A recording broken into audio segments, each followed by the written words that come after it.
Hello, my name is Marcus. I'm the compiler of a collection of therapy quotes entitled 1001 Windmills of the Mind.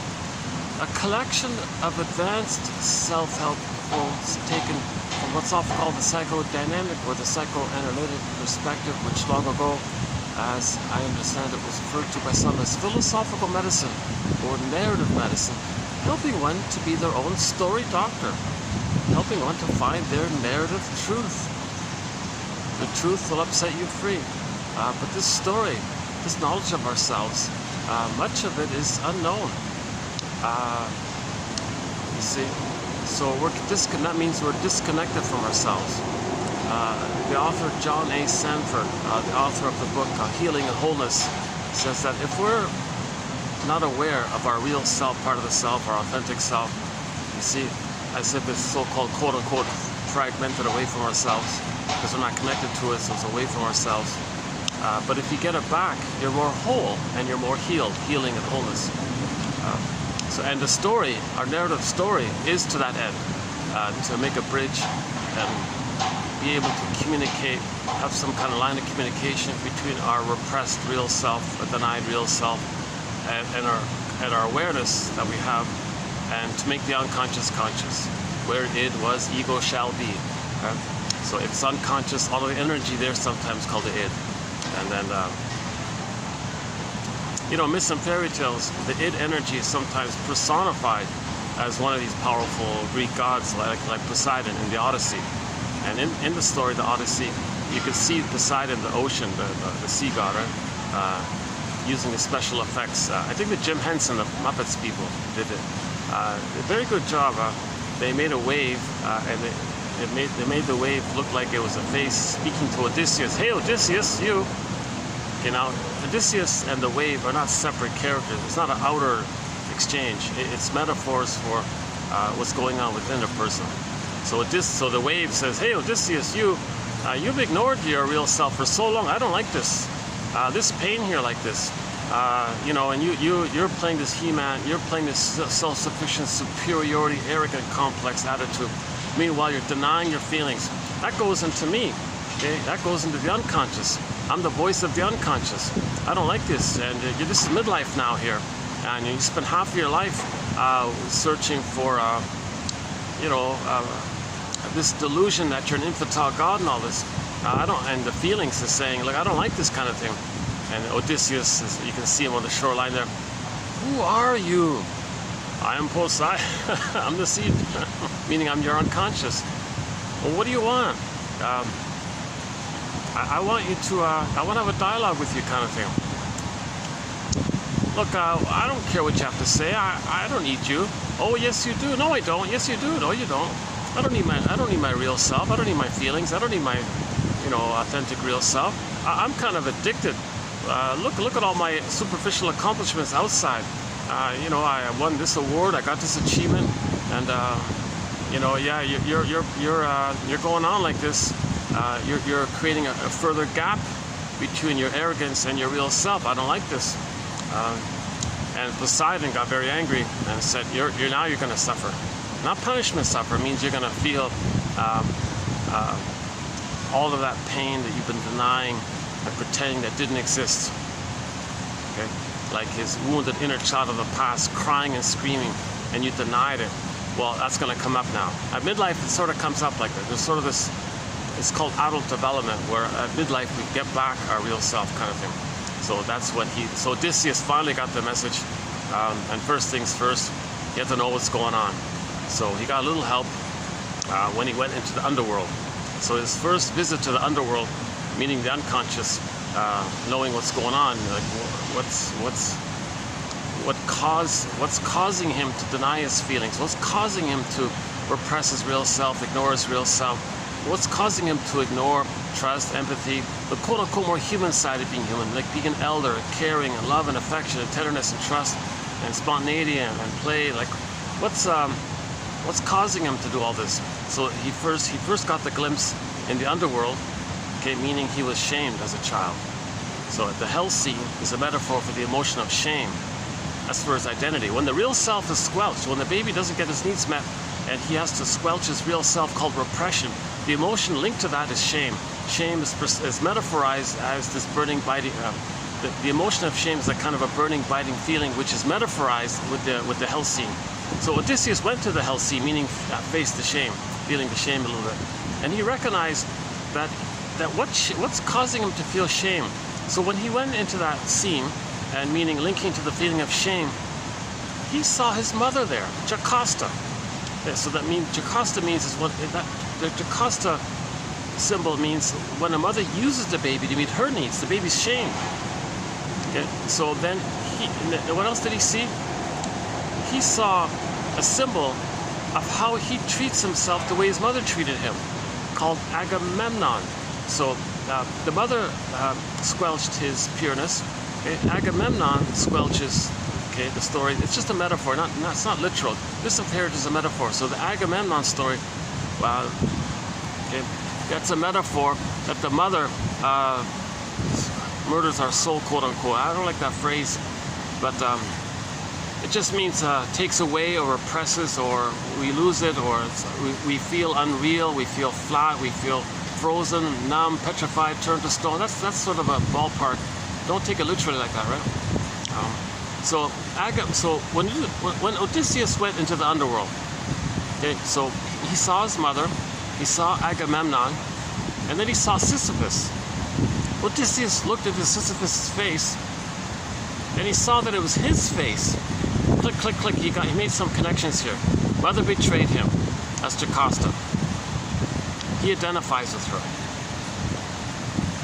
Him identifying with her means he's going to betray himself. That's what Agamemnon does. He betrays the feelings. That's what that means. Agamemnon means he betrays the feelings, like the mother betrayed him.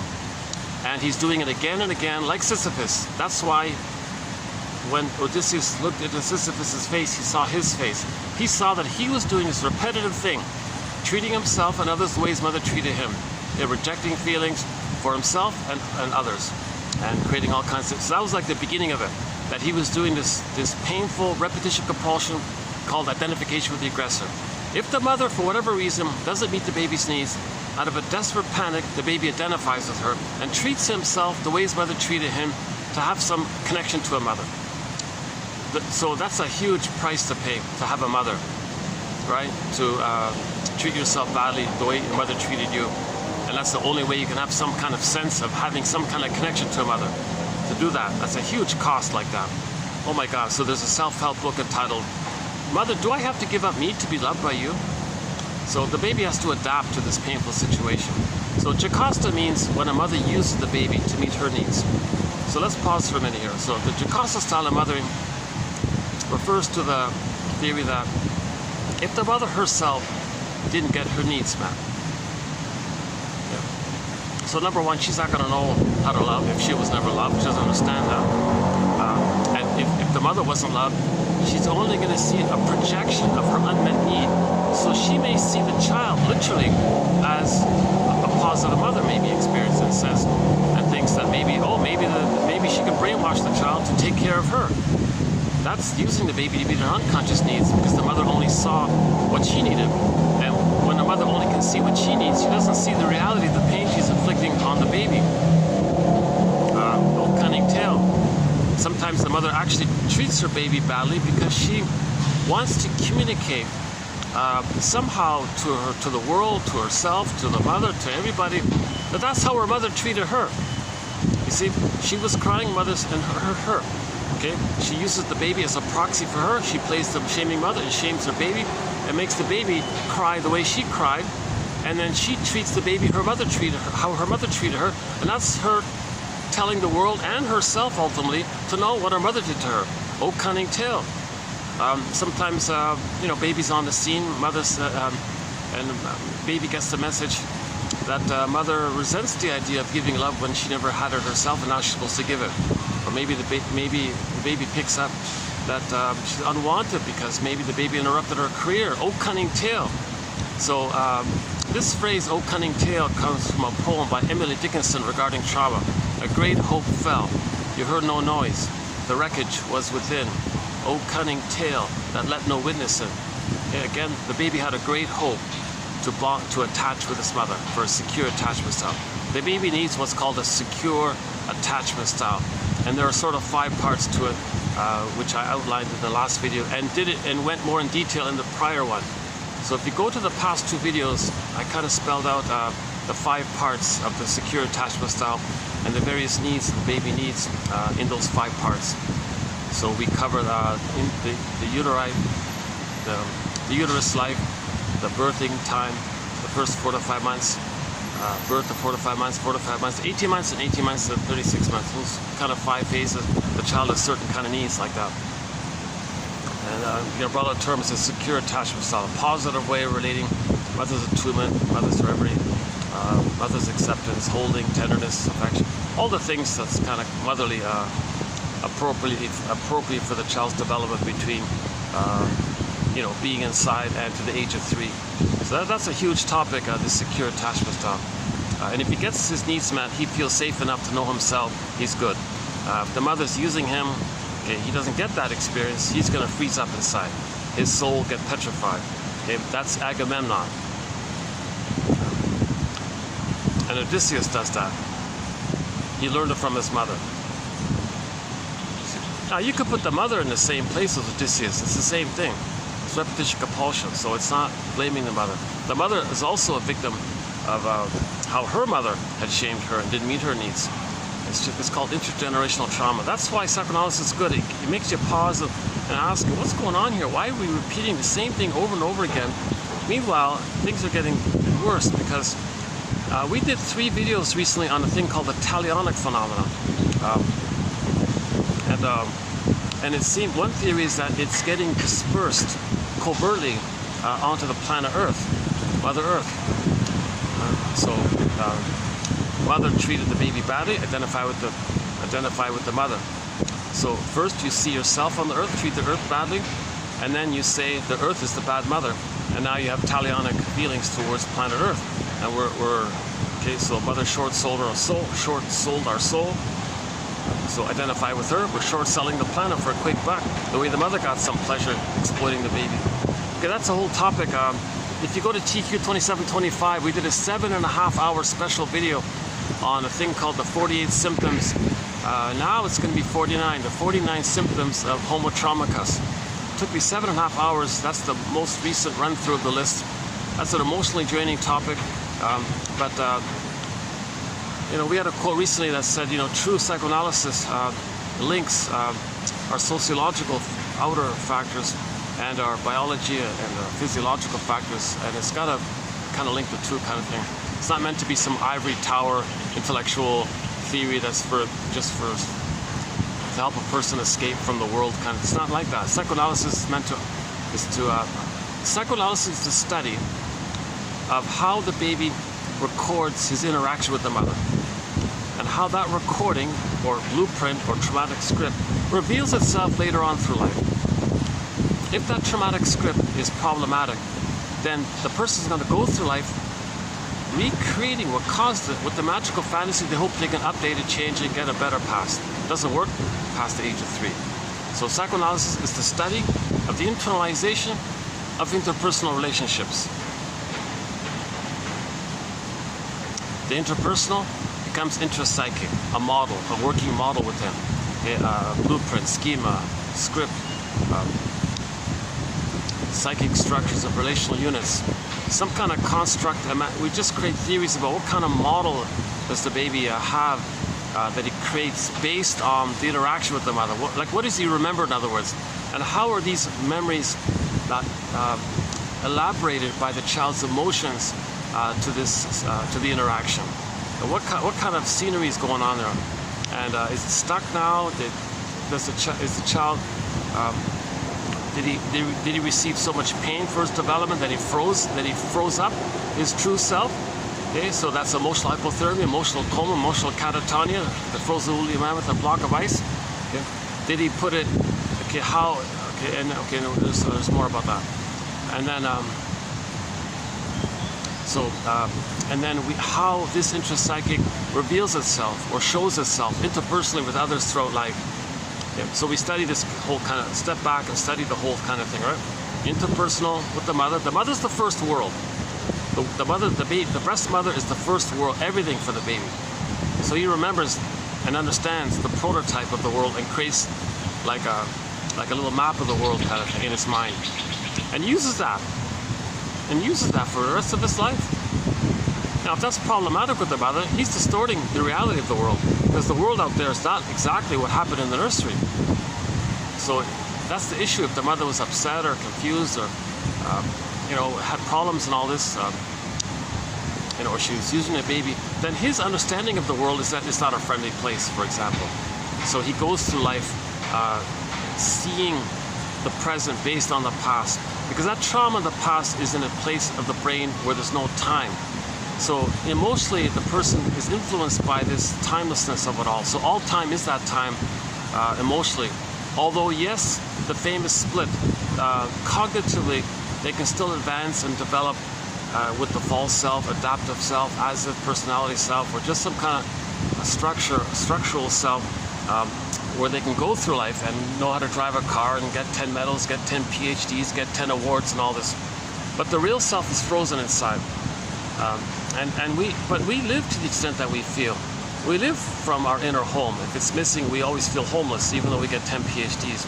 So we're looking for our inner home, just like how Odysseus found his inner home called Ithaca, and then was reunited with his feelings called Penelope.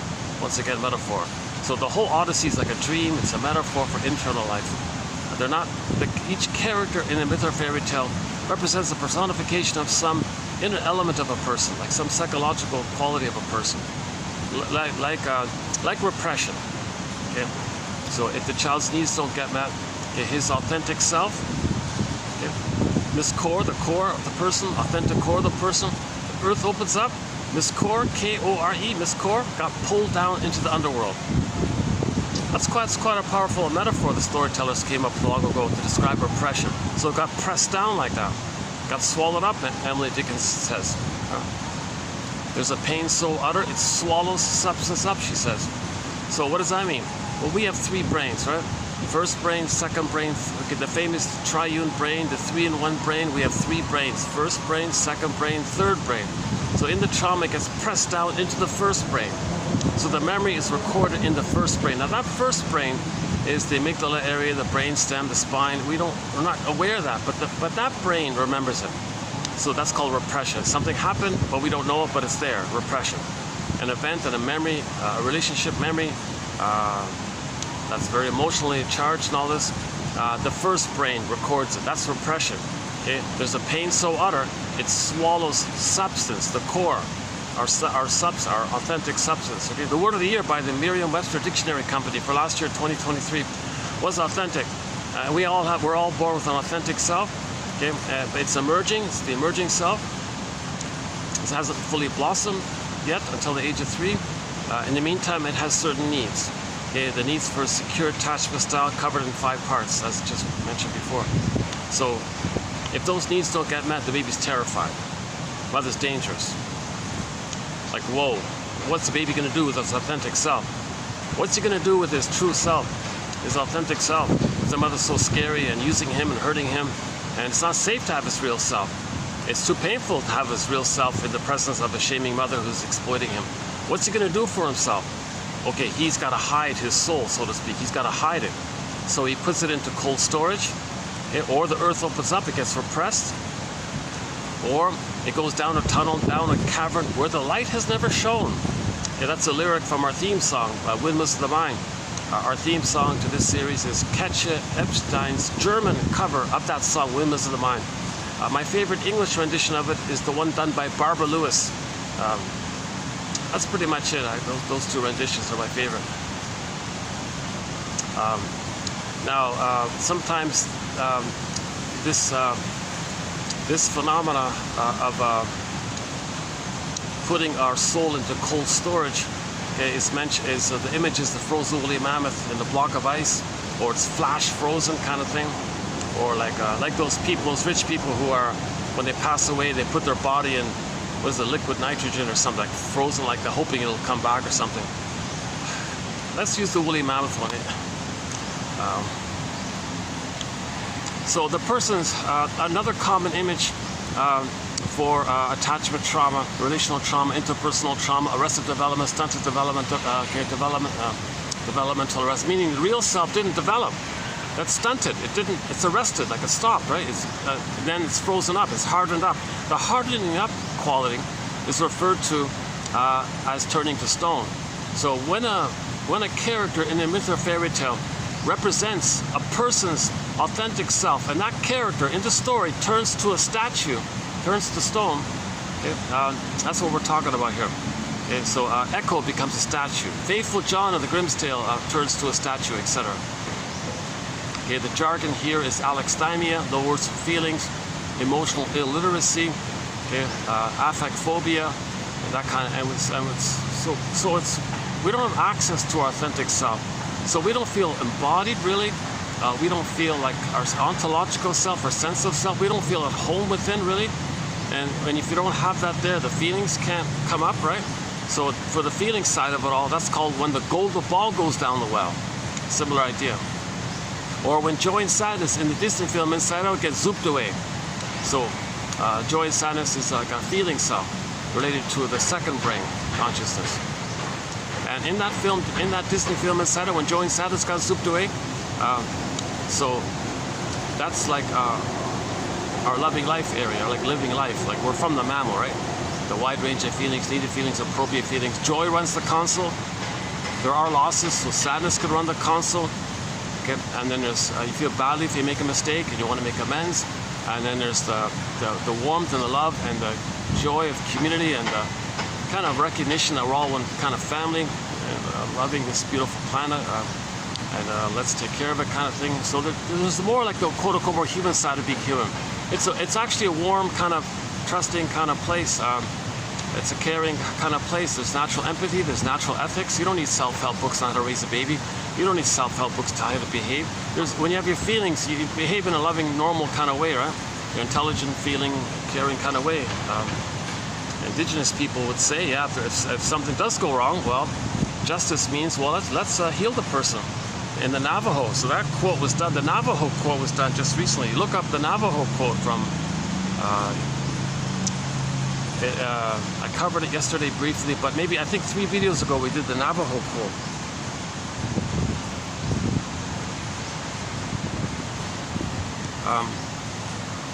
Another image for attachment trauma where our authentic self freezes up or turns to stone is petrification. So the image I've been using to this point so far is the one with the character Maynard Krebs from the old sitcom called The Many Loves of Dobie Gillis. That one of the characters there called Maynard Krebs. He had this strange habit of collecting petrified frogs, as if to say, "Look, everybody, I feel like this inside." And he did have some kind of a developmental arrest. He didn't want to grow up, kind of thing. He was like a little kid playing with his bongos all the time. He did seem to have some kind of the character did seem to have that kind of issue going on, right? And they even did a whole episode about this called "The Mystic Powers of Maynard Krebs." So although he was childlike and didn't want to grow up, because he was childlike, he had a certain extra sensitivity. So they made a whole comedy issue about his hypersensitivity. And 3 shrinks came on the scene. Funny episode. It's called "The Mystic Powers of Maynard Krebs." And one of the shrinks was pretty good. She said, "Oh yeah, Mr. Maynard Krebs has prenatal trauma and emotional catatonia. And that makes him hypersensitive." The other guy said, "He's got the Mutter complex." The mother complex, all that phrase means when a baby doesn't get enough love from his mother, he can't leave her, and he's still stuck with her, that's the mother complex. The mother complex means the person didn't get enough love to know himself. So he's stuck with this battle with the mother, this conflict with the mother, this unfinished business with the mother. Come on, mother, change your ways. Don't use me, love me. Like this, that's the mother complex kind of thing. And if it's son, it's called the Oedipus complex. If it's the daughter, okay, we use Oedipus' sister named Electra. So Electra was the sister of Oedipus. And the 2 kids there, the 2 siblings, the mother was Jocasta, and Jocasta's husband, or the father of Electra and Oedipus, was Laius. So you got Laius, Jocasta, Okay, and Electra Oedipus, okay, the most dysfunctional family in the world. I don't know, but all of them have the same problem. All of them have the same issue. Like, for example, the daughter. If the daughter doesn't get mother's love, she ends up with the Electra complex. She grows up with the Jocasta complex. If she has a son, she doesn't love her son. The son has the Oedipus complex, or the mother complex. That son grows up. Let's say he has a son. He has the Laius complex, and so on. So that all that means is, how do we heal ourselves when the mother used the baby to comfort her, because she felt entitled. She felt she didn't get her needs met, so she's trying to get someone else to meet her needs, and that's called intergenerational trauma, which psychoanalysis is in literature and poetry and philosophers from the ages, and all of the ancient philosophers were talking about, the storytellers, of course, were talking about this. All these, the whole Grimm's collection, or any anthology of fairy tales and mythological tales from any culture, any time, any place, same stuff. The motifs of myths and fairy tales are they're all metaphors for psychology. The motifs, the mythological or fairy tale motifs, John A. Sanford says you might as well include religious stories, pretty much. So these motifs are metaphors for psychological dynamics. Now, these motifs are the same in every anthology around the world. There's no special exception. It's nonsense. If somebody claims that there's some kind of special exception, that's a clue of the trauma that the baby didn't graduate post 18 months emotionally. Because up until the age of 18 months, all babies feel special or quote unquote chosen with the mother. Okay, so it starts like this. In the uterus, the theory is the baby's in a state of blissful oneness with the powerful mother. He's so special, he's chosen, etc. So he feels kind of important, he feels special, and it's just him with the powerful mother, and the mother's like the whole world, the whole universe. So is the universe a friendly place, hopefully? So the whole universe is just there for him. Is he special or chosen? Like, wow, the baby feels immensely special and like this, right? So in the beginning, the baby's one with the mother. It's all solipsism. Plus, he thinks the power of the mother is his power. That's called infantile megalomania, egocentricity, the glorified self, the idealized self. Okay. There's an immense sense of, that's the state of affairs, that's called entitlement. It's supposed to be like that. So he has immense entitlement to receive unconditional love, unconditional needs getting met, unconditional food getting sent down the center vein, unconditional, whatever he needs, okay, it gets sent down automatically from the mother to the placenta, to the cord, to the veins in the cord, to the baby. Baby thinks, wow, is he magic? That's called unconditional hallucinatory omnipotence, or omnipotence of thought. Is he a magician? Okay, Jeanette Paris says he's on the throne kind of thing. So he feels special or chosen or something like that. Right? That's all that means. That's all that means. If anyone claims that they're special and you're not, okay, that's a sign of trauma. Because when someone says you're not, they're talking about themselves. And it's too painful to admit it, so there's a thing called projection. You say others possess the thing that you don't want to admit that you possess. It's called projection. A major chapter in our collection here is projection. So we have 60 booklets in our encyclopedia here. One of the thickest booklets is the one on projection.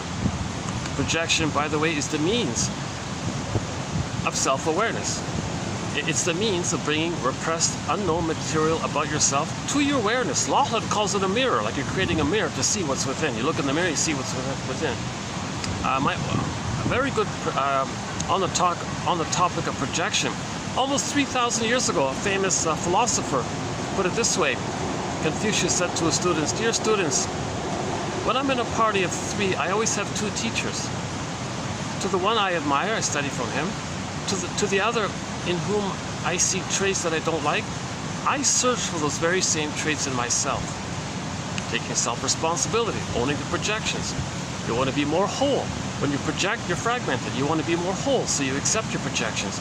So the things you're saying about others, very often it's about yourself. You saying that about others is the technique to know that it belongs to you. It's called projection. You want to own your projection, withdraw your projections. In pop culture, it's called shadow work.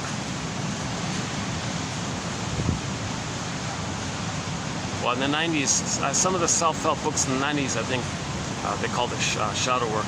I don't know what it's called now.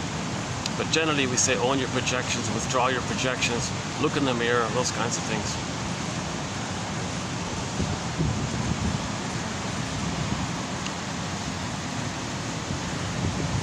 Yeah, okay, let me just read it here.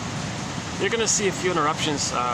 I'm in a public place. I'm in a wonderful little place here. I've been here several times already. Great little place. There's guests and staff doing their things. Plus, I'm near the main entrance in the parking lot here. And people are passing by, so I might get a few little distractions here. It takes me off topic. It takes a minute to get back. So hang in there. If you stay with, stay. Let me do my disclaimer. I haven't been analyzed, so you'll see my anxiety. I haven't been analyzed. I'd love to. I think most people know it's a small fortune to do such an intake, to engage in such a process. But jeepers, if I had the funds, I'd be on the next flight, you know, and do what they call a full analysis. So I'm not a professor, I'm not a midwife, I'm not a doula, I'm not a nutritionist, I'm not a social worker, I'm not a researcher, scientist, a doctor. I'm not a master's of accounts. I'm a social worker. I only have a BA. I kind of feel embarrassed. I only have a basic BA. I'm your humble compiler of the quotes. I'm finding these excellent quotes and I'm posting them. Because in particular, what I notice is these quotes are getting harder and harder to find. A lot of psychology books are being, I don't know if it's fair to say this, but it feels like there's some kind of massive, I don't know if it's deliberate or, I don't know what's going on, but all of the best psychology books are being removed from digital libraries. Like they're just being removed, withdrawn, taken away. So I'd go back to look at something. Like Masterson, one of our mentors, James F. Masterson, has a dozen books or so. They're all gone.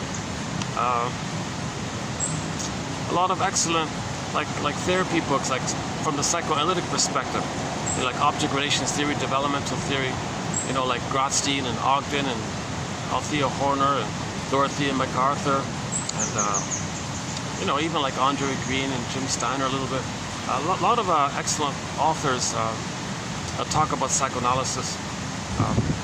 You know, a lot of these books are being removed, kind of thing, and even very good self-help books are being removed. Like just good self-help books. Like Masterson wrote one self-help book for the general public called "The Search for the Real Self." That got removed. This is very I find it kind of disturbing or scary or something. So I'm doing the best I can to preserve these hard to find quotes. These quotes are clear, okay? So in each video we're posting roughly something like this, okay? Something like this in each video, and my hope is that 1 out of 10 you'll like. So on average we post 10 quotes per video. You click the more link, you'll see them there. And Robert Bly says, you know, read psychology. It fits Robert Bly's advice basically. He said, dear men, ladies too, read psychology every day for 10 minutes. Forgive it for its jargon, please just forgive it. Read it for 10 minutes. So that's what we have here in every video. If you read psychology for 10 minutes. And then hopefully 1 out of 10 you like. You pluck out that one quote and ask yourself, what does this quote remind me of? And free associate, say what comes to them, say it to a friend, write it down, whatever. And just free associate, just freely say what comes to mind. If you find a quote that you like, ask yourself, what does this quote remind me of? Why did I choose this quote? There's something in here. It reminds me of something. What's the feeling involved here? What does that feeling remind me of? Ride the vehicle of your feeling. Stay with the feeling, ride that vehicle. It'll take you back to a relationship. Link to that feeling. Okay, it's just that. So you do that every day, 10 minutes a day. You pluck out one quote. And we have 1,000 videos here. So if one took Robert Bly's advice, it's as if Robert Bly said to the men, your mission, should you choose to accept it, is to read psychology every day for 10 minutes, pluck out one quote, and do something with it. Write it down, copy and paste it, store it, refer to it, think about it a little bit, share it, discuss it, tweet it, I don't know, do something with it. One a day for 10 minutes. That's not too much, 10 minutes a day. So you do that every day for 10 minutes. And in 3 years, like in our collection here, with 1,000 videos here, one a day for 3 years, one can have their own customized, personalized, unique for them, powerful, I would think, 1001 Windmills of the Mind collection. And I would be thrilled to see somebody do such a thing and make a video sharing their 1001, their top 1001 quotes that they plucked out from the 10,000 base vault here of quotes here. We got like 10,000 excellent quotes in the soul medicine vault here. And if they plucked out like 1 out of 10 and they have their own 1001 and share that, that'd be thrilling to see such a thing. So that would be like 1,000. If they did, let's say, it would take about 100 videos to do that, right? If they did 10 a day. You could probably squeeze in 20 videos. You could do it in 50 videos. 50 videos, so 2 months. Share it. Or whatever it is, just share it. So to borrow Robert Bly's spirit, your mission, should you choose to accept it, is to find one psychoanalytically minded quote that you like. Now this fancy jargon just means a quote that helps you to make some guesstimation of how something in the present is influenced by something from the past, and how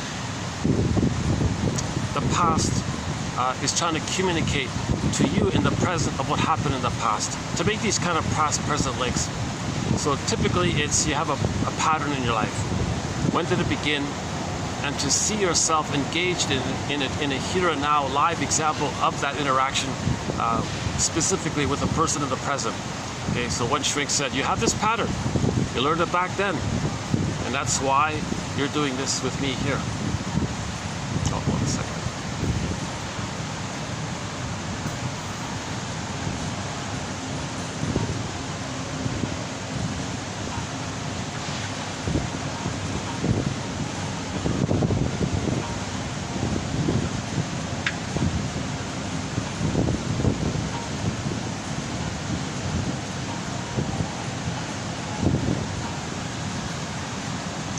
So let's go back to the basic issue here. So the basic issue here is that our real self, our authentic self, our ontological self, our feeling self, I feel therefore I amness self, okay, we live to the extent that we feel. This sense of self that lets us feel our pleasant feelings, our needed feelings, our appropriate feelings, okay, a wide range of feelings, the quote-unquote more human side of being human, empathy, care, and so on. Okay.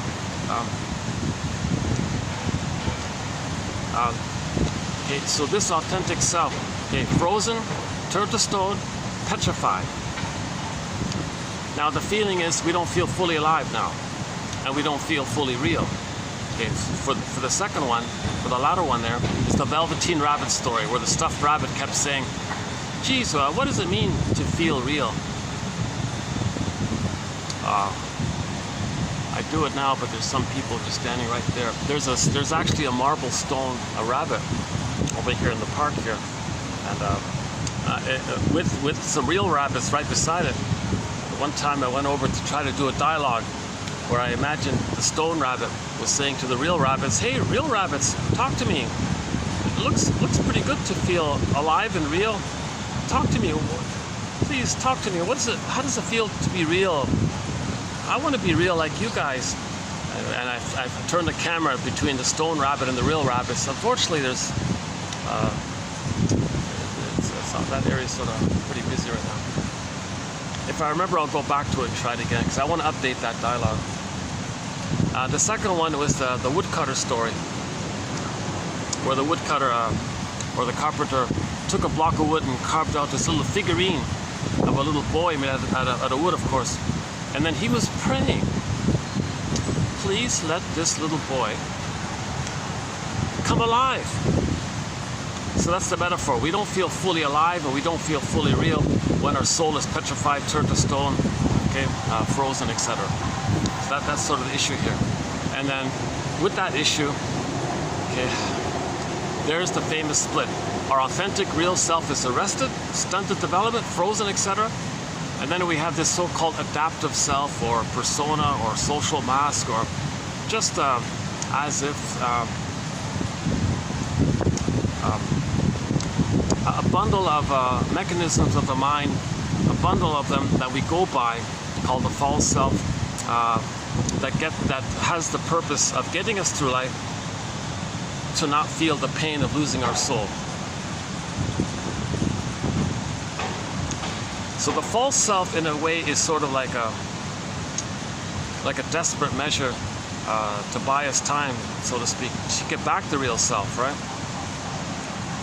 Now, one famous quote is the false self is meant to maybe protect, the real self. It's not meant to replace it. That's the key one there. The false self is not meant to replace it. Some people are confused and they think the false self is their real self. That's a real sign of trauma. Whoa. Now that issue will come up at midlife. Usually at midlife there's some kind of hunch. There's something's off here. So I don't know what it is. That's called out of development. It'll come up at midlife. They'll say, why don't I feel, one billionaire guy said, I have all this gold, but I don't really feel any kind of pleasure. One tree seen them all. What does it mean to feel pleasure or something? I don't feel any kind of pleasure. He felt kind of bored or something. The other guy said he was married for 30 years, had the loss, and gee, why don't I feel sad? Am I not supposed to feel sad if there's a loss of a marriage for 30 years, lost his family and all this? Then it feels, what's going on here? So sometimes at midlife, there's a hunch coming up that the real self that's responsible for our ability to feel joy and sadness, for example, it's not there. So we got to go look for it. Where is it? It's in the forest. One fairy tale is entitled, Go I know not whither and bring back I know not what. So in the beginning, we don't know what's going on completely. That's a reference to that. So another metaphor for the attachment trauma is sort of the innocence or the pureness, like the maiden getting pulled down into the underworld. Another one is sort of the baby side of it. Sometimes the image is the baby is put on a little boat down a river, pushed to some other forest. So now the baby's exiled, orphaned, lost in another forest. So we got to go to this other land. We live in two lands, two worlds kind of thing. This other land is called primary process meditation. With our conscious secondary meditation, we got to examine what's in the primary process meditation and bring it back to secondary meditation. So this is called catharsis, emotional catharsis. When you find something about the past with the belated understanding, you may have a belated release of your feelings of the trauma, and then you're getting back yourself, kind of thing.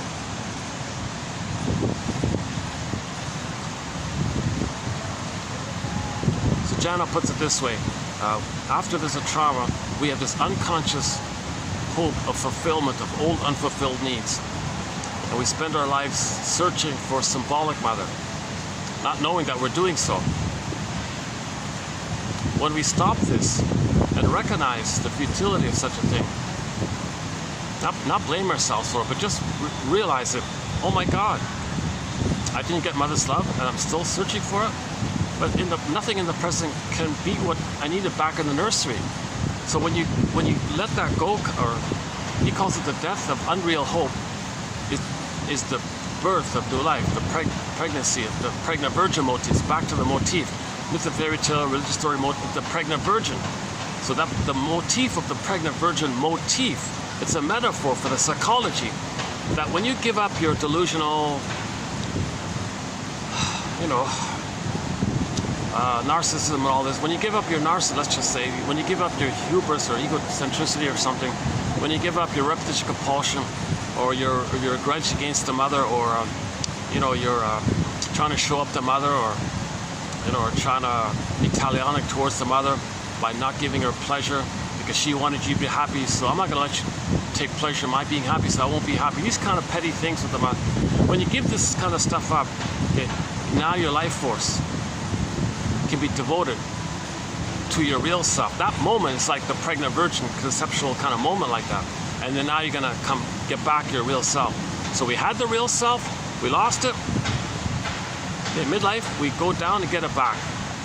This is called the monomyth. The universal common monomyth that Joseph Campbell talks about. His term for it is the true hero's journey.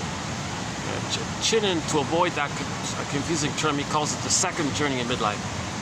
But it's the true hero's journey to get back your soul, to get back your feelings, your embodiment, your sense of self. So one clue might be to recognize things like tension, like body tension, body armor. That's just the steam of the pain of not feeling. When we're not feeling, that's pain. That pain steams up, leads to tension. And they spend their lives just blowing off tension or seeking tension relief. Okay, that's not catharsis. That's not genuine emotional catharsis. Like a feeling is healing catharsis. So there's a difference between this positive healing catharsis or purification or emotional freedom kind of thing versus just some kind of sham display, blowing out steam or preserving your narcissism or using tactics to preserve your narcissism or to coerce others to see if you can get your old needs met. This topic was discussed recently in a 3-video set called, well not called, but beginning TQ27, 71 to 3. Now those 3 videos are an important follow-up to the 26 videos prior to it. So from 27, oh sorry, I said, 27. The 3 videos on ab reaction is from 27, 71 to 73, which is an important supplement to the work we did prior to that, from 2745 to 2070. Okay, we did 26 videos on the work of the famous 70s psychologist Arthur Janoff. That's an important. It's a nice balance between pop psychology and psychoanalysis. It's kind of in the middle like that. He did a pretty good job at that. I know a lot of people have question marks about him, and I try to discuss those question marks during those 26 videos. But nevertheless, he wrote 16 books, very clear writer, and I think I plucked out the best top 300 quotes from his books, which I was able to access.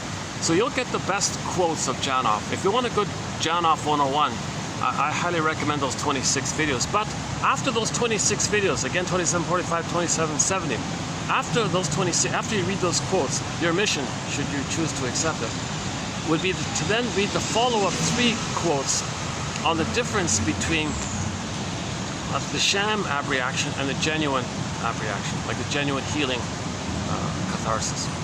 There's a real, it took me 3 videos to kind of clarify it. It's a mistranslation. In German, genuine catharsis was translated into German as Abrierung. But the ab in German means that after the trauma, your feelings couldn't be released. When there is a release and your feelings can move away from that reaction, that's called Abrierung. So in the German mind, in the German thinking, that ab, we know it means a belated release of the feelings from the event of the trauma that's going to release, like they move away from, like emotional freedom from, your feelings going to be free. Like it means emotional freedom, put it that way. But when the translator, perverse, disturbed characters, Jesus Christ, that's why we don't have any Freud quotes, because of the perverse translation. Sorry to say that, but here's what I mean. Here's an example of why we don't have Freud quotes. When the translator saw that term, Abrierung, which was Freud's positive attempt to create a term to focus on the positive catharsis. Because for 3,000 years, we use the word catharsis. For 3,000 years, or 4,005, whatever, we use the word catharsis. And that term catharsis had 2 forms. The feeling is healing one, where you're healed. You're healing one, like a genuine healing catharsis, versus what's called a failed catharsis or a sham catharsis, what actors do on stage. where they pretend to have an emotion and display that emotion, or they're supposed to have an emotion and they think, well, think of somebody who has that emotion and pretend to be them, and now pretend that you're them having that emotion. This is all sham stuff, like what actors do on theater. So there's a difference between the genuine personal experience of your own memory and feeling and having the freedom from that versus just pretending it, or likewise just blowing off steam because you can't feel. You're frustrated because you can't feel, you're blowing off steam. So there was like this, there are these two kinds of catharsis. Freud came on the scene and said, I want to focus on the positive one. So he created abriérong to just kind of limit it for the time being to the positive one. Okay. So people who so in the German shrinks would understand that oh, maybe that's what's going on. That the ab, the prefix ab, has a positive connotation of your feelings that were there by the outer event that caused the reaction, i.e. the trauma, and there's a belated release of those feelings. It means belated release where you the feelings move away from the trauma. It means the feelings can finally be free from the trauma, move away. Technically, the quote-unquote means away from, move away from the trauma, right? So the ab means like move away. So Freud came up with the term abriérong or something. I'm not sure how you pronounce it exactly. Abriérong. Anyways, it's in the 3 videos. So the translator saw that term and said, "Oh, what? Oh, I'll just translate it into English as abreaction." But wait a minute. We all know that in English, when you say ab, that prefix means against, like normal, abnormal. Like it has a negative kind of connotation. But one speculation is it was deliberate to confuse people.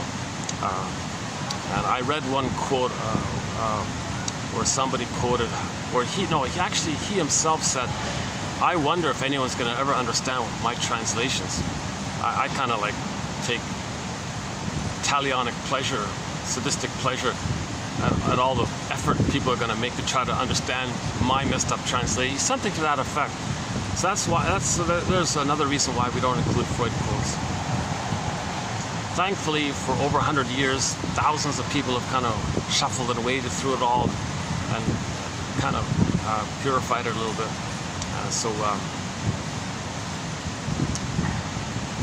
So we don't keep on passing on the nonsense. But that sadistic character, or that person with trauma himself, obviously, who wanted to get back at his mother by transferring the mother onto the world and get back at the world. That's the talionic feeling, right?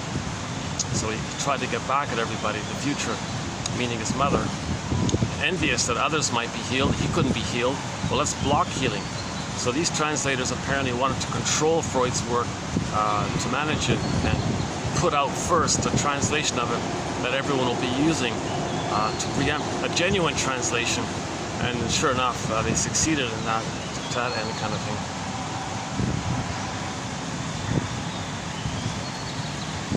And then what happened was, for the past, from 1890 or whatever to, I don't know, 1940 or 50 or something, for those first few decades, it ended up that abreaction, the English translation, went 2 ways.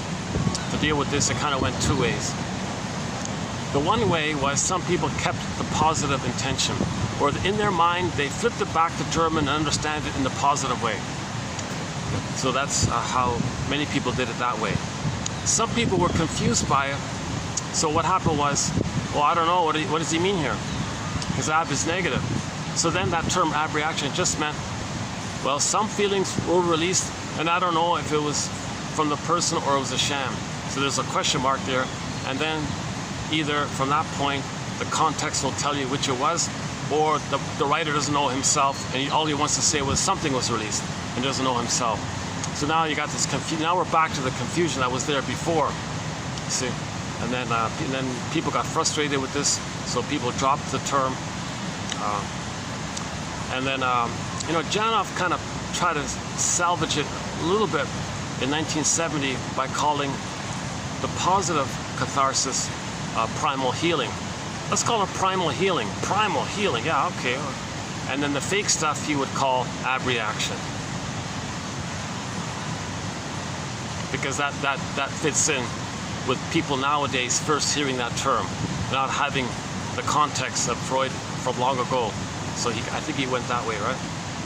So this whole discussion was done recently. Yeah. So by the way, for the year 2024, we started off with 26 videos on the work of Arthur Janov, okay, a famous psychologist, an instant celebrity rock star due to the endorsements by musicians and actors and all this.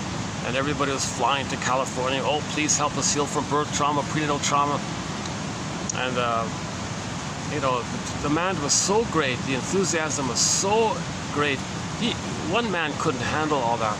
So there were a whole industry of spin-off, sham self-help, make money scams came on the scene, where people said, "Oh, I can help you with this." Really? Because Janov's thing is filled. I can't wait years to get in. Oh, don't worry, you can do it in a weekend. Really? Sure. Just give me your money. Okay, I'll trust you. Okay, beat the pillow. Okay, I did that. Now what? Well, I got your money. Haha. You know. So then the whole idea of healing from early trauma got a bad name, and Janov's name went with that kind of thing. And in Janov's final book, before he passed away, written at the age of 92, 2016 I think it was, he explains that kind of story in there. The book is called Beyond Belief, about these self-help sham scams and all this, like the weekend workshops and all this, telling people, give me your money, beat the pillow. Beating the pillow is not going to work because you're just blowing off steam.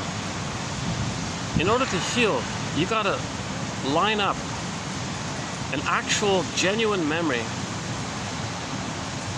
with the genuine feeling linked to that traumatic memory.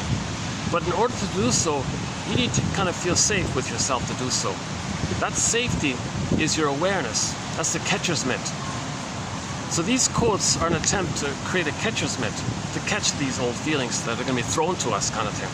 Psychoanalysis looks for an egg in a basket that's missing. So first weave the basket, and then the feelings can come back.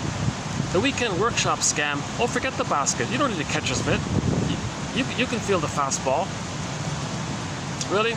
Do you think a pitcher, do you think a catcher in a baseball game with his bare hands can catch a speed ball by, fill in the blank pitcher?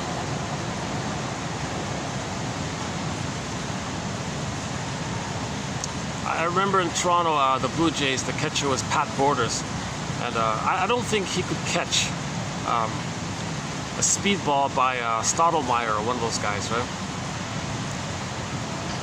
I forgot the names of the pitchers. Yeah, that's funny, eh? I only remember that one for some reason. Todd Stottlemyre and Pat Borders.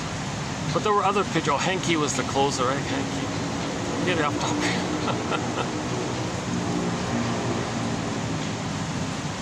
Maybe once, he'd try it once, his hands would burn and he can't do it again. We can't do it. So these quotes are to give us a catcher's mitt. Okay, psychoanalysis looks for an egg in a basket that's missing. You're not gonna have the egg without the basket first. First, weave the basket, then there may be an egg. Just like how a bird flies around and picks some little twigs and leaves and things to build its nest, then there could be an egg. So don't look for feelings without the nest. But that's what the Scam Weekend Workshop seminar people did. You don't need a nest, you don't need a catcher's mitt, you don't need consciousness, you don't need awareness, you don't need theories, you don't need to know what's going on. Just give me your money, beat the pillow. What a scam, right? A lot of these scam people got sued, a lot of stories about that. Because in some cases you might make it worse with some vulnerable people. It might be worse. Usually nothing happens, but for some people it's going to get worse. So first things first, give the scarecrow a brain. Make it safe. Make it safe to get back your feelings. Okay? Your feelings are coming back to you. It needs a nest. It needs to be held, embraced. Okay, so these quotes are kind of like weaving this safety net or something like that, right? So back to Emily Dickinson. A great hope fell.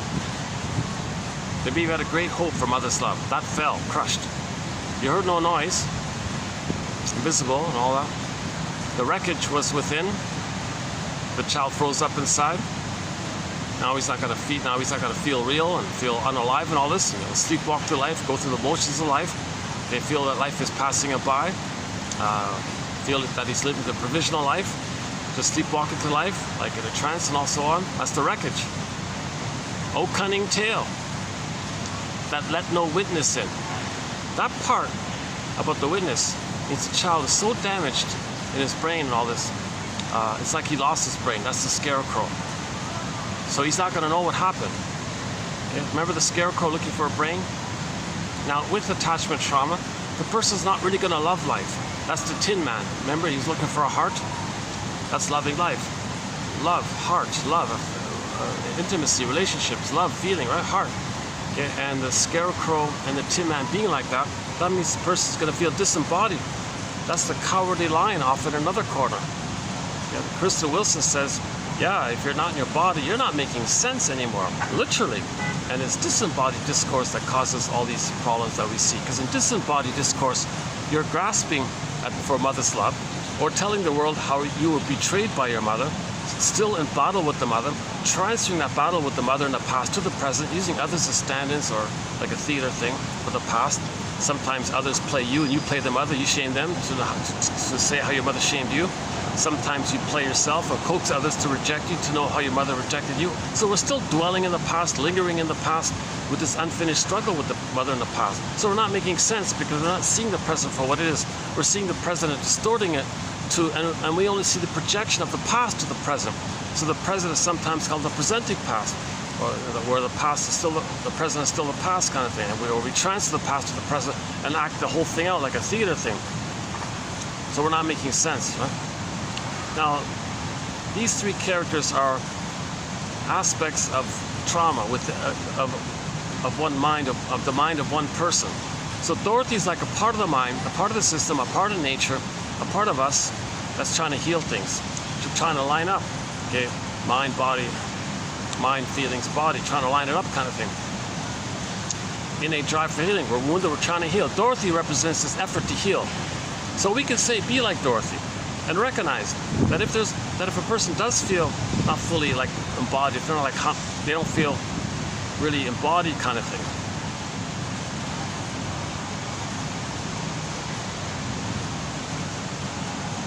That's why we love animals. There's some swans over there.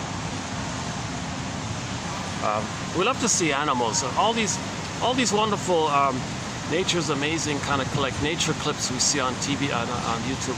All these amazing little clips we see about our pets and animals in the wild. We love it's amazing because they're individuated, they're embodied, and we're missing our embodiment. So you see even a bird. I see a bird here. He's kind of embodied, like he's just who he is. He's just fully embodied, right? And sometimes they're just relaxed, like the swan over there. Let's see if we get a glimpse of him. I'm not sure if he's there or not. Oh no, oh no. Oh, there's some guests over there. Oh, you can see that. Oh. That's good. And to my surprise, there's still guests out here, even in sweltering heat. It's 35 degrees C. You don't see this, but I'm baking here. And with the heat index, it's 45 or 44, 43 maybe. I really depend on the breeze. If there's no breeze here, I start sweating quickly.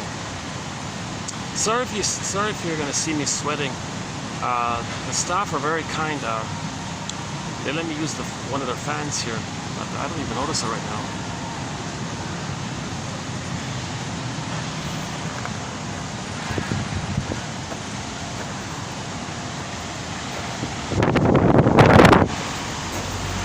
I gotta move it a bit.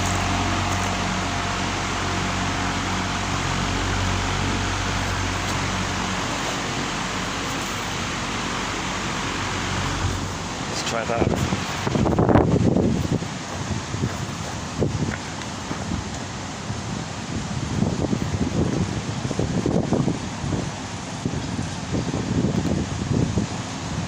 Yeah, oh, that's a little better for some reason. If I stood up like this, I'd get a bit of a breeze here. Alright. Sorry about my logistics here.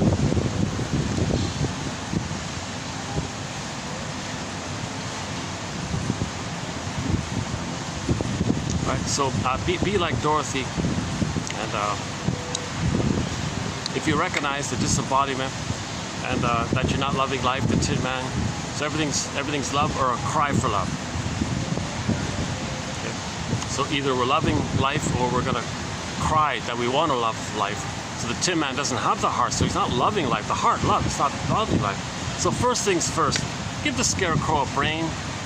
Give him a brain. That's like weaving a catcher's mitt to catch the speedball. Strong feelings.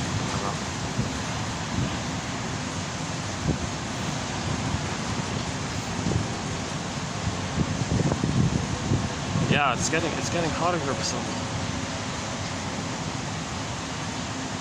Let's see, what time is, why is it getting hotter? Why do I feel hotter? What time is it now?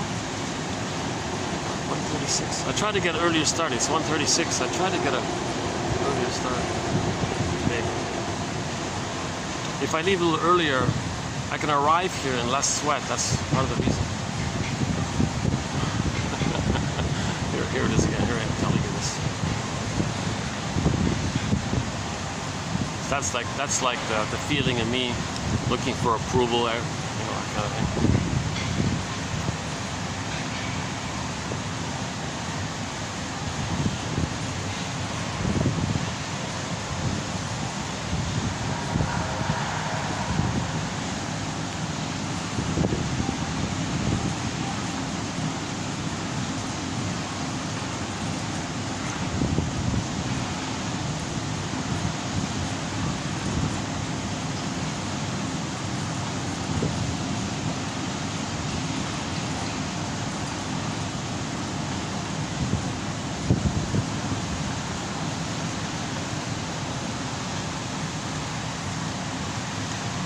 Okay, so in nature, when something's wounded, it's trying to heal. It's part of evolution or something.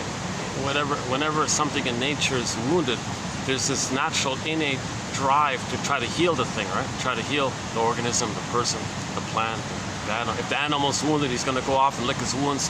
So we're always trying to heal. There's this constant effort to heal, by the way. So how do we heal? We're from nature. How do we heal? How do we try to heal? Well, one theory is it's called repetition compulsion.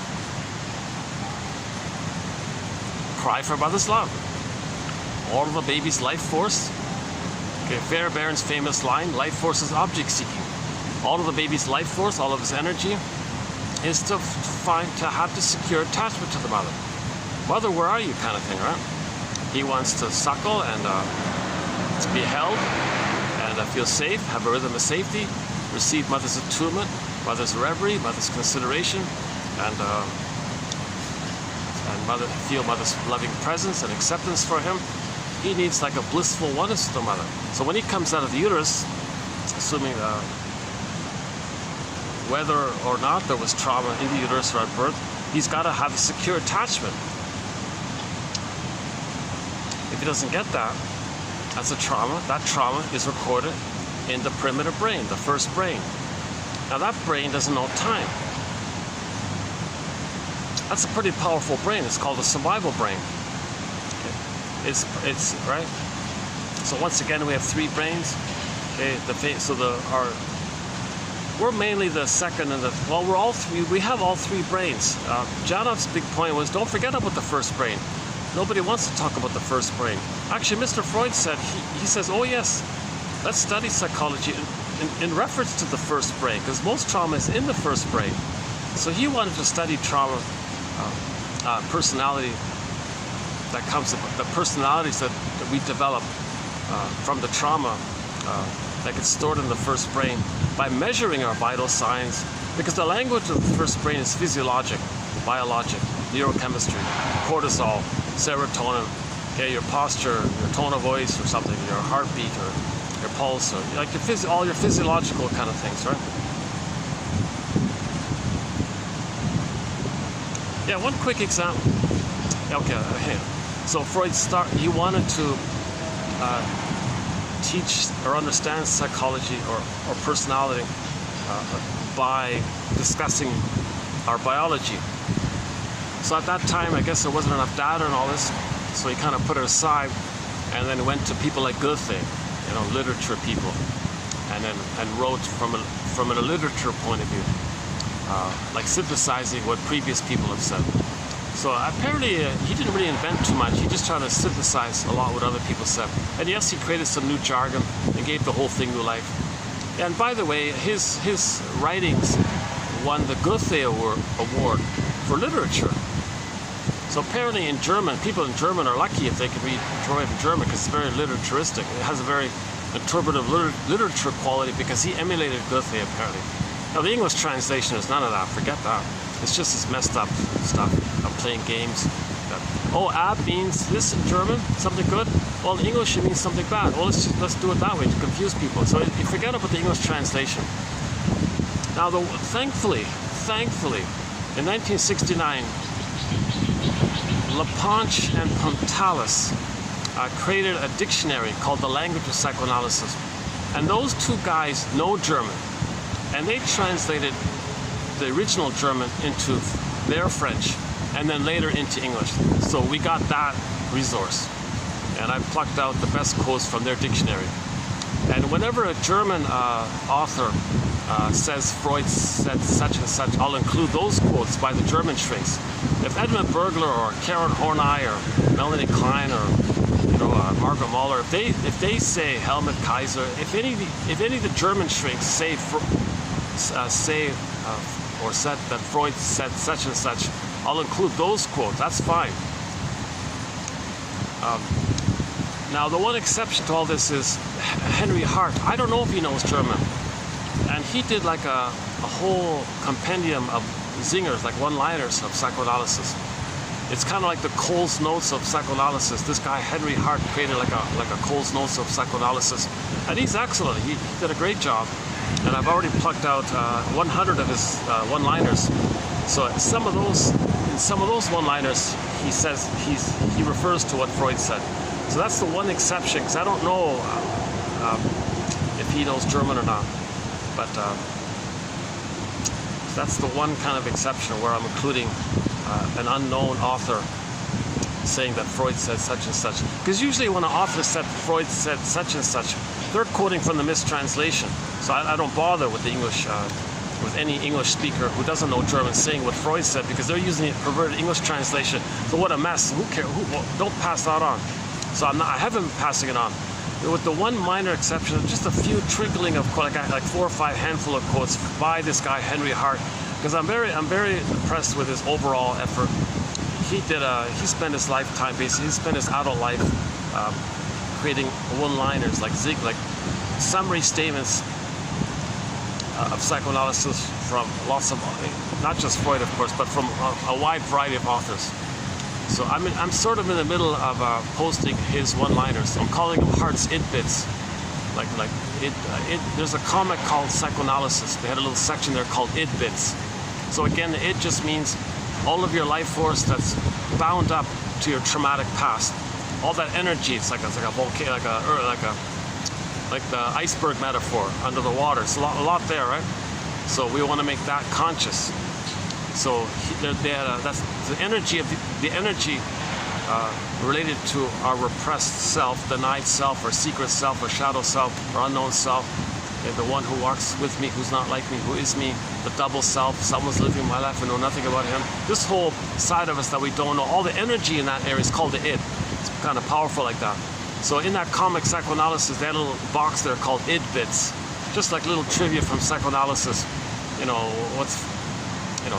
Did you know that the unconscious, that there's no time in there?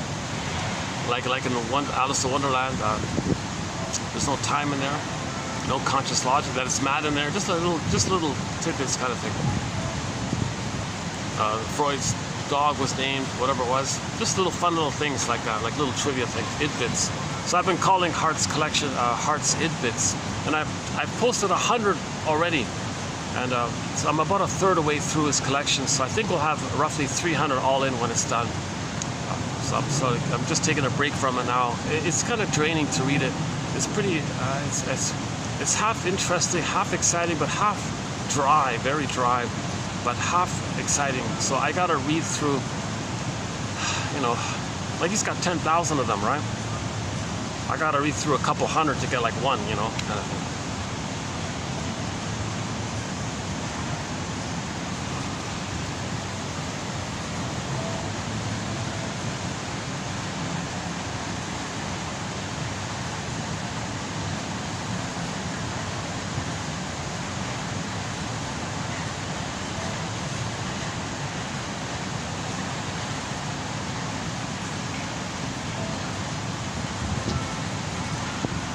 So if you type in H heart, no E,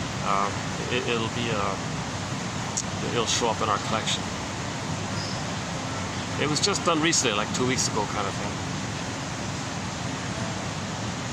The most recent videos we completed was the topic about the talionic feeling, the talionic impulse, and how that's a manifestation, or basically synonymous, or how it's tied in with the thing called identification with the aggressor, where the baby identifies with the aggressor.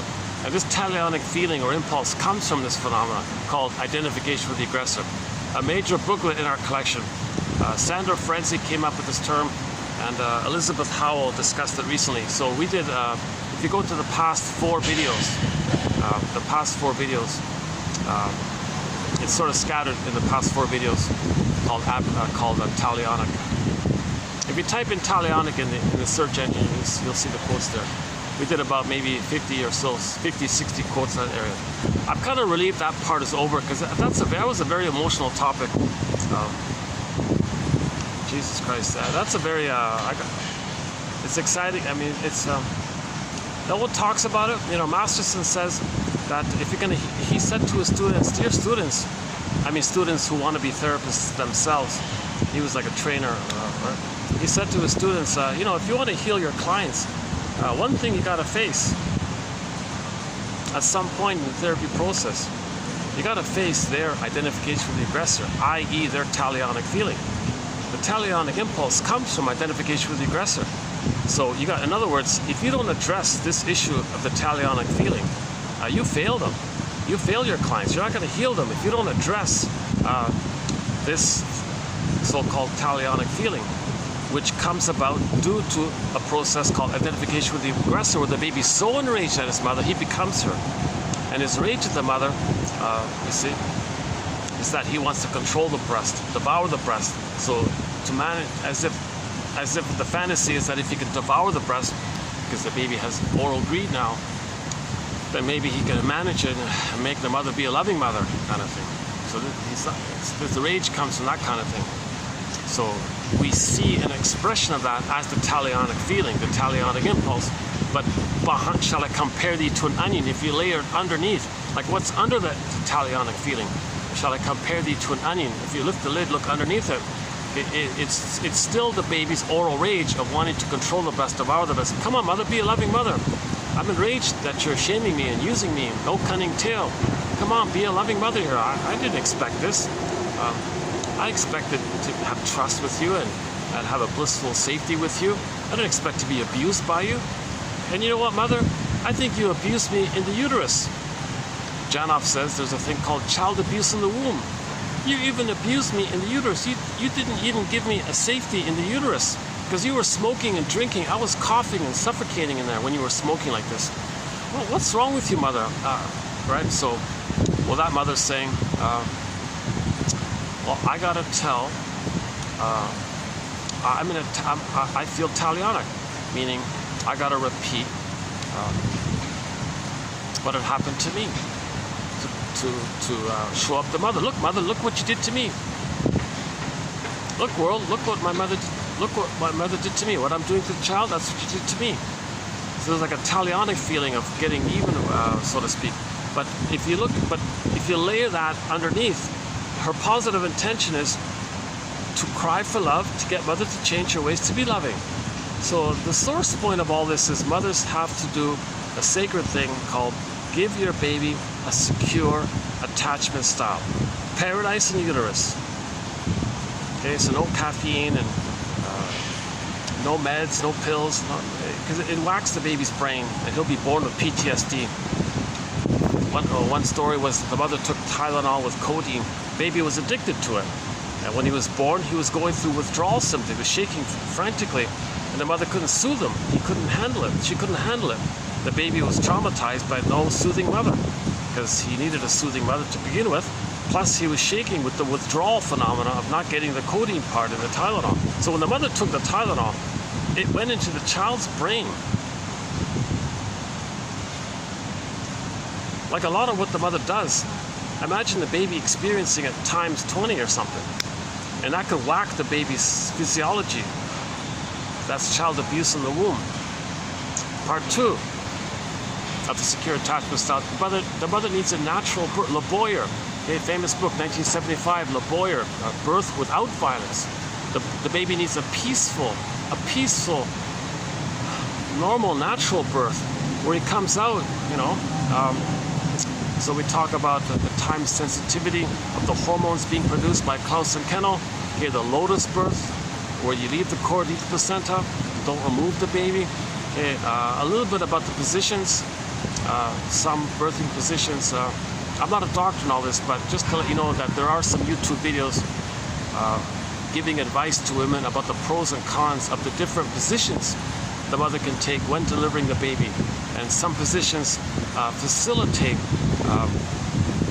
work with the mother's ability to provide the maximum channel, and by allowing her to tilt the pelvic bone a little bit, allowing a little bit of gravity with the contractions and the gravity and the space and the wide and the tilt of the tilting back the tailbone, and the mother scoops the baby. There's no pain like that. And she's got to have the attitude of having a communication with the baby and a rhythm with the baby. And see, if that rhythm is there, the mother's in touch with her body, in touch with the baby, it'll come out peacefully. There's no pain like that. So there's a lot of little education and preparation on the mother's end. That's the whole Le Boyer approach. So we talk a little bit about this area.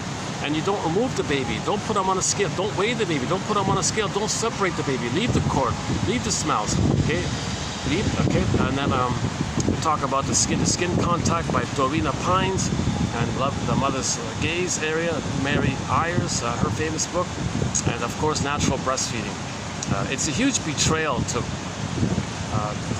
give the baby a rubber nipple and some powder stuff in a plastic bottle. What a betrayal. Baby's crying. Mother dips honey on the rubber nipple. What a betrayal. That's very shaming to do these kinds of things.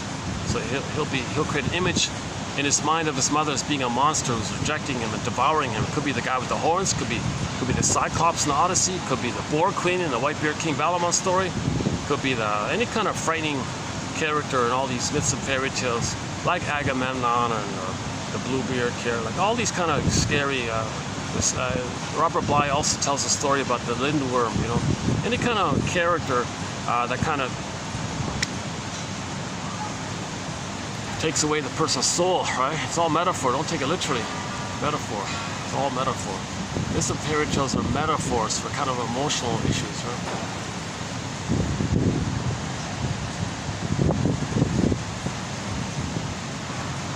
I didn't notice this, but there's some people just sort of beside it. Right? Luckily, they're not. I don't think they're.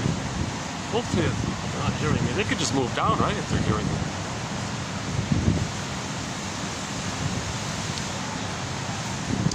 That means I'll wait till they leave, and then I'll show you the swans when they leave.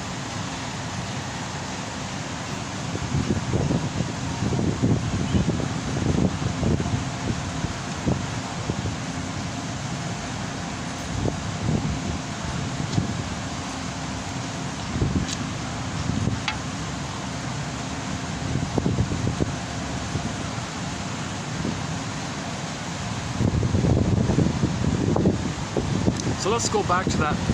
Memories are relational. Memories are relational. Baby is the passive, vulnerable, helpless victim to the active, aggressive, abusive mother. Now they're fused, there's one in there. So in trauma, a person's mind can flip around. They can play the aggressor, they can play the victim, and they can be the aggressor and feel like the victim. They can feel like the victim and be the aggressor. It can flip around like that. So there's a whole, that's called primary process mentation. Alice in Wonderland, thinking up is down, left is right. Okay.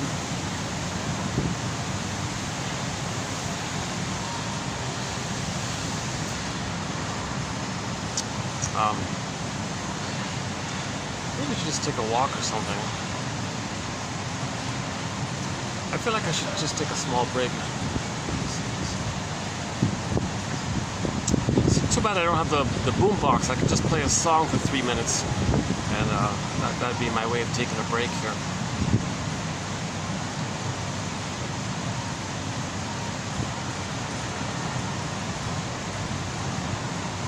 You know, if that group wasn't there, I could sit over there, get a better breeze. Yeah, they have an outlet, so I could theoretically bring the laptop and play some songs. Oh, hold on a second.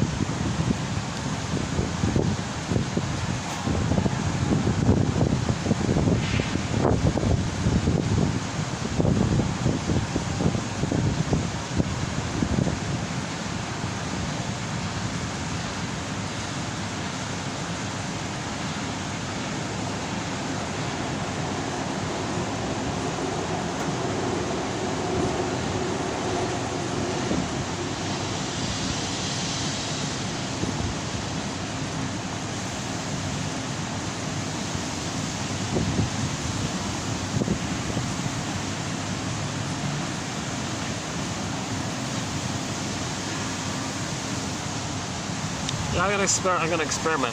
I'm gonna see if on the odd combination of little factors, where there's no sun there, no guests nearby, I could plug in the laptop near the fan, have more of the fan, and be able to play a song. Oh boy, that'll be quite a. Oh, hold on a second.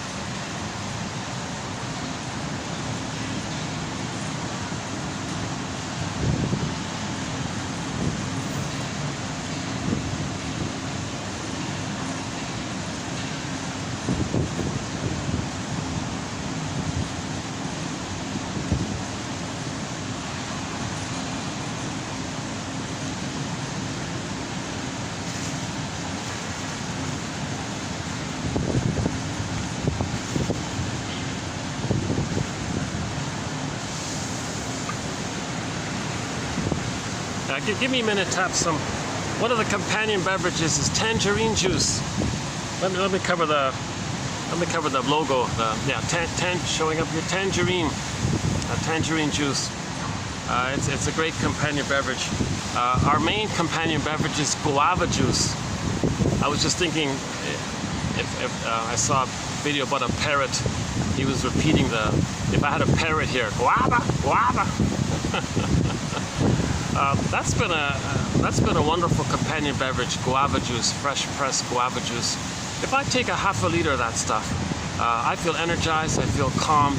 My body, I feel like the missing nutrients, my body's been craving for them, and I feel a little energized by it. It's kind of like what spinach was for Popeye. And when I have access, when I do find it, I can do a 10-hour video and feel fine. You know, luckily, unfortunately, it's out of stock, unavailable. It's pretty much gone, unfortunately. A real sadness, a real surprise. I hope it's just temporary. So my backup is the tangerine juice.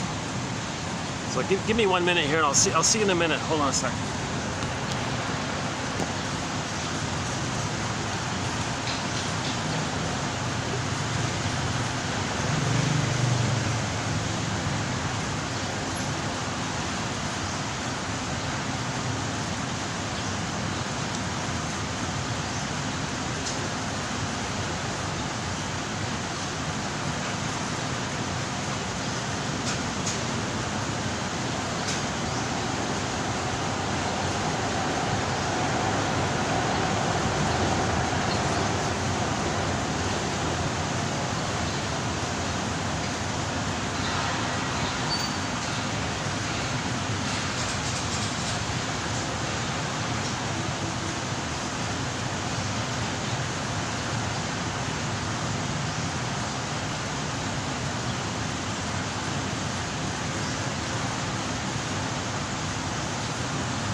Jana puts it this way.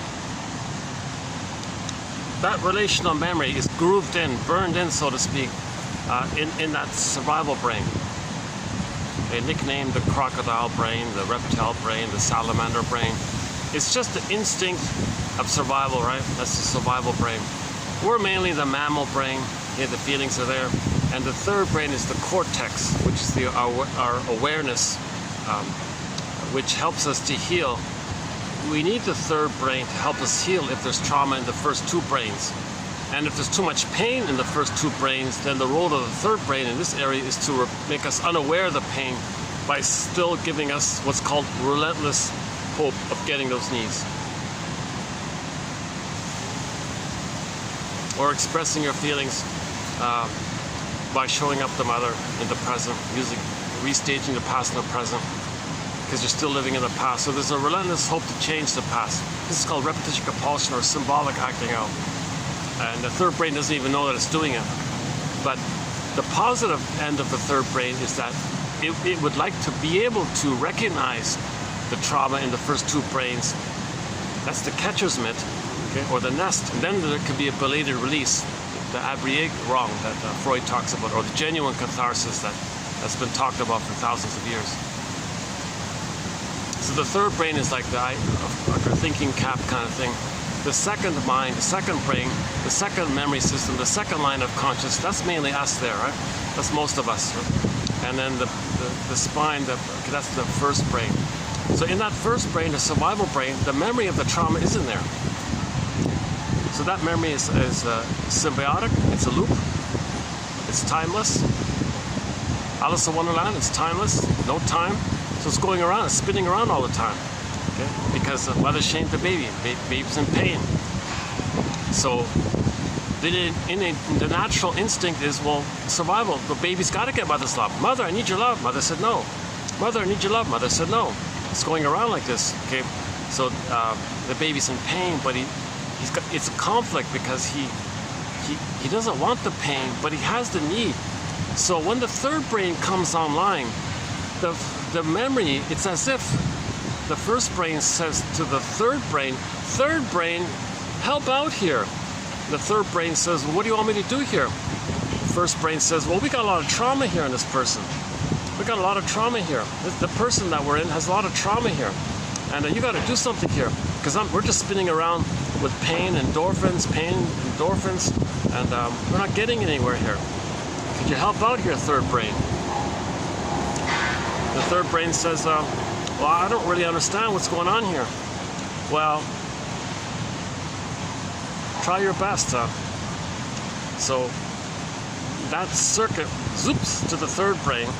Now the third brain is going to be governed by this cycle, not understanding what it's about. So what is it about? Baby's crying for love. So in the present, the third brain will get the person to cry for love and not even know that it's doing that. So since it's crying for love, how is it going to find love?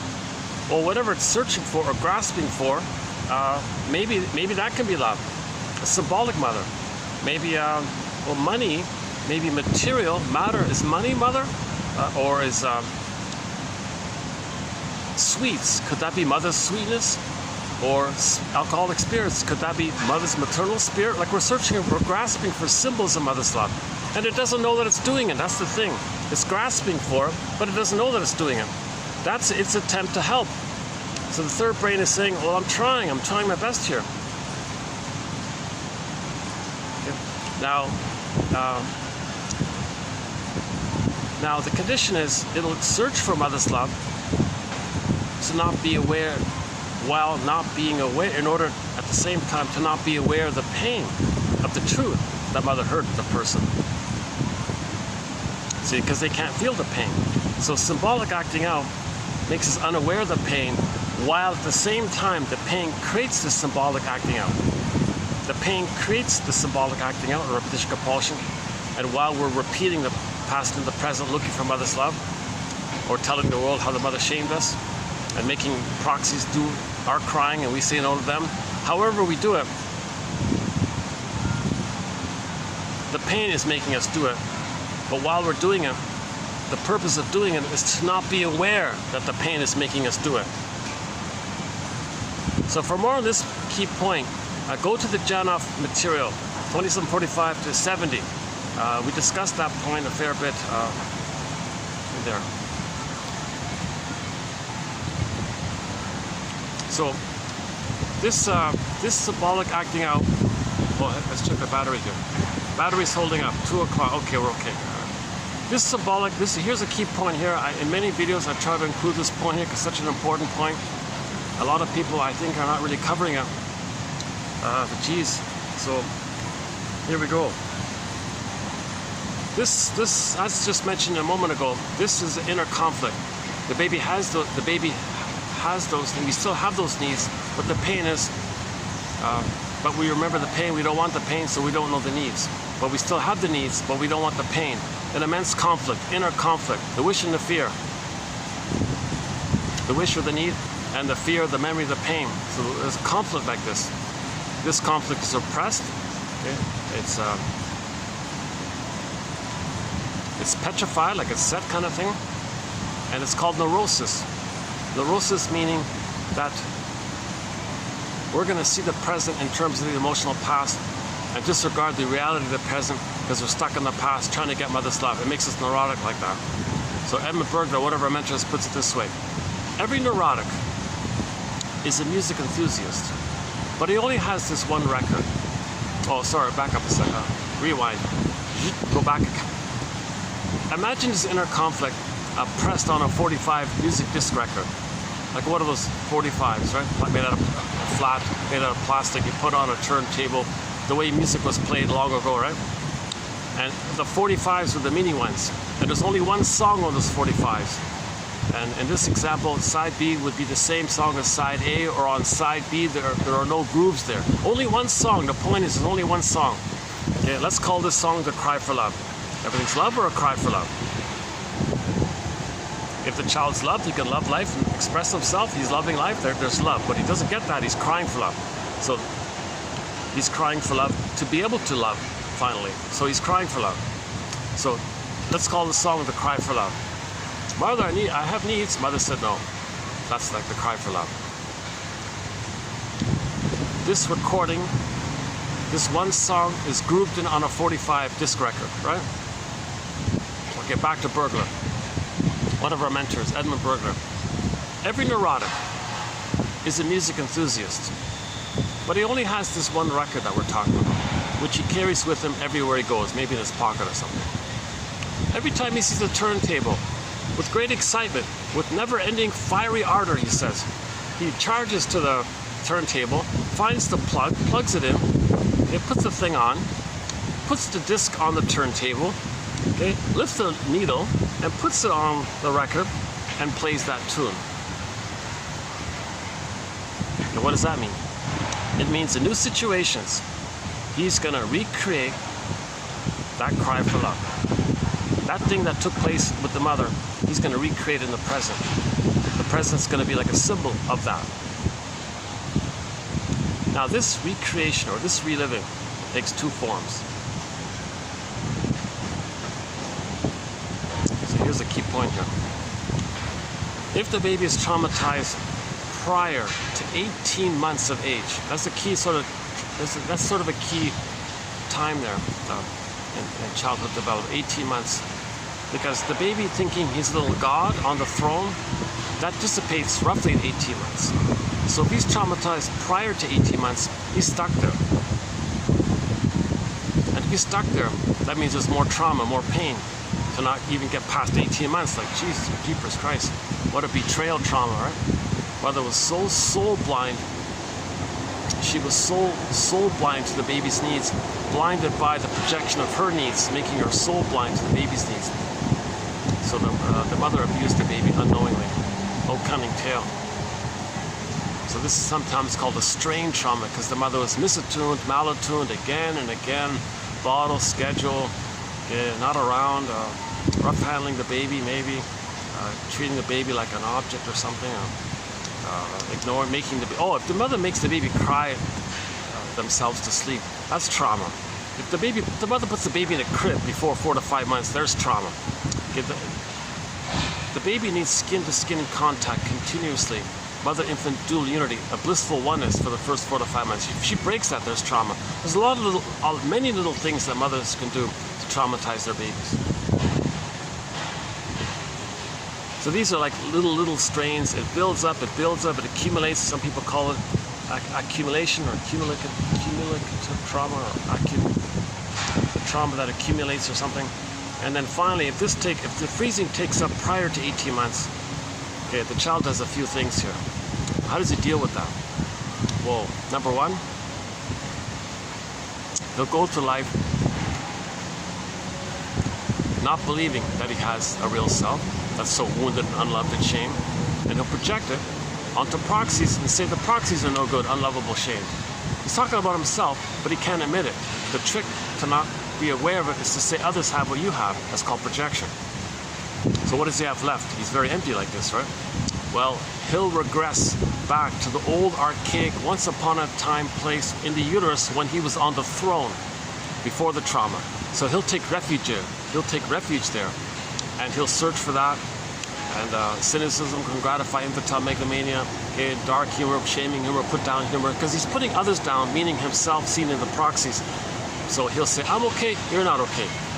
When this stinger personality, all of the personality patterns that develop when there's trauma before 18 months are called the stinger personality patterns. Okay, so when a person with one of the stinger personality patterns say others are no good, they're talking about themselves because they don't want to feel the memory of mother hurting them. It distracts them to do so. Now, in order to, and they're dependent on it. They're dependent on shaming themselves because simultaneously they have identified with the aggressor. Mother shamed them, they become her. To have a mother, the condition is they are her. What did she do? She shamed him. So he shames himself. He has a mother. He maintains the oneness with the mother. It's called the tar pit of the negative symbiosis with the mother, the fusion with the mother, the adhesive identification with the mother. He basically becomes her. Okay, go to the Elizabeth Howell quote from a couple of videos ago. E. Howell, Howell, that one. That's one of the best quotes on it. She quotes Frenzy, the guy who started this, meaning the guy who discovered this and gave it a term. A pretty good term. It's still the best term. Nobody has come up with a better term for this identification with the aggressor. The baby becomes the aggressive mother now. He loses himself. He sees himself as the proxies. So, mother shamed him. There's no good mother there, really, for the baby. The less of a loving mother there is, the more the baby sticks to her, looking for her. He can't leave the mother unless he has a loving mother. If there's no loving mother, he's searching harder and harder. So the fusion that exists already becomes tighter and stickier and tar-pitty and ickier and stickier. Okay? And their mother shaming him, and it's like a trauma bond phenomenon.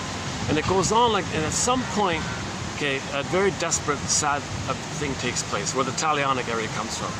He crosses over, so to speak, and says, all right, I'm not going to have myself. I won't have my soul. I'll shame my soul the way my mother shamed my soul. So fine. So from now on, I'll see my soul everywhere and damage it the way, and imitate my mother and mimic my mother who damages me. But I'll see me to others. So, again, it's symbiotic there, right? The self-concept is meshed in, blurred in, like two overlapping circles, and one circle doesn't know where it begins and ends, or where the other circle begins and ends, or two clouds blurred in. It's all meshed up. It's called symbiosis, fusing, merging, etc. So, but there is two there. There is the passive victim baby and the aggressive mother. So if the baby is so pained by the mother, not getting any kind of love from the mother, the most desperate thing he does is, I give up kind of thing. I'll give up on having my real self. And to have a mother, I'll just be like her. So how do I be like her? What did she do? Well, she shamed me. I see. So I got to shame myself to have a mother. Gee, thanks a lot, mother. So now he's got to shame himself. So what he'll do is, to cope with this, to deal with this, he's got to find proxies. Okay? So enter Murray Bowen. We did 4 videos on the work of Murray Bowen. He's a little bit famous for discovering, or not discovering, or just highlighting this phenomena called the emotional triangle. So he's gonna scapegoat the third. So invent a third, scapegoat. So proxy means somebody who's gonna play a role for you, or feel for you, or do something for you, etc. So mother shamed him. He's gonna be the shaming mother and mimic her because he's her. And what did she do? What's the wiring there? Well, she shames him. Okay, what's he gonna do now? There's so much tension like this. He can't make it. He can't feel this or know this. So to get some relief, I guess, okay, the triangle. So he'll find a third, scapegoat the third, meaning the third is going to be a proxy, a safe, non-threatening substitute other, an innocent third, for the person to see their innocence into, their shamed, unloved self into, and themselves, their real self into. So in other words, when the baby identifies with the aggressor, and in the mind, mother shamed him, he's got to shame himself. So later on, he plays the shaming mother who shames himself. So in the new situation, he's going to shame himself to not feel such immense pain all over again. The pain that caused him to identify with her in the first place. He's got to find a proxy. He's got to find a third. So he finds the proxy. That person can play him. All right, proxy, you play me. You be me. You cry for love. Well, I'll just see that you're crying for love. I'll just see that you need something. I'll just imagine that you're a child, you're weak, you're vulnerable. Okay? And that's me when I was with my mother. And what did my mother do? She shamed me even further. You, proxy, you play me. You play my child self. I want to see you play me because I'm playing the mother. Now, his behaviors, since he sees his innocence into the proxy, and the proxy is playing the cry for love, the way he once upon a time cried for love, the proxy cries for love in his imagining, then he says no to the proxy. Oh, so he'll shame the proxy, meaning he's shaming himself. Now, hocus pocus, auto-hypnosis, Alice in Wonderland, double focus, flip-flop, up is down, left is right. When he shames the innocent person, yes, he distracts himself by externalizing his wounded soul into the proxy, so he doesn't fully feel the pain of him shaming himself when he shames the proxy who's playing him. Yes, it's sort of a trick to get him away from feeling how he hurt himself once again, because he's the shaming mother who hurt him. And that's his condition, to have a mother. He's got to have a mother. All babies must have a mother. No baby would make it without a mother. So the compromise is he'll imitate her and shame himself. So, emotional triangle. He finds the proxy to play him and shames the proxy who's playing him. That keeps him loyal and one to the mother who shamed him. On some level, on some little level, he's going to re-experience and re-feel badly and re-trigger up the original experience of mother shaming him.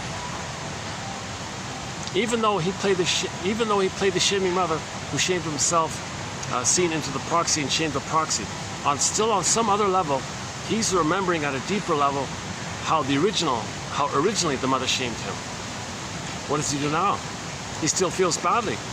He just hurt the innocent victim. He just hurt the innocent one and still feels badly. It doesn't make sense. He's supposed to feel like the mother, the strong, powerful mother, not the passive victim. The proxy played his passive victimness. So why does he feel badly? Why does he still feel like a victim? Oh, okay. What hocus pocus, flip-flop focus. The person he just shamed in the present, no time, he'll think is the original mother back in the nursery who hurt him. The person in the present he just shamed, he'll think is the witch mother who hurt him back in the nursery. Now he feels justified. Oh, this makes sense now. Now he flips it. First the proxy was his unloved self. Now the person he just hurt is the dangerous mother. Now he feels justified and talionic feeling towards get back at the mother. Now he wants to control the one he just hurt to make the mother. Now the proxy person is his mother. Now he wants to change the mother in his aggression come on mother, change your ways. The poor proxy doesn't know what's going on here. The poor proxy is saying, first, You saw me as your unloved self from the nursery. Now you see me as your witch mother from the nursery. Make up your mind here. And now you're wanting to change your witch mother to make her be a loving mother.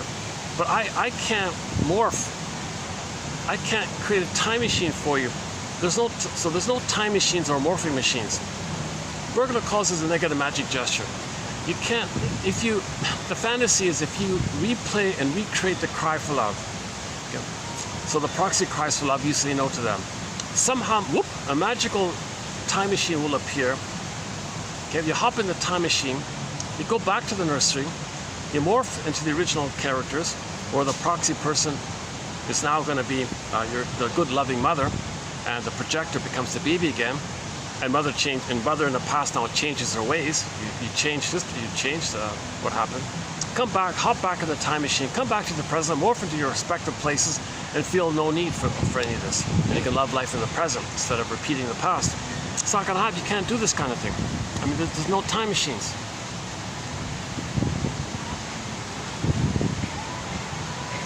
Okay, so there's a couple points here. One, the proxy cries for love. They're the mother who said no to them. So they repeat it.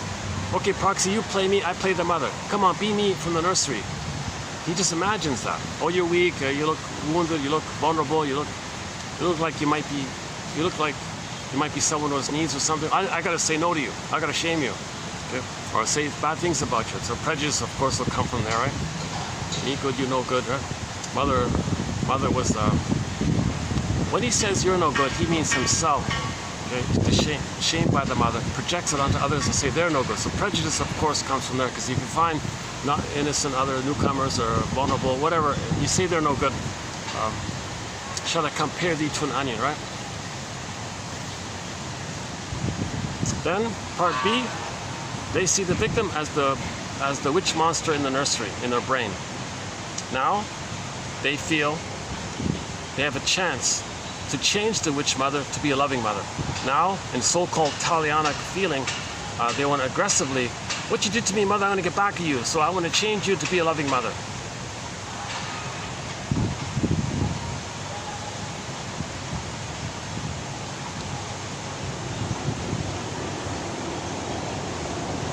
Okay, so the new thing that we're adding here in our collection is this link between the Talionic feeling or the Talionic impulse that's related to this thing called identification with the aggressor. Again, Elizabeth Howell, recent quote. Too bad I didn't bring it today. But hang on, or did I? Hang on, let's see, do I have it? I might actually, hold on a second. These are today's. I'm going to do a preview of tomorrow's. This was yesterday's. This was the day before. No, we don't have it. Okay, sorry. Okay. Just type in Howell. Not the Gilligan's Island show, not that one. Although that guy, Gilligan, he's the guy, that Bob Denver actor. He played Maynard Krebs, mentioned earlier, the guy who collects petrified frogs. Oh yeah, and Howell, the billionaire guy, Howell, that actor who played that character played the husband of Joan in the sitcom I Married Joan, starring the actress Joan Davis. And one funny episode, just as a sidebar here, one funny episode is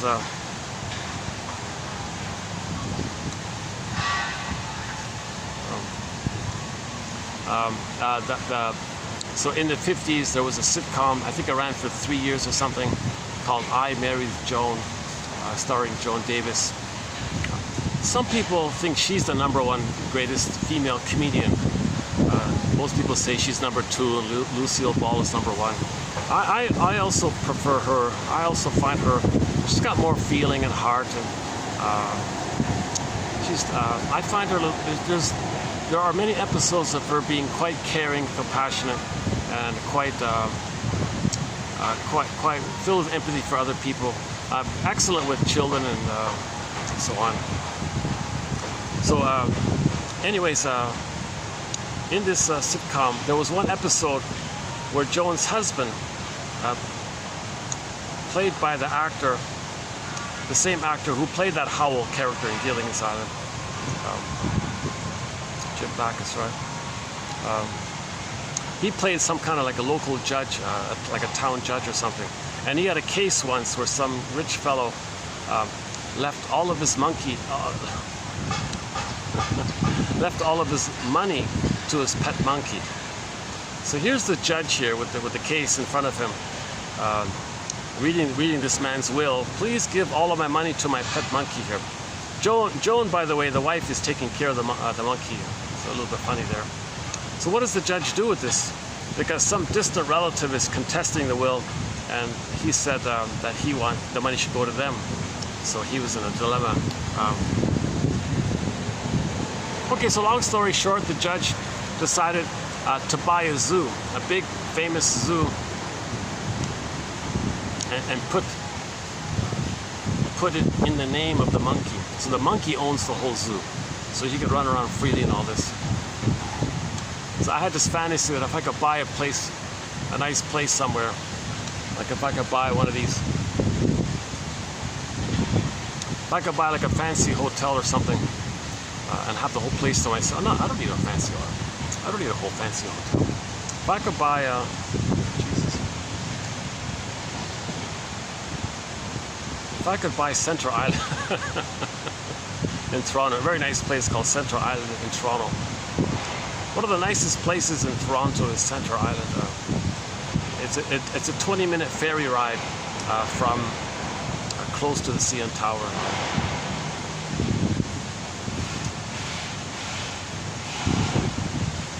So close to the CN Tower, there's the terminal. You take the ferry to Centre Island. Quite a large size island actually. You can easily spend like a couple of days there. Nice little place. Okay, that's an exaggeration. So I had the fantasy that I could own a nice penthouse condo that's soundproof, with soundproofing all around. Maybe I can own the unit below me, so don't worry about noises or something. I can play the music, and I can own the whole thing. Like the monkey owns the whole restaurant, like the monkey owns the whole a zoo kind of thing. I'm not going to mention this place. This is a special place. This is a very special kind of historic landmark locally here. This is some kind of very famous historic. This has some historical significance. It's a revered, respected kind of place here. It's like a landmark kind of place. A lot of weddings take place here. I don't know when it got converted to a restaurant like this, but a lot of companies have their events here. A lot of company dinners and company meetings. The staff are always preparing for some kind of special event or special function. It's really a nice place, yeah. If I remember, I'll give you a little tour of it. Like, I'll show you the swans, the rabbits, and the peacocks at the other end.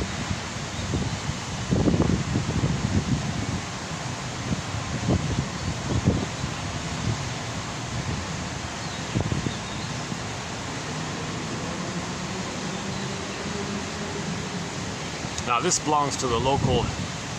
If this is a local landmark kind of thing, I wouldn't have the fantasy. I wouldn't want to have the fantasy of that. I'd want to have the fantasy of owning something like what the judge gave the monkey. I need something.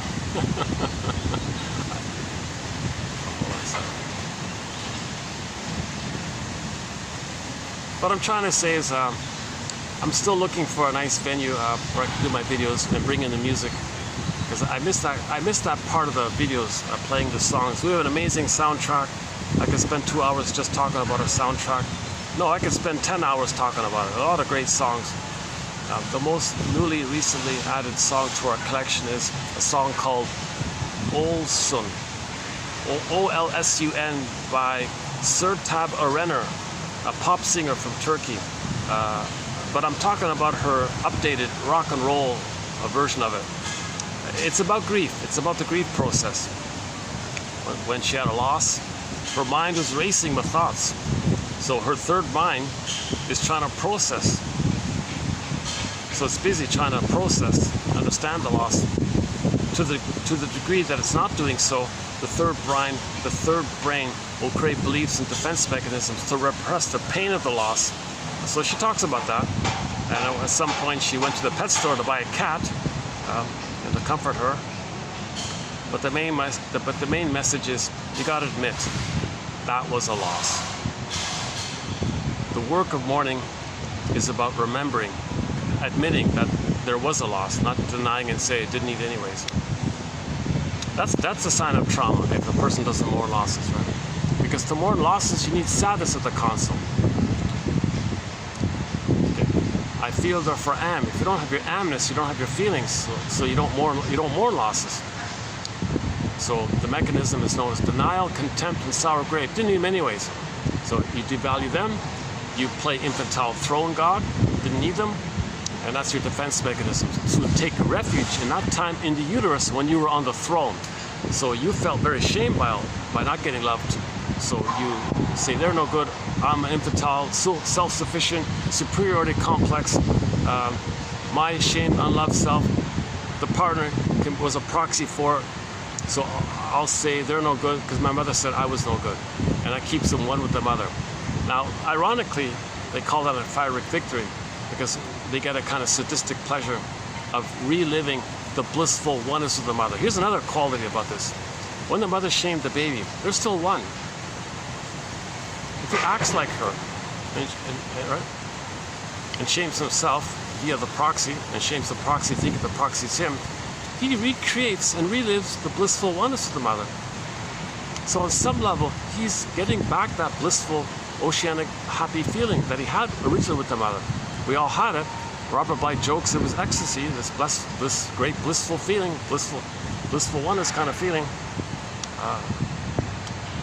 So the pain of it is divided up. Well, the proxy can express your pain, and whatever other pain you don't have, you'll numb it over with endorphins. Plus, what's left is you'll distract yourself from the pain by seeing the victim as your mother who hurt you, and in your pseudo-aggression, you get away from the pain by blaming the person in the present. We have a video in our collection here called On Those Who Hurt Others, who then proceed to hate the ones they hurt.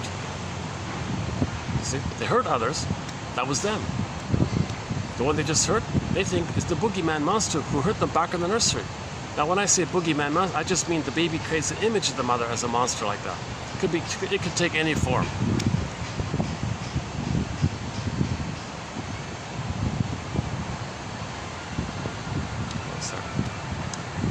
Somebody just parked right beside me here. Let's just wait a minute. Hold on a second.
Okay, so back to the record. Every neurotic is a music enthusiast, but he only has one record. Okay, music enthusiast. Of course, we would all love to love life and have a variety of songs. new experiences, new feelings, spontaneity, pleasure, authentic, spontaneous play in the present. A lot of songs, a lot of happy present moments, right? But they don't have anything in the present. They don't see the present. They don't recognize the present. They distort the present, squelch the present, and fill up the past, push the past to the present, so the present is still the past. They're living in the past, replaying that compulsion with the mother. Come on, mother, change your ways. Be a loving mother. Stop this cunning tale.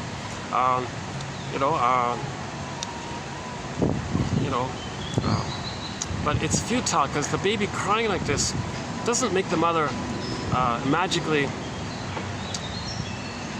heal herself to be a loving mother.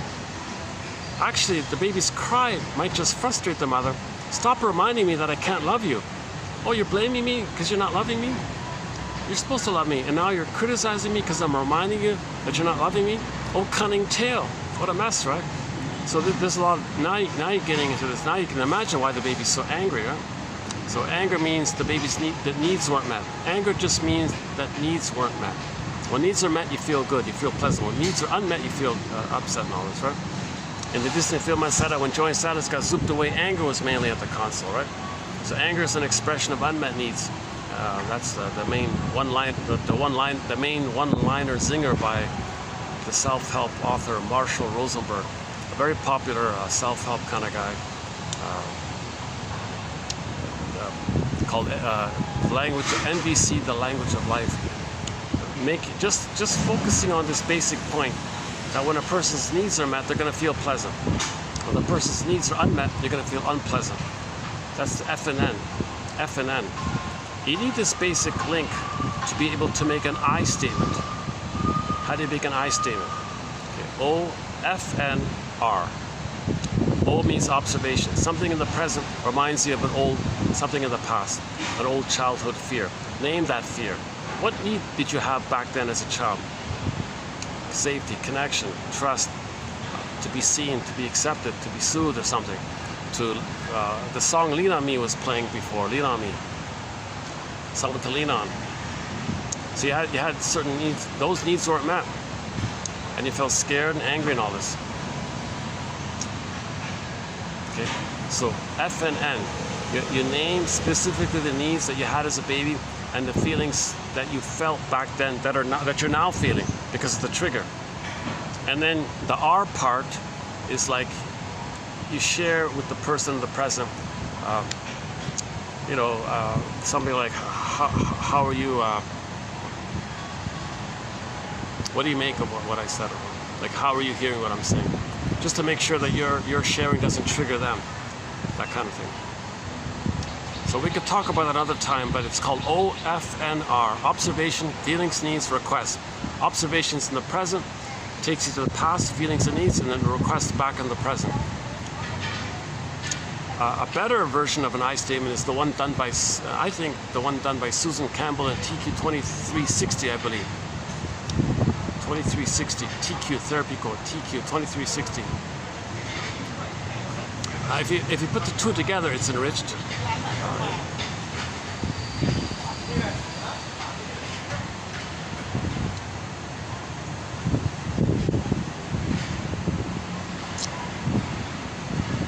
Yeah, so we're talking about how the baby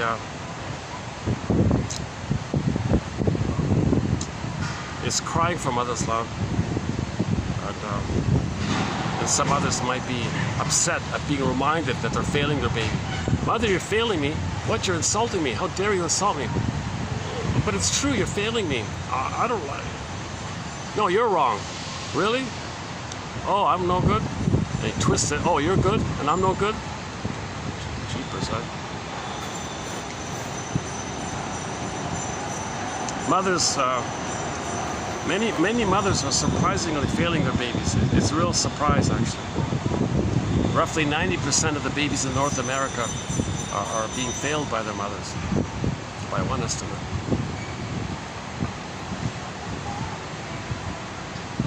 Now we also look at sociological factors that contribute to this, and how individual factors create the sociological factors that create the individual factors. Okay, so it kind of loops around like that.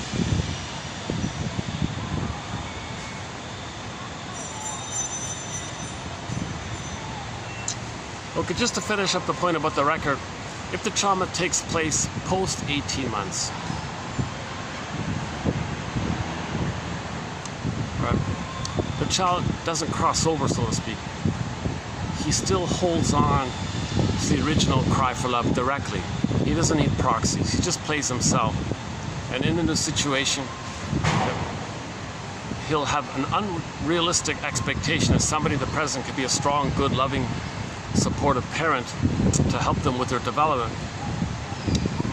Now they expect to be rejected, so they'll choose people who will reject them in advance or coax them to reject them, give people impossible tests, plus nobody can do it, so it's going to be relived. Now the person relives this to know what happened in the past. This is called more benign. They call it direct. It's more direct how it was directly. The mother, the baby directly asks her mother for help. No proxy. So post 18 months, they do it direct. So people in the present, can you be the good parent that I needed back in the nursery to support my autonomy? Nobody in the present wants to play your parent kind of thing.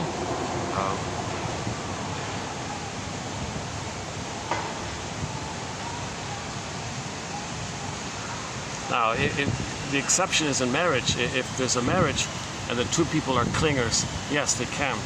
They can heal each other by making I statements, and they can grow together, kind of thing. But the stingers, they've given up on that, so to speak, or they're not there yet. They're just too talionic. They're just too enraged at playing infantile God and being addicted to shaming others, meaning shaming themselves to get the bliss with the mother. So they're in a more perverse thing, and now you're getting into brain damage where there's so much stress in the brain is getting damaged, and there's more chemistry around it. So it's harder for the stingers to stop being gleefully excited to be cynical towards themselves through the proxy, to be one with the mother who shamed them. So they got more work to do. That's why in the Odyssey it took Odysseus 20 years. It took 20 years, all these temptations to give up. So that's the whole story about all these temptations. Calypso said, "Oh, just stay childlike." Circe said, "Oh, who cares?" The sirens say, "Oh, just give up." Odysseus said, "No, I recognize what happened. I want to find my embodiment." So it's a difficult journey, of course. The second journey in midlife. That's why they call it the hero's journey. My favorite, in my humble opinion, really the only TV film version of that is the one starring Armand Assante. It was like a TV miniseries kind of thing. Now, if possible, get the VHS. I know it sounds ridiculous to hear this, but because in the original VHS, the key scene with the sirens was there, where he tied himself to the mast. When they moved it over to DVD, unbelievable. They took that whole thing out. One of the most important kind of critical scenes there. They took that out. So I have on my laptop a stamp. A small country had a stamp of that scene where Odysseus tied himself to the mast with the sirens. I've showed it in previous videos. Unbelievable. Anyways, still watch the DVD, even without that key scene. It's the closest, best effort to maintain the psychology of the story and the quality of the presentation. Massive production. The greatest film director at that time was commissioned to do it. I forgot, it was Andre something, I forgot his name again. One of the greatest musicians was commissioned to do the soundtrack. His name is Eduard Artemiev. He just passed away a couple of years ago. Two of the songs from the soundtrack to the Odyssey are on our soundtrack. One called Calypso and the finale. Two great songs. This was filmed in Turkey. Amazing scenery.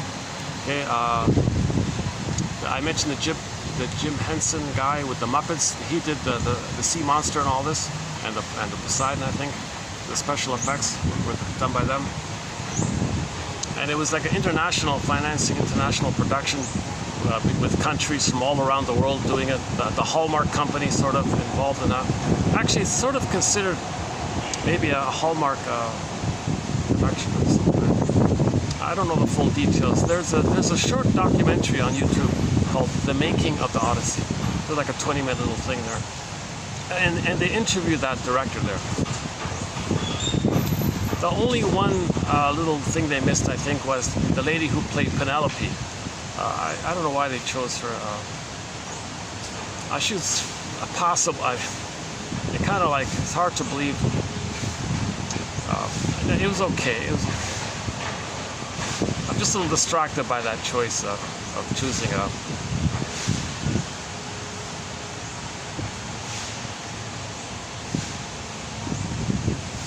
Hold on a second.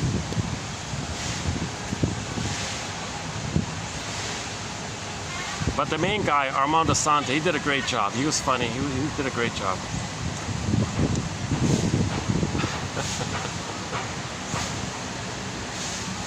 You can get a clip on YouTube that scene with the wave I was talking about earlier. That's on there. Something about I forgot what the clip is entitled, but I think you can find it with the wave. The wave talking to Odysseus. And the waves are splashing on the shore and all this. Odysseus, oh my God. That's like the initiation into the hero's journey. Now he's going to be the true hero's journey. Whereas prior, he was just playing the so-called machismo, infantile megalomania. So when there's trauma, the baby thinks it's another name for this oneness that the baby's in, of him being on the throne, where he thinks the power of the mother's, his power is infantile megalomania. So he was playing the infantile megalomania He-Man character, right?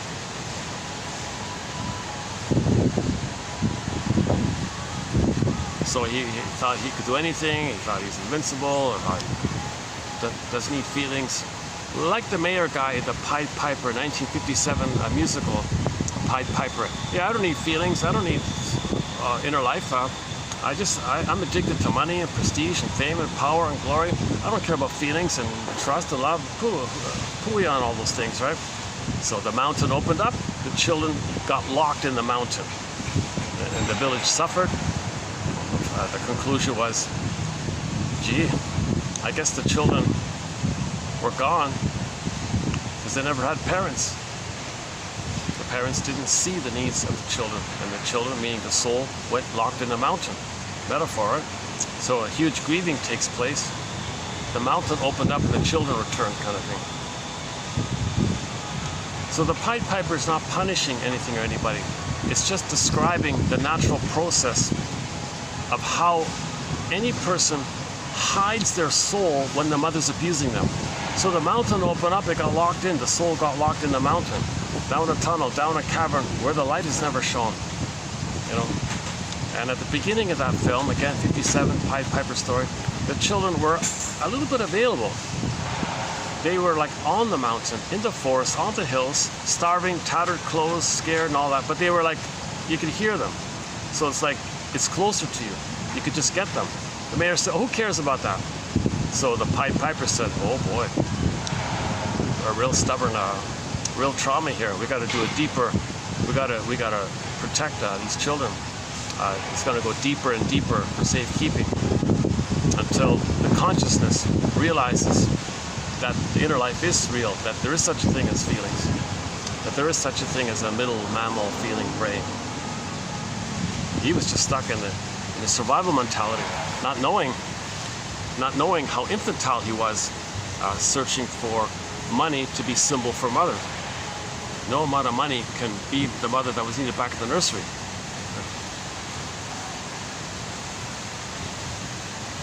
So if the trauma is post 18 months, it's more direct.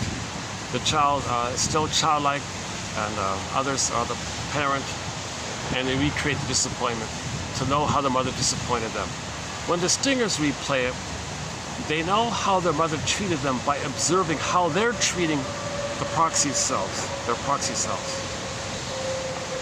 So they're treating others negatively. That's for the stingers to know how the mother treated them.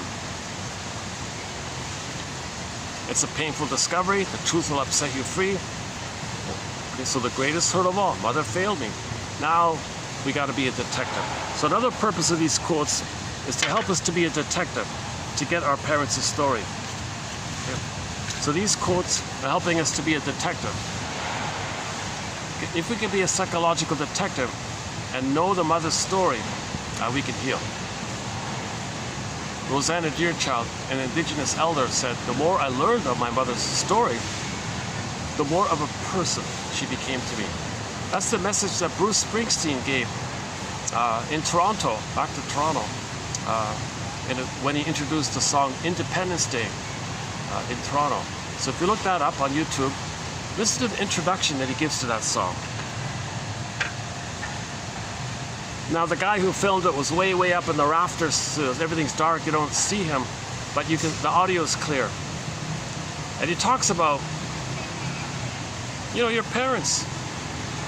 You're startled, aren't you? That your parents are just kind of like people who had dreams and all this. Didn't pan out and all this.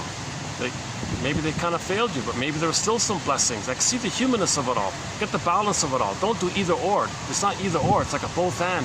Under heaven, over hell. It's a middle area, gray area. And so you try to look for the third side of the coin that holds and sees the other two sides of the situation. And so part of the healing is to resolve this splitting mechanism. This splitting mechanism is what babies do with trauma. Okay, breastfeeding is a matter of heaven and hell for the baby. The babies need blissful oneness to the mother. If the mother is doing it right, it continues. He's in heaven. The mother does it wrong, okay. If it's not perfect, he's in hell. It's like a split, binary, either or, right? So if the mother's doing it wrong, he's enraged, projects his rage onto the mother, turns her into a monster image. Now denies it all and hallucinates a perfect goddess image. So in the brain, it's either or. It's got to be perfect or forget it, because the baby needs to feel safe with the perfect, loving breast mother. It's got to be heaven to feel safe. If he doesn't get it, he's in hell. So this whole topic of heaven, how the child can't handle ambivalence. The child needs a blissful, perfect oneness. The child needs blissful paradise. When he comes out and he's nursing properly, skin to skin, loving, he's in heaven, he's in paradise. That's what he needs. If there's something wrong there, whoa, he can't handle ambivalence. He can't handle imperfection or something. He can't handle mother hurting him or misattuned to him. So he makes her into a monster. He feels very shamed by it.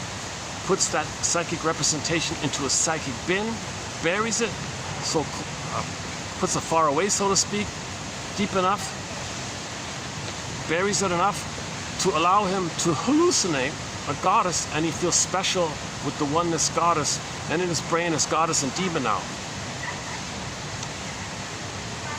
Because he can't handle ambivalence. The mother's feeding him, but she's doing it wrong. He can't say, "Oh, mother's having a bad day. That's okay. I'll see her as my loving mother who's just imperfect." He can't handle that kind of thing. He can't do any kind of thinking like this. He's not. His brain hasn't developed to see the third side of the coin. Every story has two sides. He can't do that kind of thing. Breastfeeding is a matter of heaven and hell for the baby. That's the role of the mother. The first 4 to 5 months is to breastfeed, skin to skin, loving gaze, blissful oneness, and so on. So there's a 2-hour topic in that area right there.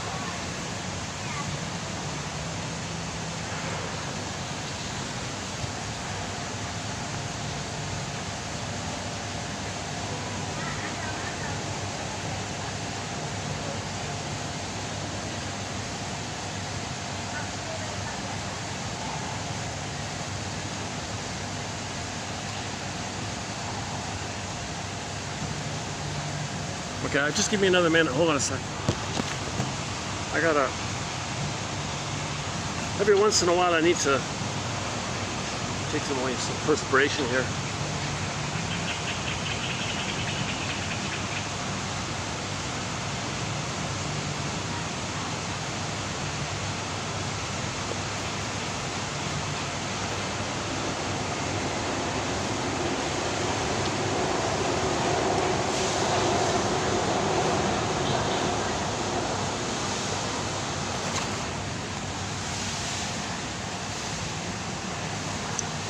I'm not getting the fan for some reason. Let me make another little adjustment here. Hold on a second.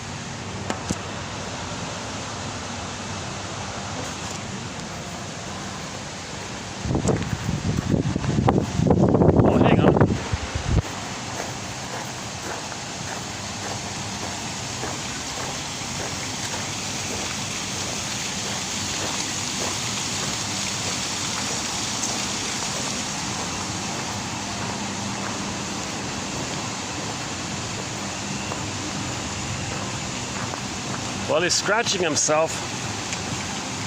But there's the star of the show here. Hello, Swan. How you doing?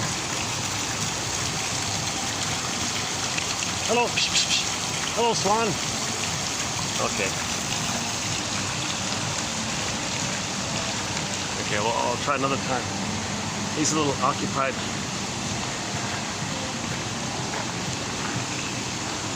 Sometimes he flaps his wings. It's quite a scene when he does that.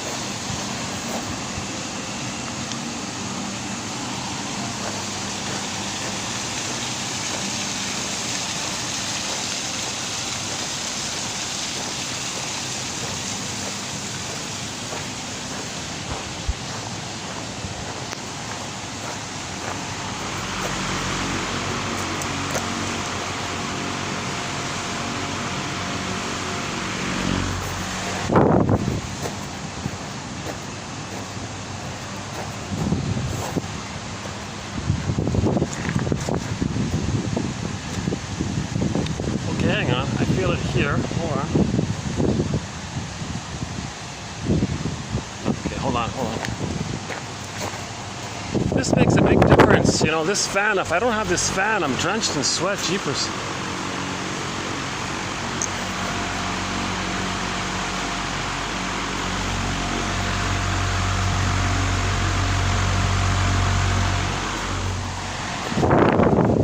That should do it, I think. Okay, let's continue here. Now we have a whole body of material about the stingers and the clingers. That's another 10 hours right there, the stingers and the clingers. Oh boy. Oh, that's better. Oh, now we got it. Okay. Well, there we go. Now I can feel the fan. All right. Okay. Sometimes the wind blows that way or something and it cancels the fan. Or it blows that way. I lost it.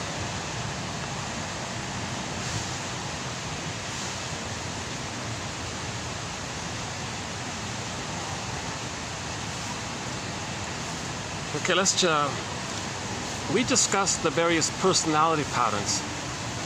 Each one has a separate thread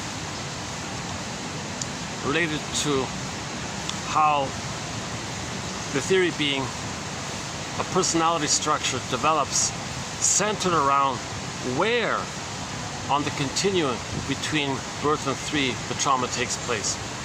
If the trauma takes place prior to 4 to 5 months, okay, bully pattern, lower functioning BPD pattern, okay, Iago pattern, the envy guy, the envious one, and a few other challenging personality patterns.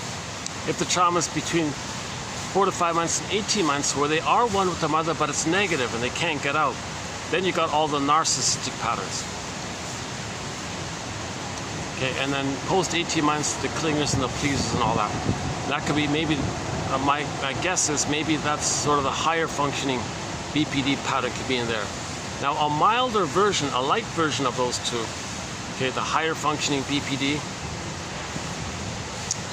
and the lower functioning BPD, a milder, sort of like minor version of it's like higher functioning histrionic and lower functioning histrionic.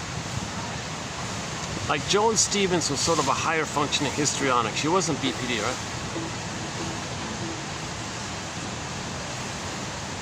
So I'm trying to work out the difference between the histrionic one and the BPD one. So let's put the histrionic aside for a minute and let's focus on the BPD one. So I'm still using Grotstein's theory about the BPD pattern. That it's a fusion between the bully pattern and what are the narcissistic patterns. Now which narcissistic pattern? If it's the turtle narcissistic one, Christine Lawson calls that the turtle BPD. If it's the clinging vine narcissistic pattern, okay, fused with the bully pattern, she calls that the waif one. Okay, if it's the bully pattern just proper, mainly just the bully pattern one, okay, she calls that the queen one.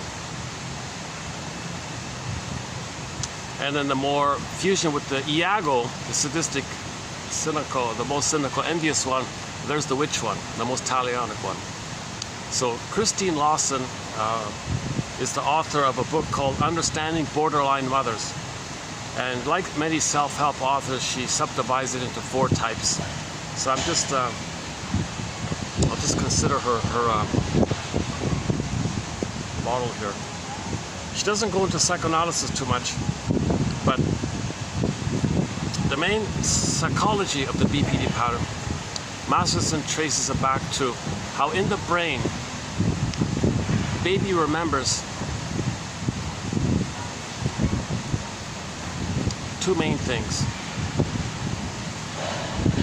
When he wanted to be himself and had needs, mother shamed him. Now that's sub-split. There's a split there. The mother was alluring, promising, enticing, seductress, whatever, and he had a great hope like this. Rejection. So in the brain, you got a part self that was allured, merged with the part other, mother. Okay, just put a dash between the letters M and O and the word mother. So the prototype of other in your life is the mother. Mother is the prototype for other. The first other is the mother, put it that way. So you got a part self memory of you blurred in with the part of the mother memory that was alluring. That's one relational unit. One relational unit. That relational unit usually clicks over to another relational unit where the alluring mother rejected you, and now you were shamed. So now you got the shame part self fused in with the rejecting mother. And these 2 relational units kind of link together often, because usually the mother's promising, rejecting. Or the baby felt a great promise and he was rejected. This is sort of Fairbairn's point about the splitting between the bad mother as being the alluring mother and then the rejecting mother. Okay, the allured self and the rejected, the shamed self by it.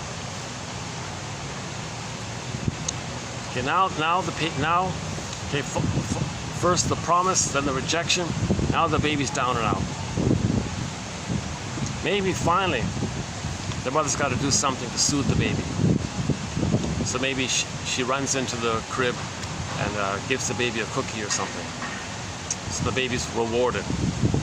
So now when the baby's really sad and all this, finally mother does something.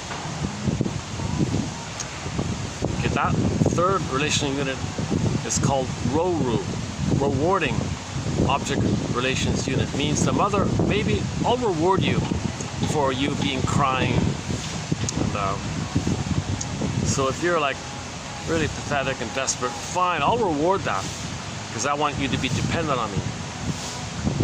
We're getting to why the borderline is there, right?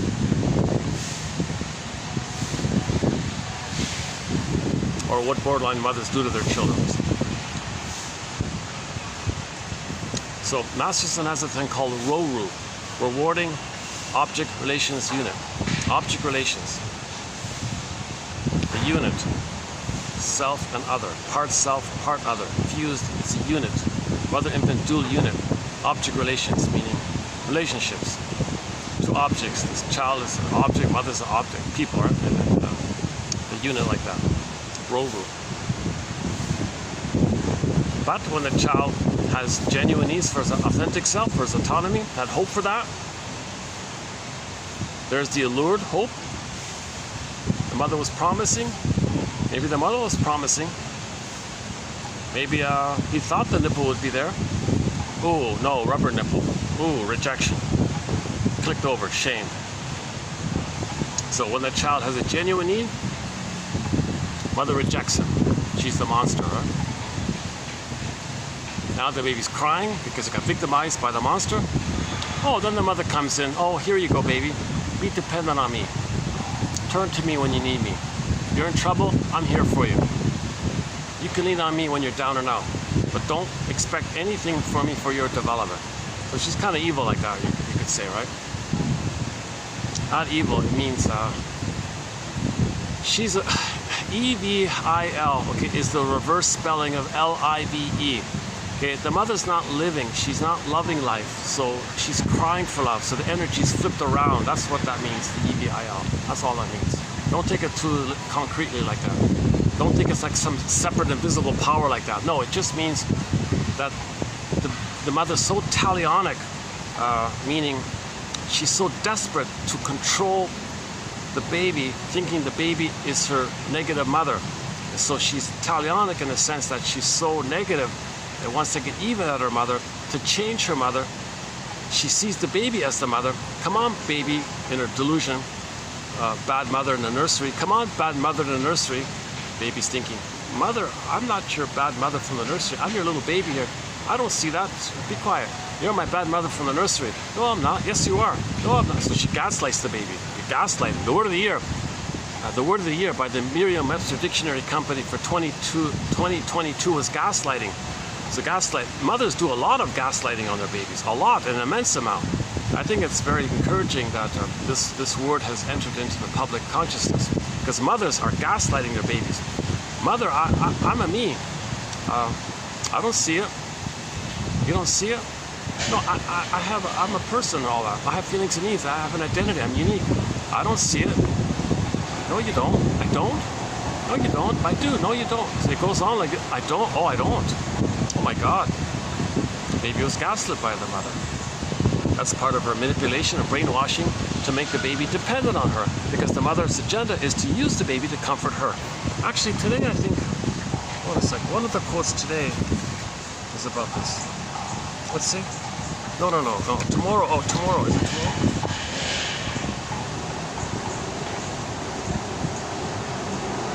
Yeah, here, this one here. In tomorrow's video, 2787, the third last one is this one. One shrink observed that women who were raised by borderline mothers recreated pathological dynamics with their newborns, and that the baby became the mother's own sick mother. So the mother saw her baby as her own sick mother from the nursery. Can you believe it? Hard to believe, huh? That's called perverse thinking, psychotic thinking, psychosis thinking. Although on the surface they look reasonable, the adaptive self, the false self, the making rationalizations, making excuses can appear as if reasonable, but underneath it's this issue, it's this old survival mentality.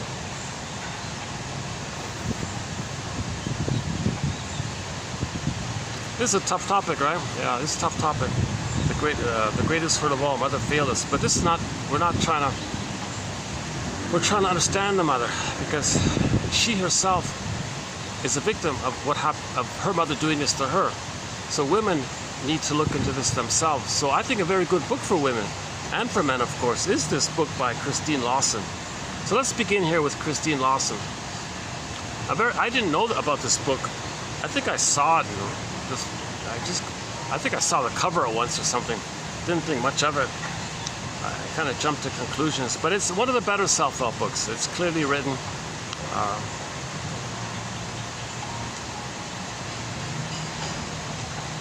You know, she does quote Masterson, you know, and what's his name, Otto Kernberg, and a couple of shrinks. So at least she includes some shrink material in her self-help book. So it's not bad overall. Let's begin. Why don't we just jump in and begin with this thing here? Oh, hold on a sec. So here's the confusion. In pop culture, when people say she's OCD, she's borderline, all this, the stereotype is that they're usually referring to the lower functioning BPD. When Masterson talks about the BPD, he's usually referring to the higher functioning one, where they can care, they can love, and they can be nice sometimes. You see, but under stress they regress to the earlier place. But the lower functioning one is always in the earlier place. So they're in the stinger mode. The higher functioning BPD can be in the clinger mode, but they easily feel stressed and they go back to the stinger mode. So things are chaotic like that. So for the higher functioning one, for the time being, I'm calling it the Swiss cheese codependent pattern. So the codependent pattern is trauma post 18 months, but there's traumas in there. So when they fall into the hole of the caretaking pattern, they regress back in the hole to the earlier place, to the stinger world. And then likewise with the lower functioning BPD, Grotstein says, well, think of it. Well, he doesn't say it like this, but maybe I can paraphrase. We can think of it like the narcissistic pattern, the Swiss cheese narcissistic pattern. When they fall in the hole there, they go back to the bully pattern or Iago pattern, some of the earlier patterns, traumas before 4 to 5 months. So that's why the context will tell you, are they referring to the BPD lady who is sort of in the clinger kind of place? Sometimes they're loving, sometimes they're actually quite compassionate. And some of them are therapists and all this, and they do a good job like this. I think the waif one, she talks about the waif. That might be a little bit like that. Sort of self-sacrificing kind of types like that. So they're more like advanced. They say, I'm not okay, you're okay, and they want to save everybody, like how the child wants to save the mother. Now the more perverse ones, the stinger ones, say they don't care about that. So they're very narcissistic and more egocentric, and they feel it's always a matter of survival. So since everything's a matter of survival, no regret. Okay, why? Because survival. No apology or reparate. Why? Because they're in survival mode. They're always thinking from the survival brain. Their trauma is too severe, and it's burned in that brainstem early on. That's why there's no empathy or care or apology, and slogans like no regrets and don't apologize, and don't it's your fault, and I did nothing wrong, and don't blame me, how dare you, because they're always in that kind of impulsive, aggressive survival mode, the stress response syndrome, right? So most of the borderline descriptions refer to this, the lower functioning ones, the stinger area. So in Christine Lawson's model, I think, I haven't finished her book yet, she's kind of referring to the waif one, you know, like shy about herself and all this, and doesn't accept help from others, but wants to help others, so she's kind of self-sacrificing like that, like a codependent pleaser clinger. I'm not okay, you're okay. So that kind of area. So they do have empathy and care for people and all that, but they're afraid to accept help from others and all that. Where the other ones, the three other ones, the witch, the queen, and the turtle,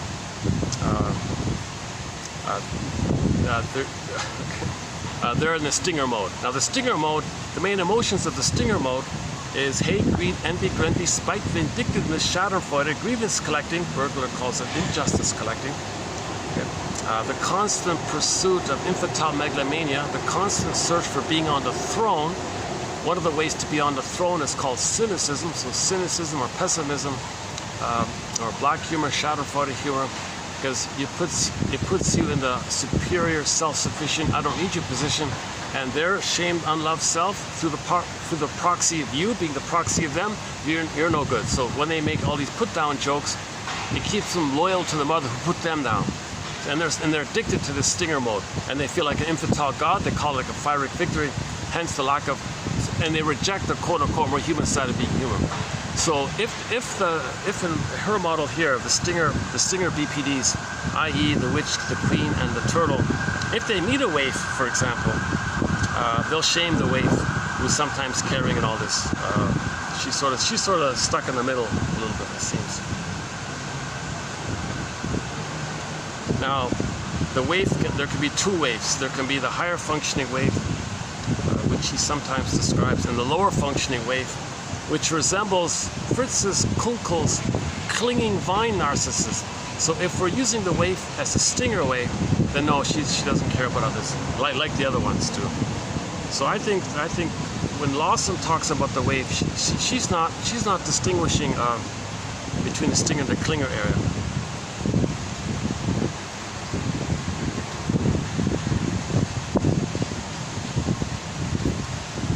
So let's just first back up a sec. Well, before that, let's finish up Masterson's theory about the relational units, Ro-Ru and Wo-Ru. So their mind is like that. Now within the relational unit, there's the passive self and the active aggressor. So let's play the enticing one. They can play the imagining that others are alluring and they're allured. They can flip it. They can be alluring and try to allure the others. They click over to the rejecting one. They can see others as rejecting and they feel shame. Or they could be rejecting and shame others. The third one, the Roru, it can be direct. They can play, please help me, and give me some cookies. The cookies is the Roru, whatever soothes them. So they'll reach for the beer or the cookie or the ice cream or whatever. That's the Roru, something to soothe them when they're down and out, a cigarette, etc. Or they see others as crying, and they might try to comfort others, I guess. But commonly, it's going to be the shame self and the abusive one, and they can flip it around quickly. So one minute they can idealize you and think you're going to be rewarding. That's the Roru. Okay? Roru, click, Woru. Now you're the monster. First they idealize you, then now they hate you because you're the monster mother. You're the Cyclops mother. So now they're aggressive like that. Or they act like the Cyclops and see you as their shamed self. So it's all very chaotic because those roles, those 6 roles I just mentioned, they can flip it around easily. And the relational units can flip around, skip around. And within each relational unit, the self and the other can flip around. Or one can play the self, you play the other, or you play the other and they play yourself, and it can flip around. So the Borderland is very flippy like that. And so doublethink, as mentioned earlier, doublethink comes from there. So if they shame others, at that moment they say the one they just shamed is the mother who hurt them back in the nursery. So it's all chaotic like that. And so borderline, so usually they say the borderlines have short-term intense relationships. You know, flighty in their thinking and changing topics easily, and what else is there? Impulsive and moody and erratic and lying all the time. And so I don't have the list on that one there, but for the time being, I'm still sticking with Grosstein. It's a fusion. It's a flipping back and forth between this. What are the narcissistic patterns? Okay, turtle, clinging vine, okay, bully, or he calls it the star, the bully, the star. Lawson calls it another one called the witch. One of the narcissistic patterns, right? Star, bully, witch, turtle, clinging vine, let's just say. And the bully pattern. Okay, which we know about, the belligerent, aggressive, trying to control others. They want to control the lackey, thinking they're controlling the breast. So they're aggressive, they're demanding to control others. It's the baby trying to control the breast. Come on, breast mother, don't disappear on me, stay here. No, sorry baby, the magazine article says I'm going to spoil you, so I'm going to withdraw. No, don't leave prematurely. So they may become a hoarder later on. Right, so people who hoard, the hoarders out there, okay, that it's referencing to this. Mother prematurely removed the nipple from the baby. And now he thinks, if there's something, I gotta grab, because because the memory is mother withdrew the milk. Right? So the hoarding can come from this kind of place. So bully patterns are also often hoarders, right? Greedy and hoard. Okay, let's do some of some of the quotes on it so far.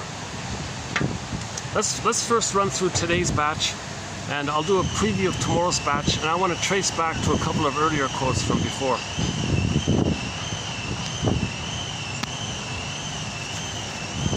Okay, here we go. 30% of what you're about to hear is wrong. It's up to you, dear audience, to figure out which 30%. All of the shrinks are confused about this topic. Most shrinks don't want to deal with this topic because they lie, they manipulate, they twist it around. They have no sense of, they don't have any memory really. Like you said that a minute ago. Oh no, I didn't. Like their memory's damaged. Like they might like, it's kind of like your friend promised something and the next day, I didn't promise. What are you talking about? I don't remember that. I don't recall that. Because in trauma, the memory can be damaged. So shrinks say, they call them difficult all the time because they don't know how to help them really. Now Masterson has an approach in his book. Masterson has made a huge contribution in this area. So when self-help authors discuss the BPD pattern, they often quote Masterson. He's sort of like one of the leading authorities. They usually quote Masterson and Otto Kernberg in this area.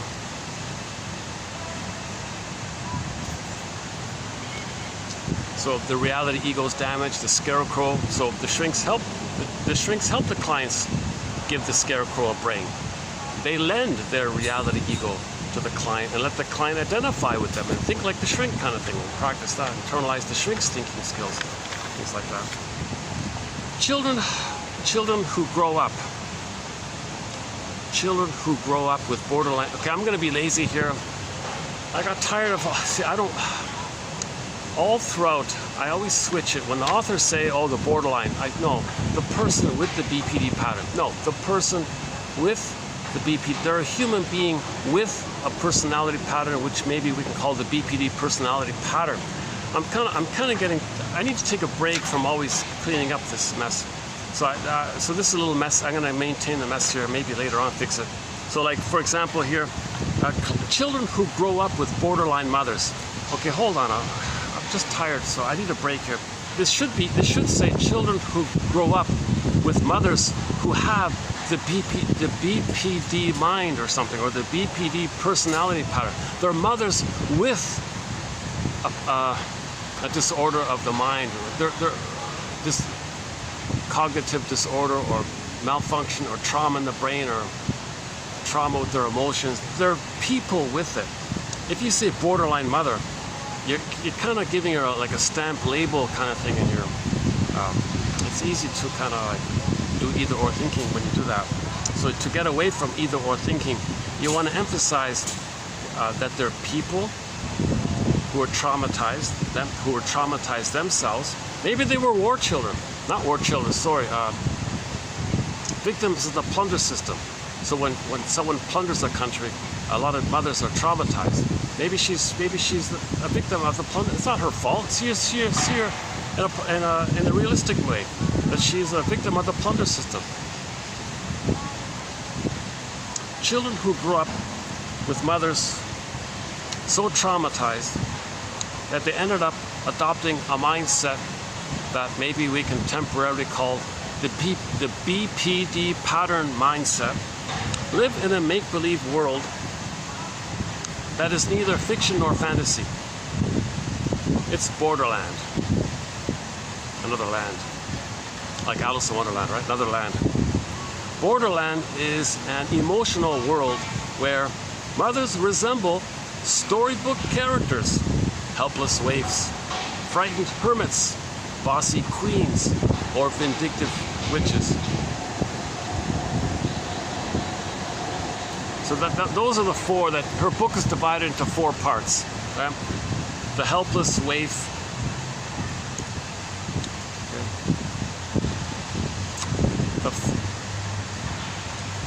and she gives examples of famous people in there, of frightened hermits, bossy queens, and vindictive witches. Like Alice and Alice's adventures in Wonderland, children in Borderland are puzzled by the contradictions of their world. Borderline mothers use fear and guilt to control their children. The child feels emotionally imprisoned, unjustly accused. The no-good child is sentenced without trial. Right? So in Alice in Wonderland, you're always guilty. There's no trial. Guilty first trial, they made up trial. There's no right guilt. So the mother says, you're always guilty, child. Because the mother sees the child as her no good mother. So the child is guilty. This is Alice in Wonderland, Borderland. Ernest Wolf, 1988, explains that merger-hungry personalities need to control others completely. So she's still trying to control the mother. So her symbiotic merging fusion needs didn't get that. That's called the self-psychology people. I'm not really into that whole self-psychology, but anyways, Heinz Kohut calls it merger hunger, merging hunger. The song for this topic is Katie Lang's song, Constant Craving, merger hunger, craving for this merging, this missing, right? Ernest Wolf explains that merger-hungry personalities need to control others completely. So all these tricks that borderline mothers with this pattern engage in, it's ultimately to like devour the child, mother, because to control him. See? For example, the borderline witch's merger-hungry personality leaves her children feeling devoured, suffocated, oppressed, etc. Okay, let's calm down here a little bit. Although borderline mothers, the next quote here. Although borderline mother, again, see, I'm tired of this kind of. All of the quotes, one of the most draining things I've had to do is detox all of the hate, the subliminal hate the shrinks are using with these labels. So every time a shrinks or a self-help author calls somebody something like a label, I say, no, they're a person with that pattern. No, they're a person with the narcissistic pattern. No, they're a person with the codependent pattern. No, they're a person with the bully pattern, etc. So I kind of feel lazy at this time. Although mothers with the BPD pattern may love their children, although mothers with the BPD pattern, personality pattern, may love their children as much as other mothers, their deficits in cognitive functioning and emotional regulation creates behaviors that undo their love. Right? So you don't notice it because they can't imagine their own emotions. They're so chaotic with their emotions. They're so faulty in their way of thinking. So whatever love they may have or want to have, you never notice it. Mothers with the BPD pattern have difficulty loving their children patiently and consistently. Their love does not endure or tolerate disagreements, misunderstandings. They're too impatient, right? They can be rude, jealous, irritable, resentful, arrogant, unforgiving, etc. Healthy love is based on trust and is the essence of emotional security. Their children, therefore, may grow up without knowing the meaning of healthy love.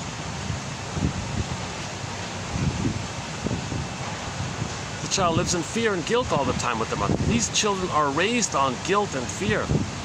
Eggshells, guilt, feel something's wrong. How do I please the mother? I'm always wrong, always guilty with the mother. How can I please the mother? They always feel guilty with the mother. These mothers use guilt as an emotional blackmail and trick to control the child, to devour the child, because the child is the breast mother. That's how psychotic it is. Okay, one guy here explains, quote, when a mother with the BPD pattern feels stressed and threatened, the habit memory system easily bypasses the cognitive and frontal lobe influence. So the cortex brain isn't developed. The scarecrow isn't strong enough. The straw house isn't the brick house. Okay, we want the straw house. Remember that children's story about you want the straw house to be upgraded to a brick house. Well, the mother, her mind is like a straw house. So when emotions come up, the straw house is blown away. So the straw house, wood house, brick house are metaphors for the strength of the ego, the conscious, reasonable mind thinking. Mothers with the BPD pattern have a straw house. It easily blows away. The cognitive style seen in mothers with the BPD pattern consists of a lack of focus or attention to the matter at hand. A balanced understanding of an event is impossible to achieve.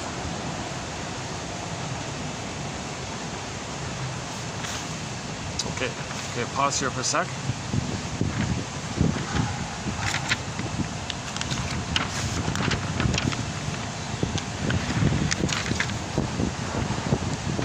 So we talked about the RORU and the RORU, the rewarding object relations unit, RORU, R-O-R-U, and WORU, withdrawing object relations unit.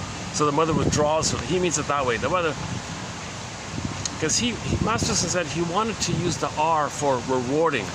What about rejecting? There's two R's there. He doesn't want two RORUs. So he thinks, well, let's just say the mother rejected the baby, while we can at the same time just say the mother withdrew her love. It's kind of like rejecting, same thing. So, okay, next quote here. So Ralph Klein is one of Masterson's students. The therapeutic alliance had become a new relationship model which she could use as an alternative to the endless repetition of the split object relation part units, RORU and WORU. However, the pre-existing schematizations of self and other are not erased. They remain as latent models for organizing experiences and are likely to be reactivated during a regressive response to separation stress. Therefore, it is not uncommon or unexpected for such clients to return to treatment periodically if the life events create sufficiently severe difficulties. So what he means is to heal this splitting, you want a new relational unit.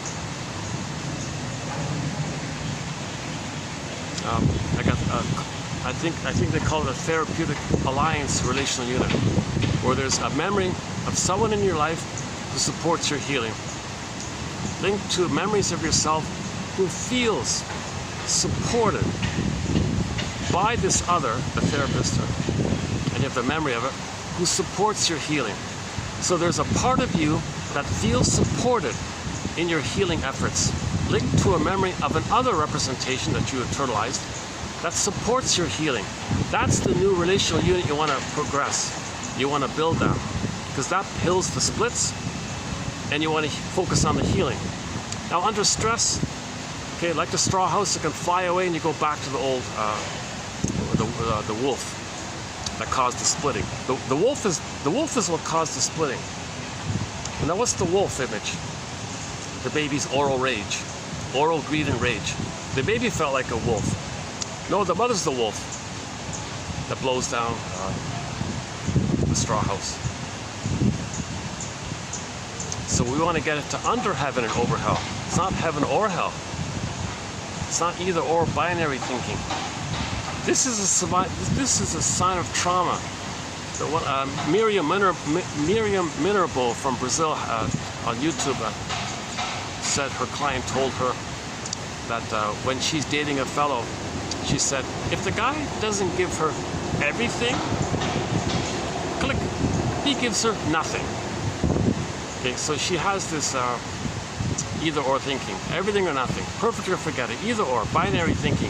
She can't tolerate the ambivalence that he's a person, that he's not perfect, but he's certainly trying and he's giving a lot.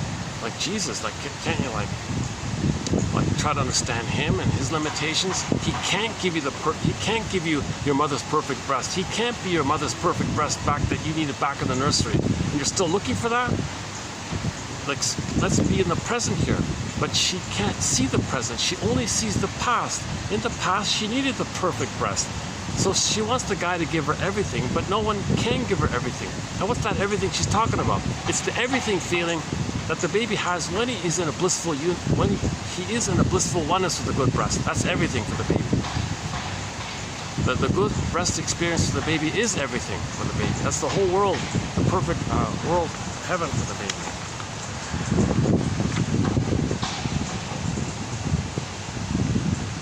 If the child cannot leave the another student of Masterson is Candace Orcutt. These are the two main surviving students of Masterson, as I can tell, Candace Orcutt and Ralph Klein, I think. If the child cannot leave the primitive perception of the mother and continue his psychic growth, he will be devoured by her. This fantasy derives from such fundamental longings as the child's desire to be independent and the mother's desire to hold on to him. The mother's using the baby. If the mother's using the baby in any way, in the baby's brain, there's a wolf that wants to gobble him up. And then he identifies with her and goes to life with a greedy attitude. If I'm not greedy, my mother's going to eat me. Okay? They project that onto the world. My greed or your greed. See how psychotic it is? And many short sellers use that as one of their philosophies in life. It's my greed or your greed. It's on YouTube. It's on YouTube. The guy said it. One of the guys, one of the short sellers, I guess, or one of the spokespersons for the short selling system, or one of the inspirational people for the short selling system. Well, it's my greed or your greed. Whoa. He's operating from the babyhood trauma world of when he morphed, where he projected his oral greed and his own oral rage. Okay, mother wasn't around, bottle schedule, rubber nipple. He was enraged. Oral, put that onto the mother image and morphed the image of the mother into a hungry wolf. Because as a representation, that's how the baby felt. Too much excitation for his system. So as a defense against all the chemistry, he's got to make it a mother image like that. Hold up, brain, don't send me any more stress hormones. I don't have needs and feelings. I'm not a hungry wolf. The mother's a hungry wolf. That's just like a defensive trick to not be flooded with too much stress hormones. So anybody with a slogan like that, my greed or your greed, that's a sign of trauma during that time, during that critical period. So one quote from yesterday was, if the mother can recognize what she's doing. Do we have it here? If she can, yeah, here's a good one here. Alice Miller, 1985, yesterday's quote. Alice Miller, 1985, writes that if a mother could feel how she's injuring her child. Okay, let's pause on it. Here's a good quote here. 1985, Alice Miller, the author of the drama of The Gifted Child, Thou Shalt Not Be Aware, about a dozen books about child abuse. Miller writes that, quote, if a mother could feel how she is injuring her child, if she could feel how she is injuring her child, most of them don't. They're soul blind. They're not going to see it. They're soul blind. They only see their needs. They're not going to see the reality of the pain being inflicted on their child. But if somehow they could, then she would be able to discover how she was once injured herself, and so could rid herself of her compulsion to repeat the past.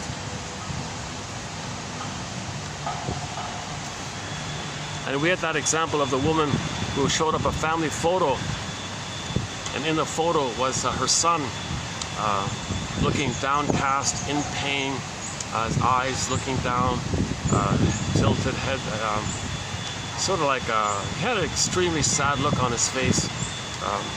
He was obviously in an immense amount of pain. Jeepers, that poor kid was suffering. He was clearly in one of the saddest pictures of a little boy. Anyways, the story is the mother held up this photo, pointed to her son in there. Hey everybody, what a wonderful, happy boy he is. He's such a happy, wonderful boy, isn't he? This boy is so happy, so wonderful, so amazing, such a good boy. She went on and on like this. Everybody's seeing this, sunk inside.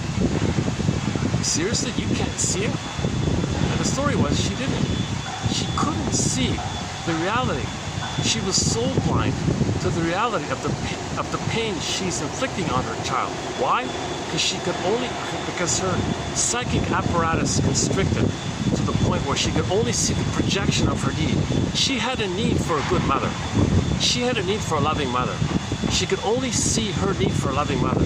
She brainwashed the baby to take care of her, respond to her, do what she says, be at her beck and call, never let her feel alone. She brainwashed and tortured the baby in a trauma bond to, okay, mothers know how to push your buttons because, hey, they sewed them on. So she had dominance and control over this kid. And she could easily, with a little gesture, a little wink, she could make the child run to her. She brainwashed this child. And the baby was the child was doing his every effort, every iota of his energy and being was to serve the mother. What can I do to please the mother and all this? And she was loving this. And what a good boy. And she rewarded this. Oh, and here's a cookie. Good boy, good boy.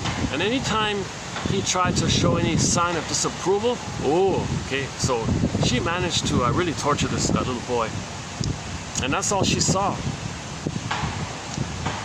That's the point, that her perceptual apparatus doesn't allow her to see how she's hurting her baby. She's soul blind to her son, or to her daughter, to the child, because she only saw the projection of her need for love that she never received. And she projected that unmet need and parentified the child. She parentified the child. She saw the child as the good mother that she never had. And I guess at that point the child was doing, now later on, you can imagine the rage that boy's going to feel when he grows up, right? Or that daughter is going to feel, if they feel it. If they don't feel it, the body will feel it. Okay? The body will express the pain of the soul if the soul doesn't voice it somehow. Yeah, another good quote from recently. Oh, here it is here. The body speaks for the soul if the soul doesn't find a voice. So if this child grows up and doesn't know it, he'll get a psychosomatic symptom. Organ failure or immune issue or fill in the blank. Obesity maybe, or acting out, binge eating, dangerous behavior, reckless behavior, manic behavior. Something will happen.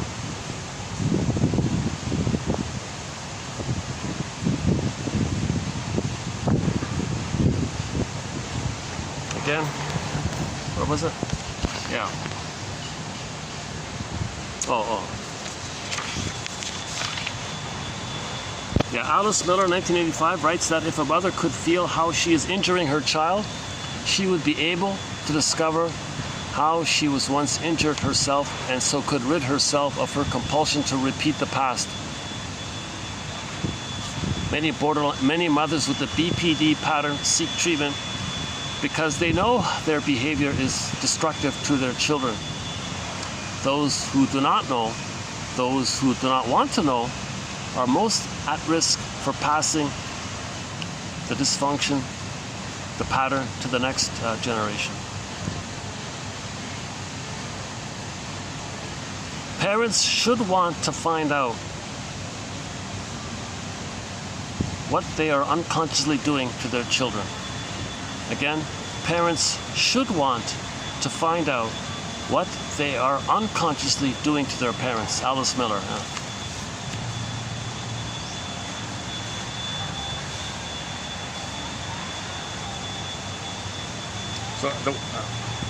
So back to the body one. The truth about our so that kid being abused by the mother. The truth about our childhood is stored up in the body, in our body, and although we can repress it, we can never alter it.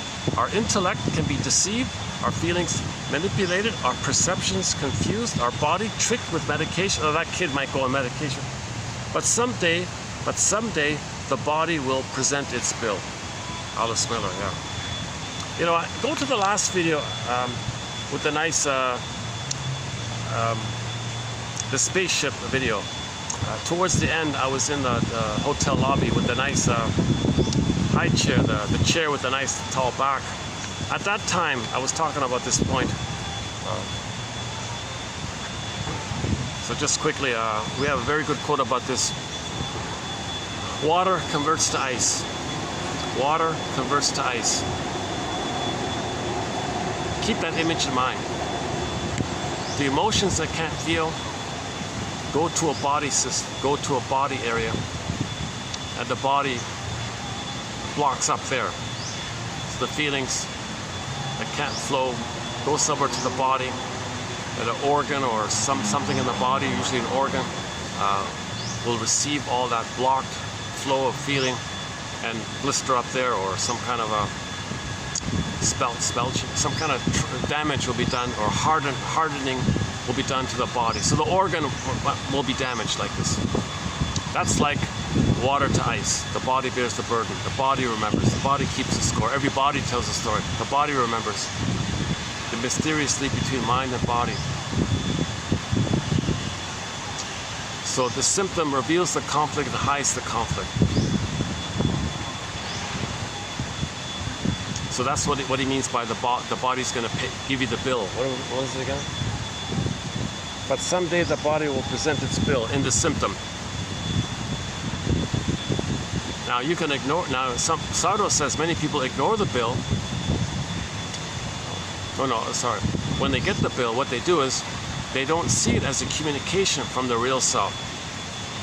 So what they do is they don't say, oh, this bill is, or this psychosomatic symptom. They don't say, oh, this is a message that it's revealing my blocked feelings and concealing it at the same time. My body's telling me I have these feelings, but I'm saying no to it, and this is being expressed with the physical symptom. And some people don't look in this area. What they do is they take the symptom and blame the symptom and say that's the problem. The symptom's the problem. Just play whack-a-mole, get rid of the symptom. No, the symptom is the symptom. The symptom is not the cause. So Sardo says a lot of people focus too much on the symptom to distract them from the pain of the emotions that they're not feeling. So the tension, so they want tension relief, so they get rid of the symptom. Then another symptom might come up later on. Another symptom might come up later on. So the newest quote to this point discussed yesterday was pretty good. Okay. In a nutshell, it was like this. When the baby's distressed, right? You might be crying, you might be screaming and all this. It's like physiological kind of things, right? Cry, screams and all this. Now let's say that's squelched. Mother shames him. Now all that energy that's positive, that was originally positive, right? It's now got to go into the body somewhere. Undue pressure on the body system. Now the body bears the burden, and the body's expressing it. So she said, the psychosomatic symptom is you crying and screaming covertly. You're still doing it. Psychosomatic symptoms are just a continuation of your covert need, because your mother punished your overt cries. So the energy went to the body system, and the body created an expression somehow. Sore back, let's say. The sore back is your rage at the mother, Sarno says. Your cry and rage at the mother. Let's read that quote. Do we have it here? Hold on a second.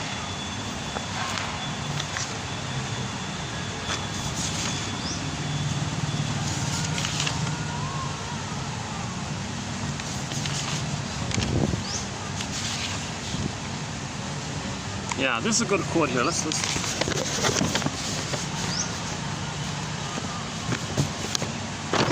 This is from TQ 2784, the second last one, 2 videos ago, by Capex. This is this is a very good quote, I think. So once again, I'm not a professional speaker. I'm not an actor. I have no training in speaking skills and things like that. So try not to judge this material by yours truly. I haven't been analyzed. I've got anxiety.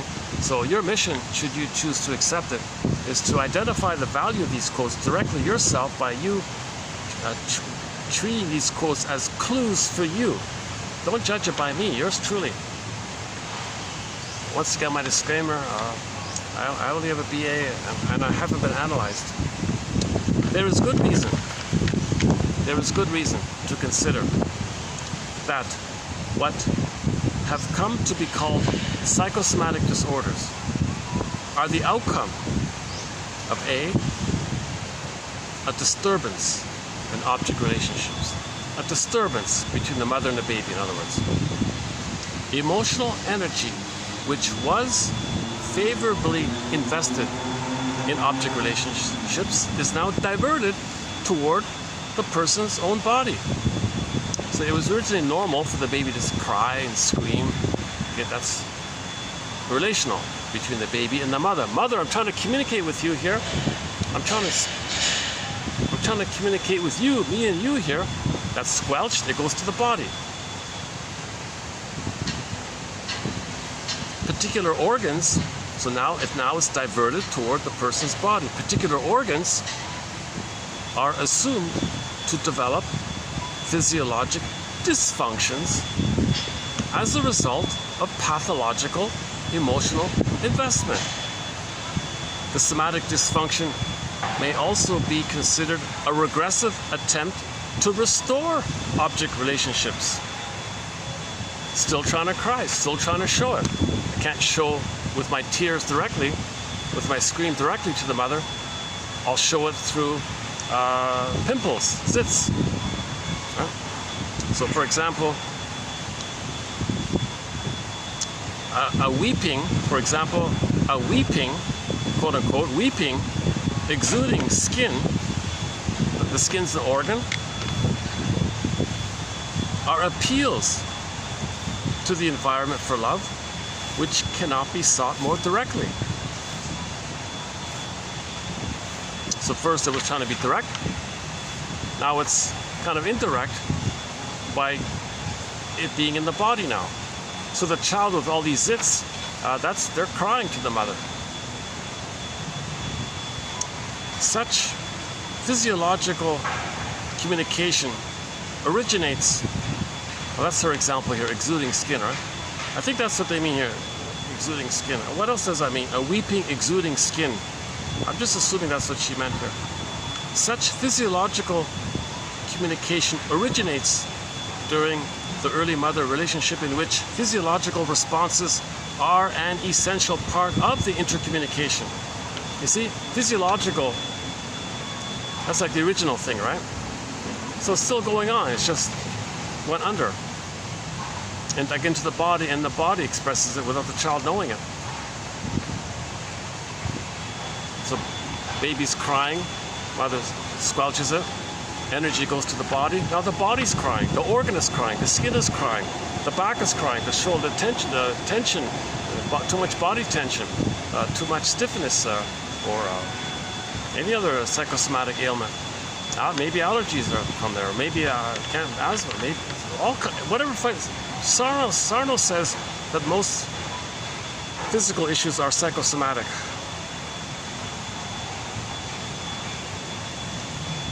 The body speaks for the soul if the soul doesn't find a voice.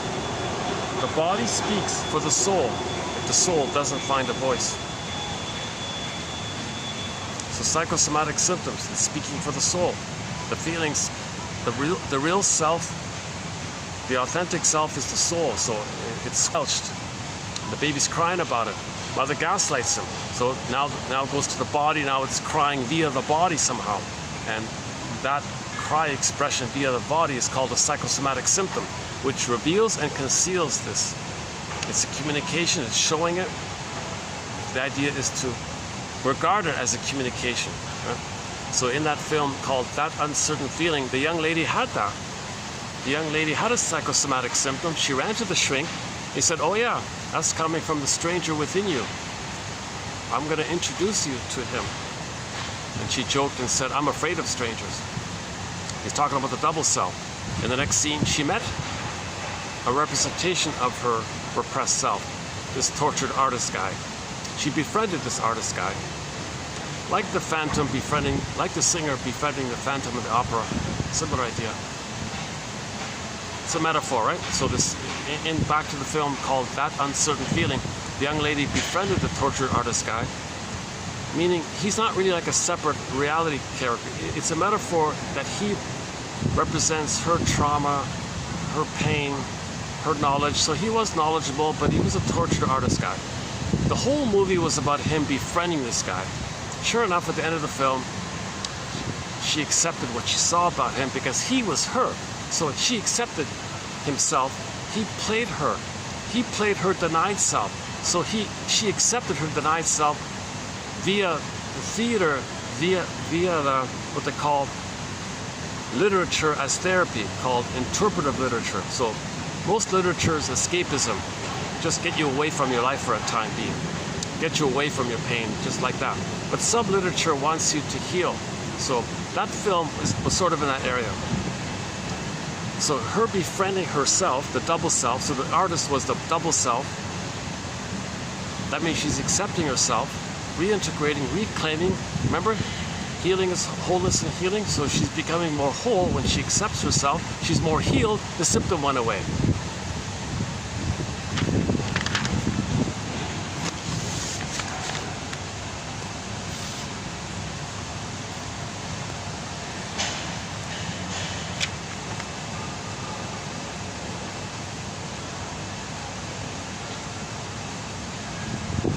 Okay, the next one's here from today's batch.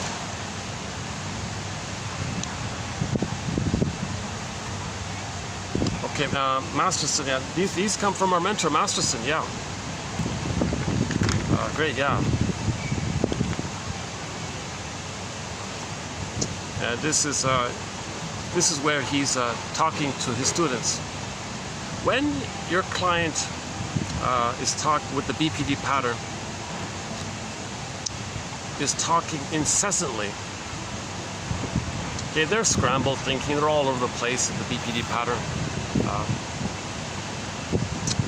You can just hold your hand up and say, wait a minute, I can't possibly follow you at this speed. What feelings impel you to rattle on?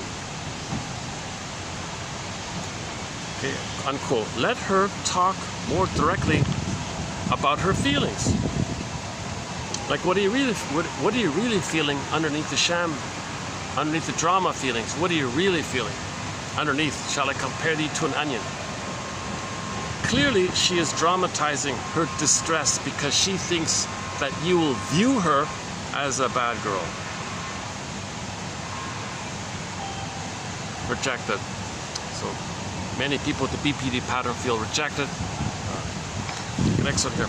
Your client has an hysterical overlay. If you start investigating affect, she will dramatize affect so much that you will have difficulty differentiating between real feelings and dramatization. For example, I rarely use the word fear because that makes people more fearful. Instead, I use the word anxiety. These clients identify with your secondary process. So shrinks have what's called a healthy ego, a secondary process. The clients have a damaged ego. They're mainly swept up with primary process, Alice in Wonderland, Borderland, right?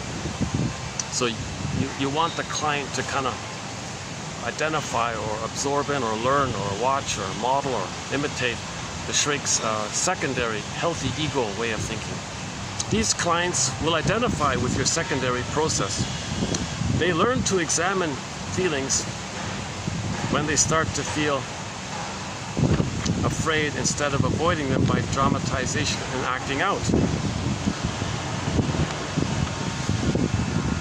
They learn to contain the drama and view it as anxiety. So it's anxiety.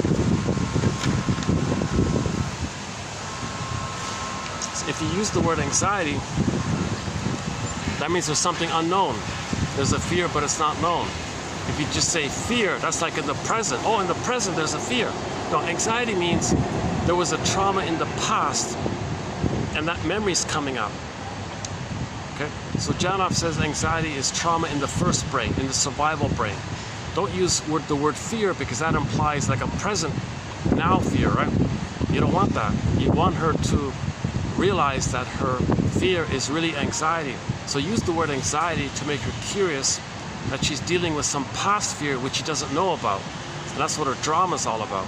Some fear from the past, mainly about it being abandoned, about not being seen, about being rejected, about being unheld and unsoothed. All the things that the baby needs. So that's one little, that's not bad. You got to read this yourself. You got to read this yourself. I'm not reading it too well here. Let me try again.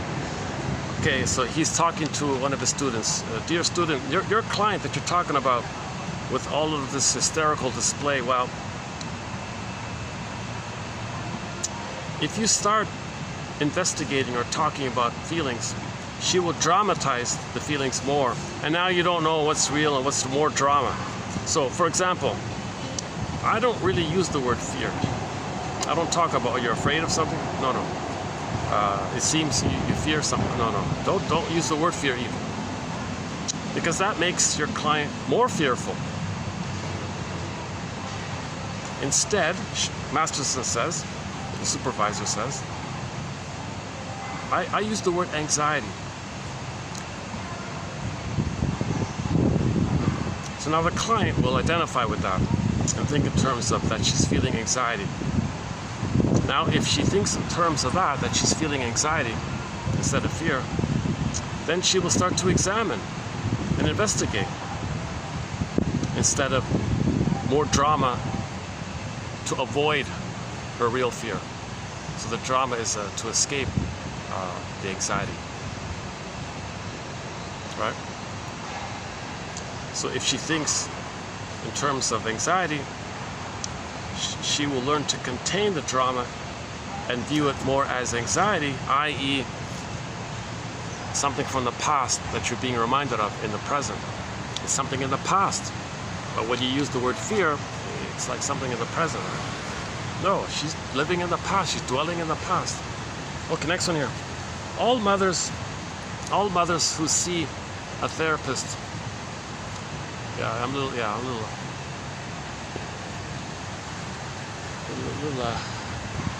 Maybe I'm tense from, maybe I gotta fix my, maybe I need a back pillow or something.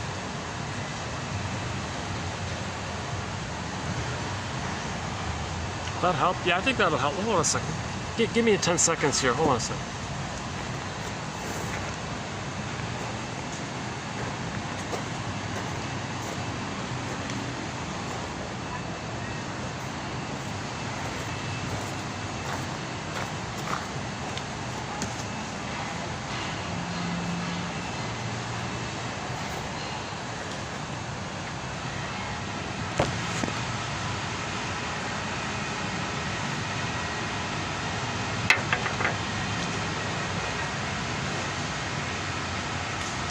Yeah, be with you in about 10 seconds or 20 seconds. Hold on a sec.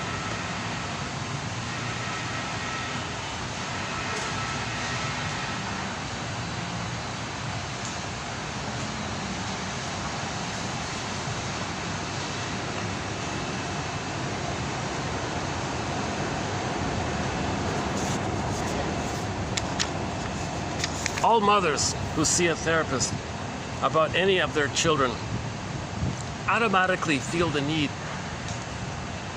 for therapy is a criticism of them. Yeah, okay, so they think that a lot of mothers think that if they're supposed to go to therapy, you're criticizing me, how dare you? So that you're questioning their identity,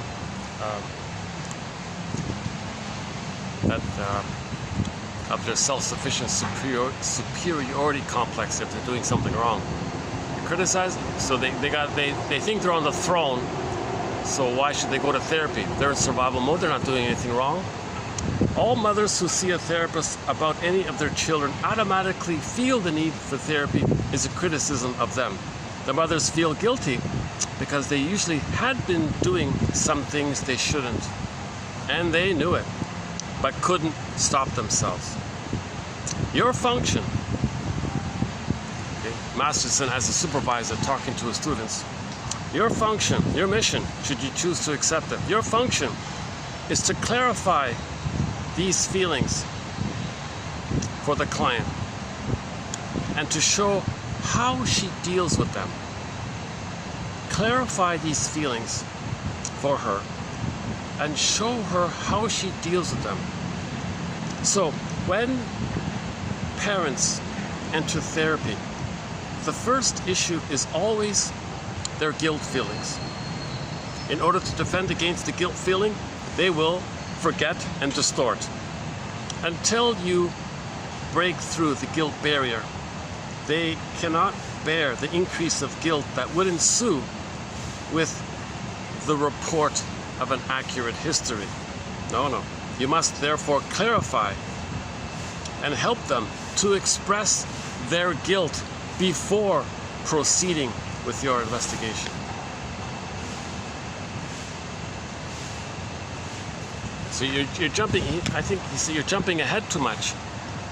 They're there because of guilt, and so clarify this. And don't jump into fix it mode or something. You got to get into empathy mode first. You must, here's another one. You must create reality for the client. And you can do so with therapeutic astonishment, i.e., you wonder where this comes from. And Masterson says sometimes your therapeutic astonishment is actually useful for them. So the client with the BPD pattern says some ridiculous, unreal thing. Where did you get therapeutic astonishment? Because his healthy ego and his surprise at it helps her to think more recently. Therapeutic astonishment. First, next one here. First, identify. Oh, okay, he was giving advice to one of his students, another one here. So he was saying to a student here, first, identify your feeling, dear student. Quote, I'm afraid I'm losing her if I'm not careful, unquote. Then turn back. Why am I afraid of losing her? What is she doing? And what is she saying to make me feel this way, unquote. So the student was saying, Master, I think I'm losing my client here. Geez, I'm afraid I'm losing her. So I'm trying to keep her in therapy. I think I'm losing her. Okay, stop. What is she doing? And what is she saying to make you feel this way? You can take many roads from here. For example, if I was sure of myself, I would say, quote, why are you trying to make me afraid of losing you? Unquote. Use your feelings as a reflection of what the client is trying to do. So she felt abandoned as a child. She wants to abandon the therapist to communicate that she was abandoned. So if the therapist feels abandoned or about to be abandoned, okay, why are you trying to make me afraid of losing you? You see, very skillful why questions like this, they call it confrontation, like to bring it to your attention. Not argument confrontation, just like confront your denial, confront what you're not aware of, confront what you're doing in with your life or something. Why are you trying to make me afraid of losing you? So this is a positive use of what they call counter-transfers. So this student client was feeling, gee, I feel like I'm going to be abandoned here.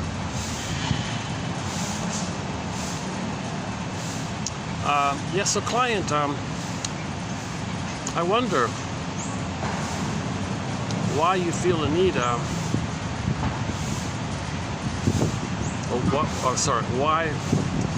wonder why you are trying to make me afraid of losing you. You seem to be wanting me to be afraid of losing you. I wonder why. What's that about? Yeah, well, my mother abandoned me. Okay, now you're getting somewhere.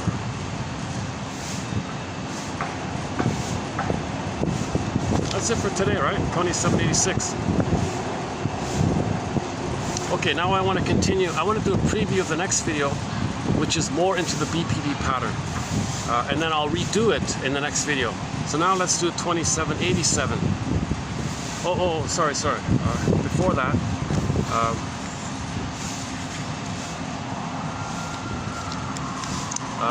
okay, so in reference to previous quotes about the BPD pattern, one is this one here. James Thurber's,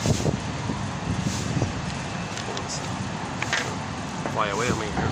James Thurber's 1931 comic tale, The Unicorn in the Garden, depicts the battle for sanity experienced all too frequently by children of borderlines.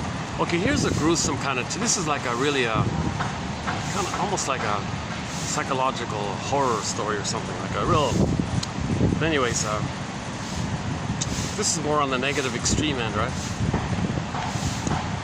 The unicorn in the, but it's a metaphor, treat it as a metaphor. Oh yes, okay, no, that's the idea. Treat this as a metaphor. The borderlines grown children often feel like characters in this Thurber's tale, The Unicorn in the Garden. Sometimes they feel like the husband, hoping to share their excitement and wonder, but are discounted, discredited, and disbelieved. At other times they feel like the wife, fed up with wild stories, fabrication, and deceit. Regardless of which way they turn in the emotional labyrinth, they end up feeling crazy. Yeah, so BPD, that's a common feeling with BPD. They make everyone feel crazy, right? I feel you're making me feel crazy here. Their lives are filled with mythology, fantasy, fabrication, distortion. Okay, just see this all. So just so this is sort of a metaphor of the child's talionic feeling of revenge to get back at his mother. So the child wants to get back at his mother for ignoring him. So imagine a child with enthusiasm. Mother, look at this. Mother, look at this. I'm busy. Don't bother me. I'm busy. Don't bother me. Okay. Ouch, ouch, ouch. So that child might think, I'm enraged at you. I wish you could see me. I wish you could listen to me. And he wishes, now he's enraged at her. So that's like a talionic quality to it. There's like a talionic feeling in the sense, I want to get back at you, meaning I want to change you. I want to make you be a loving mother. I'm angry at you. Come on, don't do this to me. So the metaphor of this is this unicorn story. So it's about a couple, a grown couple, husband and wife in a nice big fancy house, right? It's a metaphor for the childhood scene of the little child wanting mother's support and to be seen and acceptance and loving acceptance and play for their curiosity, for the growing development. And the mother said, no, enough of it. Don't bother me, kid, I'm busy. Okay, so the metaphor is the husband goes into the backyard. They have a nice little garden there. Meanwhile, his wife is sleeping upstairs. And the husband sees a unicorn in the garden. And he's all excited. Runs inside, runs upstairs, tells his wife, hey darling, wake up, there's a unicorn in the garden. Oh, this is crazy. Okay, there are no unicorns. Okay, you're being nuts here. I think you're nuts. You belong in the nut house. She was so enraged, like the mother. So the husband goes downstairs, goes back outside again, sees a unicorn again, and this time feeds it. And manages to feed the unicorn. And the unicorn took some food from him. And he saw the bright horn, the golden horn from the unicorn. He's excited again, runs into the house, runs upstairs, wakes up his wife, and says, no, really, seriously, I fed it. And I saw the golden horn. And the mother said, I warned you about this. You're nuts and you belong in the nut house. So, So now he's really feeling kind of angry by this. So he goes away. The wife can't go back to sleep. She calls the psych ward or something. She calls the police and all this. I'm afraid. I think my husband's schizophrenic. I'm scared of him. I'm in threat. I'm in danger here. This is very dangerous here. Please help, help. So a policeman comes and a shrink comes to the house. The two of them arrive, and they say to the husband, so, did you tell your wife that you saw a unicorn? What? What nonsense is this? There are no unicorns. That's a fantasy thing. I see. The shrink says to the cop, take the wife. Put her in the nut house. She's nuts. She belongs in the nut house. And meanwhile, the husband has a little smile on his face. Okay, that's a metaphor that the child is getting back at his mother for hurting him and not being there to share in his delight, to share in his discoveries. So, in the Borderland world, mother shames the child, or a person feels that others are making wild stories.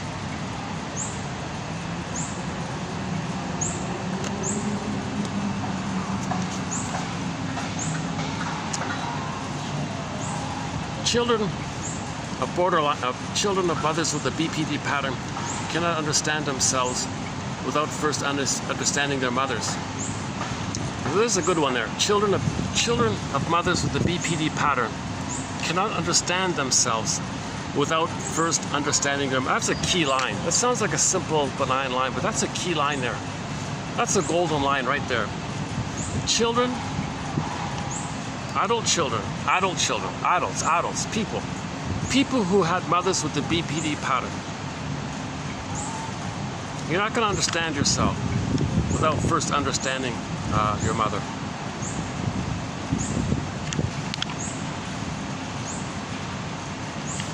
Adults who still idealize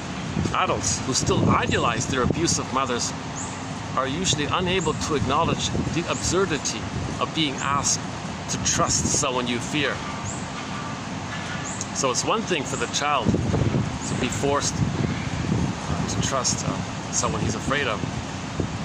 Children of borderlines, children of mothers who have the BPD pattern are often told, quote, you know, your mother really loves you. That's just the way she is, you know. She didn't mean it, you know. She can't help it, kind of thing. She didn't mean it. She can't help it. It's just the way she is, you know. She really does love you. It's as if children should ignore their own feelings and intuition that tells them that they've been hurt. So although these slogans don't sound too bad, the effect is the messages, the subliminal messages that children are supposed to deny that they're hurt. These messages not only encourage repression of their genuine fear and anger, but also lead children to believe that their mother's behavior is acceptable. Something is wrong if we fear the person who loves us.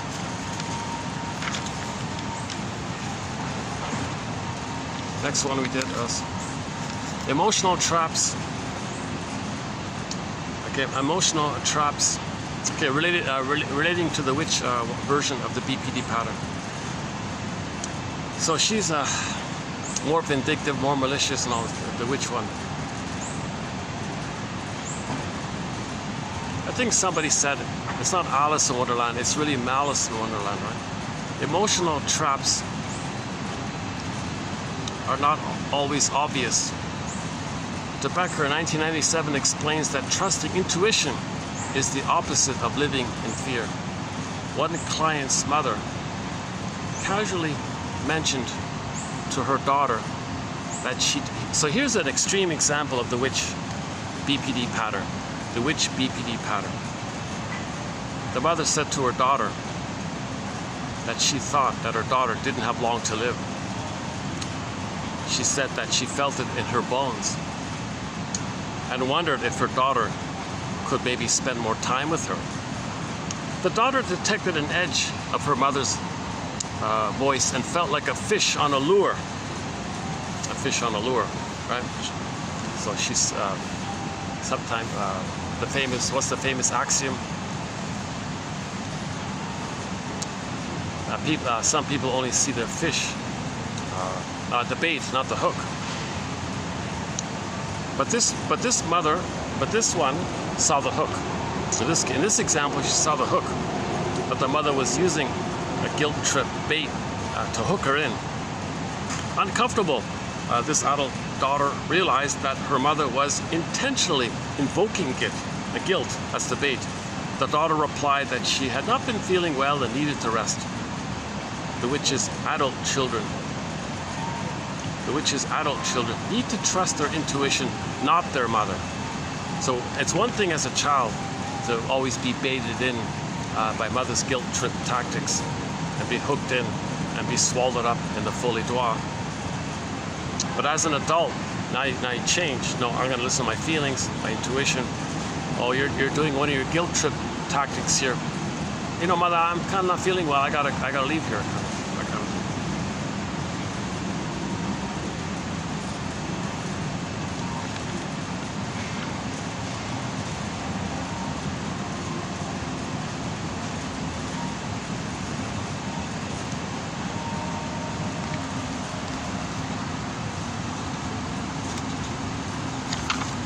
Parents should want to find out what they are unconsciously doing to their children.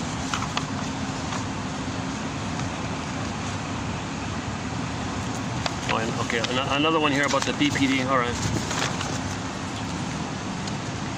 Early sessions with the client with the BPD pattern can feel like walking through a house of mirrors in search of someone. There is a, now you see it. Oh, still recording? We're still recording, right? Yeah, okay. Again, early sessions with the client with the BPD pattern can feel like walking through a house of mirrors in search of someone. There is a now you see it, now you don't. Catch me if you can. Quality to what the client is trying to communicate. Because they're flip-flopping and twisting it around, denying, blaming you. You can never catch them. Like they can never admit anything. They're in survival mode. The clients with the BPD pattern, they feel like they're in constant survival mode. So they'll deny, lie, twist, blame you, say, I didn't say that, I forgot that. No, I didn't say that, you're nuts. Like they'll twist it, shock, upset, all endless tricks to distract, to rhetoric, logical fallacies, duplicity, equivocation. You thought I meant that? Oh, you're a fool. Blame, attack, criticize, emotional blackmail, games people play. It's like a hall of mirrors. Now you see it, now you don't. Quality. They won't admit to a feeling. They won't admit to anything. Right? So they're in survival mode. That they believe it's because they're in survival mode. And if they're hurtful, I do nothing wrong. I'm in survival mode. That's the BPD pattern. Clients with this pattern may change subjects frequently. So they'll change topics. They're very flighty. Their presentations will be laced with lapses and silences, premature conclusions, and the unexpected intrusion of unrelated issues. Therapists may have to endure a confusing variety of complaints. So a lot of this complaining is a dispersal of the pain from the mother. So a lot of complaining is that there's an immense pain with the original mother. That pain is so great, it disperses to everybody. Now you're complaining to everybody. It's the generalization to the specific mother. So your beliefs and complaints about others, the they and so on, okay, that's code for the immense pain with the specific mother, like that, right? So it's a dispersal of the pain with the mother. So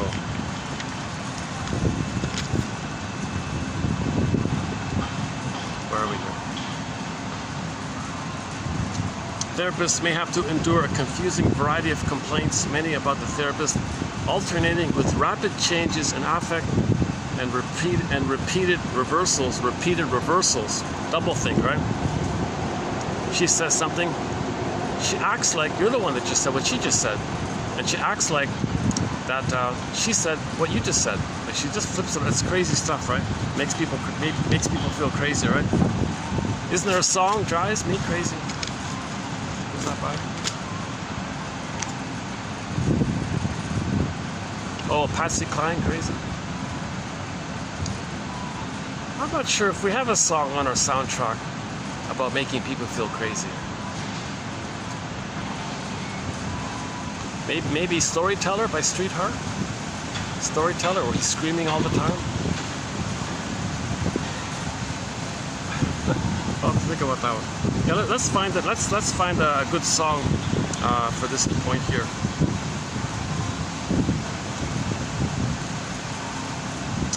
So there's little to get hold of with any certainty in such situations.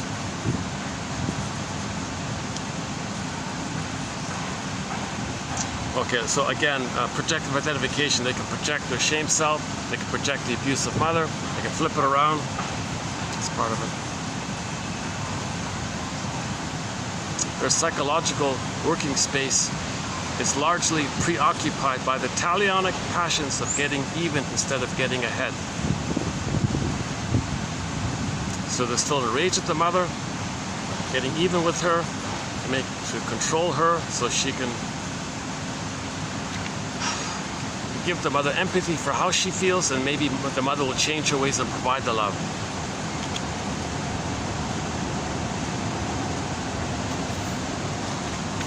Okay, I think I'll just leave it here for the past videos, for the past quotes here.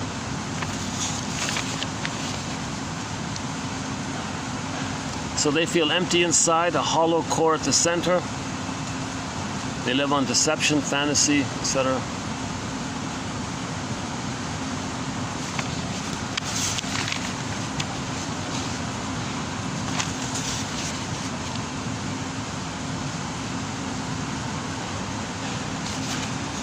Okay, now I want to do a preview of the next video, mainly by Christine Lawson. from her book, Understanding Borderline Mothers.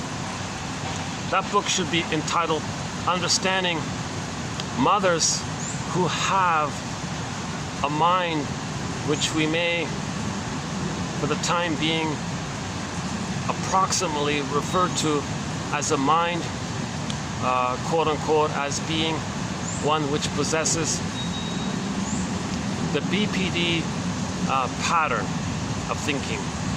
Or, okay, again, understanding mothers with the BPD mind.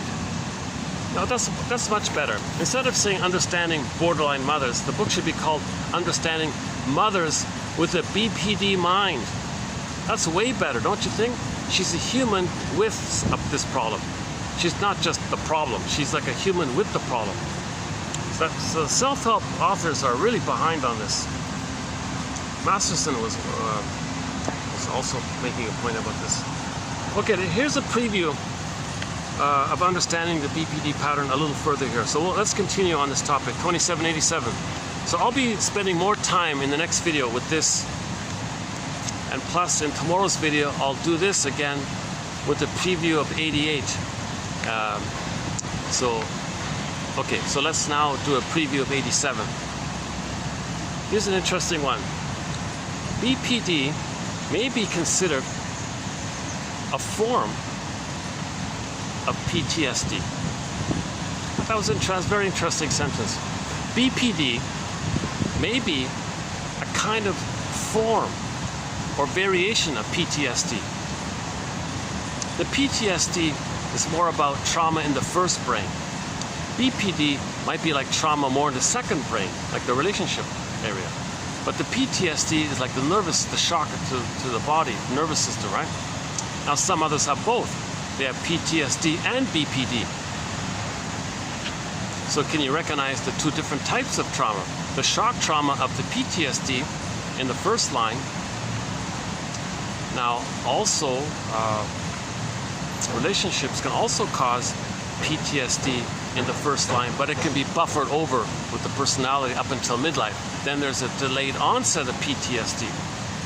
So the first half of life, maybe they're only BPD.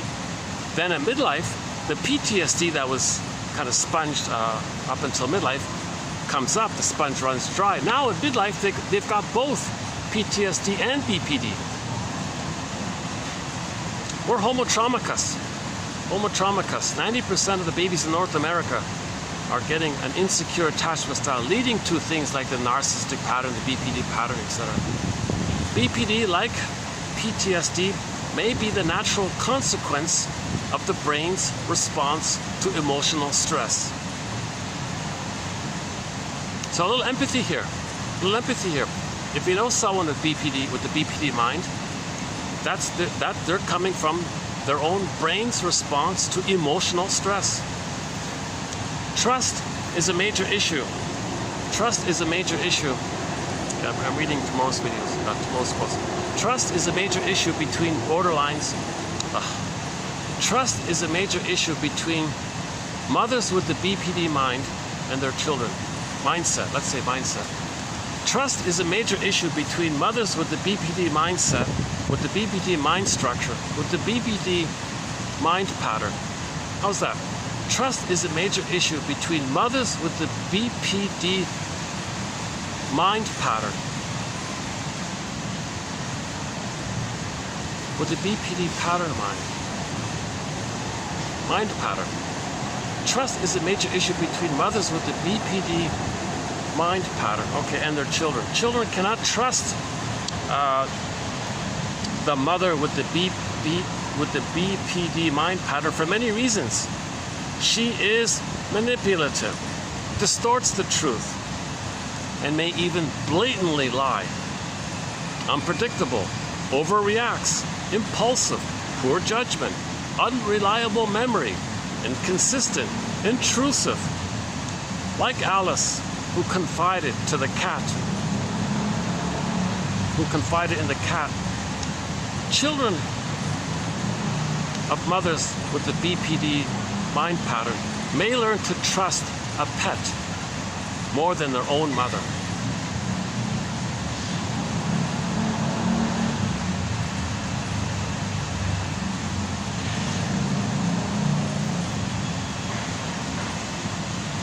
hence the amazing emotions. I think there are tears all around the world of these very touching little clips about people's relationships with their pets. Recently, a young lady adopted a dog, and they filmed that moment when they opened the cage or whatever, and she was going to receive the dog, and somehow the dog knew it, she was going to take care of him. The grief on the dog put me to tears. Like, he was so appreciative and so relieved that he's going to have a good home now, because he was abandoned and all this. And that was a very touching one like that. You know, a similar one I saw was a couple in their pickup truck or something was driving on a dirt road, and they found this run-down, beaten-up, poor old scavenger kind of dog. They managed to get him in they had a hard time, but they finally managed to get him in the truck. And you can see the moment where they gave him a biscuit, and the dog hesitated and all this. He finally took the biscuit, and they flashed it 2 years later, where they gave the dog another biscuit, and how he looked after 2 years of love. And you saw the remarkable change. The dog was pale, and his hair was all frazzled and looked wounded and scared. But after 2 years of love, he looked healthy, he looked kind, he looked friendly, very grateful kind of thing. A lot of touching clips out there. And the immense playfulness, that's our natural mammal nature. Another clip I saw this morning was, what do you call those toys where you take little blocks, little rectangular wooden blocks, and you pile it up like a little tower like that, and you're supposed to pull out a piece but not let the tower fall. A woman trained her dog to play this game with her. So she would take out a piece. The dog would, on his side, would pick a piece, slowly, pull it out. He did it. She would take another piece. Now the thing's a little shaky now, right? The dog hesitated, found a piece, slowly, ever so slowly. He paused for a long time, slowly, with a lot of feeling. He managed to slowly pick out a piece. And he paused, and it was all suspense, right? And when he finally got it out, the thing was shaking, and the woman was about to grab it. No, it didn't fall down.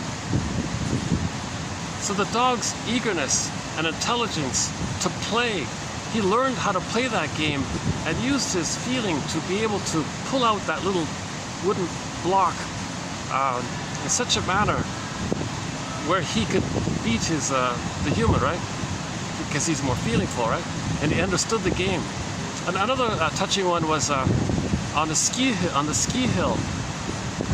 The family was kind of going down the slope, right, with the toboggans and skis and all this, and the poor dog was at the top, barking, "Hey, I want to play," but the dog didn't have a toboggan.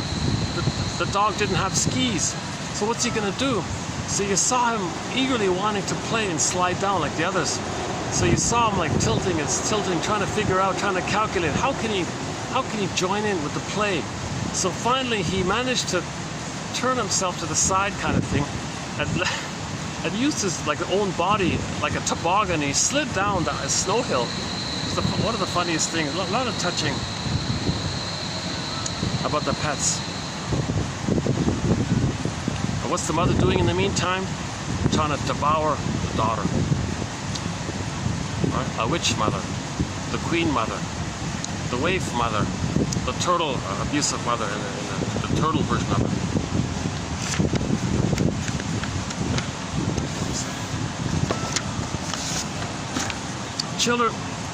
Children of mothers with the BPD mind pattern never know from 1 minute to the next how their mothers feel about them. Like a game of she loves me not. Like a flip-flop, either or, binary thinking. Right? Like the game, she loves me not. The mother's moods can suddenly change from tenderness to rage. creating an uncertain and insecure emotional environment. Winnicott emphasized the importance of the child's need for the good enough mother who provides enough calmness, enough safety and consistency so that the child is not overwhelmed with anxiety. Without structure and predictability in their emotional world, children have no reality base which to build self-esteem and security. They don't feel safe to know themselves. So they put their soul into cold storage and now they're in survival mode, like the mother. So most people with the BPD pattern had a BPD mother. Sorry, most people now with the BPD mindset, statistically speaking, most of that's caused because their mother also had a BPD mind pattern set. Children with mothers with the BPD pattern mind face a basic inherent inner conflict. Their attachment to mother is crucial for their survival. Yet, if a mother is a threat to survival, the brain must protect the child from recognizing this threat. Double bind. Huge double bind. Need the mother, but she's hurting him. Whoa. Failing to integrate the contradictory experiences of the good with the bad mother reduces anxiety because the image of the good mother is preserved at the expense of the child's positive image. Okay, now we're going to talk a bit about the splitting mechanism, which is sort of the key psychological dynamics underpinning the BPD behavior. It's a splitting mechanism, either or binary thinking, flip-flopping binary thinking. There's no real adult mind, right? In Eric Berne's model, it's just a child or their critic. The mother's hate or the child victimized, and there's no like adult mind, right? There's no mind that holds the other two sides. So think about that. That's how the child. So remember, breastfeeding is a matter of heaven and hell, right? Good and bad, like that. So later on, in the child's brain, if it's goddess and demon in the brain, how would it be for the child to somehow put the two together? You can't. It'd be like having no mother. So he keeps it separate, goddess and demon. This goddess and demon means the baby didn't have a normal human mother who loved him. So he's dealing with mythology images and an exaggerated primary process, Alice in Wonderland images of goddess and demon. The splitting defense results in a variety of neurobiological affects. As Kernberg points out, although this type of defense may reduce anxiety in children, it can also result in borderline personality disorder in adults. So splitting, if the child has split either or, chances are he'll grow up with the BPD pattern. Fear of abandonment is the most common symptom of BPD and is shared by all borderlines, all borderline structures, mind structure patterns. The feeling is sometimes described as survival anxiety. The BPD behavior is sometimes described as survival anxiety. The borderline feels numb, disconnected, and unreal. Quote, the bringing together externally opposite loving and hateful images of the self and of significant others would trigger unbearable anxiety and guilt because of the implicit danger to the good internal and external object relations. Therefore, there is an active defensive separation of such contradictory self and object images. In other words, primitive disassociation or splitting becomes a major defensive operation. So they don't heal. The way to heal is to somehow manage to bring the two together. Understand the mother does that.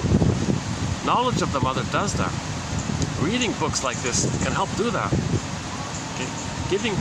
Weaving a basket, creating a catcher's mitt can do that. Otherwise, you're left with the memory of the baby's need to keep it split. Mother was seen as a monster? No, that's not my mother. Mother must be all good. Keep it like that. To see the two sides of the coin? Whoa. Well, of course, it would feel like it would be the reality of having no mother. He wouldn't make it. So he can't see the two sides of the coin. He won't see the two sides of the coin. Because to do so would feel like the original true feeling of having no mother. He can't do it. So he splits it. He only sees one side. To see the two sides, you see?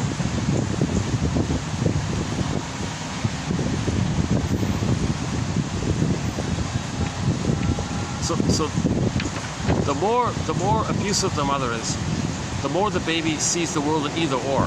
It's a survival mind, right?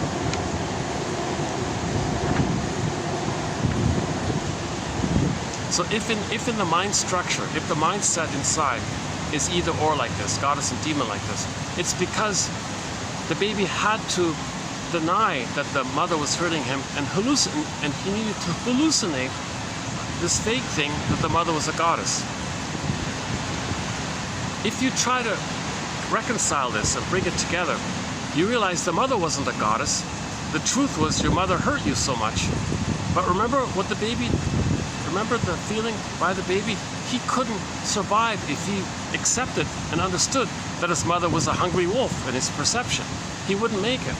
But now as an adult, we know we're not in the nursery, but we transfer the past to the present. So people in the present still operate by the past mindset, so they don't see the two sides of the coin. Just like the baby can't handle the confusion of the mother trying to love, making a mistake. He can't handle that kind of confusion. He splits it either or.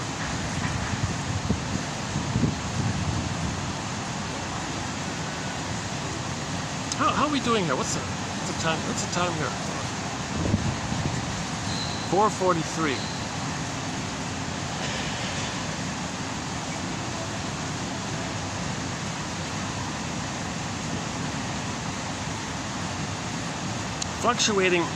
Fluctuating between desperately wanting help but rejecting help. That's a constant feature of the BPD pattern. They'll claim they want help, but the moment it's there, they'll reject it, right?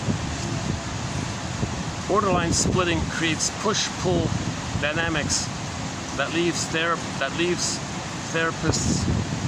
family members caught in cycles of feeling sucked in and spat out. So they have double or dual fears of engulfment and abandonment. So they feel abandoned. Come close, they suck you in. Oh no, you're gonna engulf me, push you back, spit you out. Now, after they spat them out, they feel abandoned, suck them back in. That's the push-pull dynamics. People on the receiving end, make up your mind. Are we friends or not? Like, you know, that kind of thing.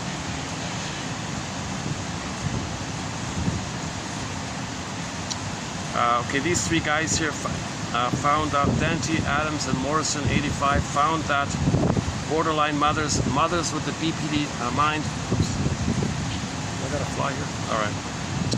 Were reluctant to participate in their study because they feared discovering that they had damaged their children. Yet these same mothers expressed the belief that their children had indeed been damaged and needed help. Look at that, eh? So here's the mother who's abusing their child. They didn't do it. Oh, they're perfectly innocent. But someone fixed my child. There's something wrong with him. Oh. I got a guy staring at me there. Hold on a second. I didn't notice there was a guy just sort of staring at me a bit. Let me shift my position here. So that work? I got a block. Does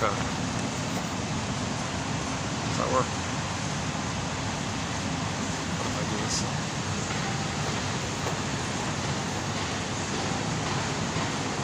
Let's go down to where the swans are. Yeah, let's do it.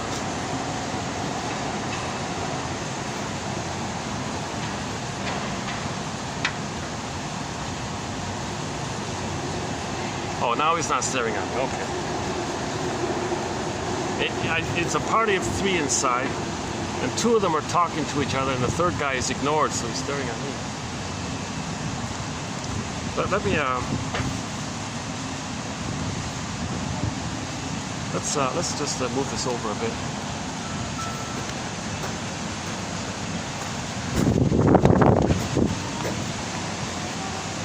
Unable to grasp that something might be both good and bad, the person with BPD can only see the ends of the spectrum.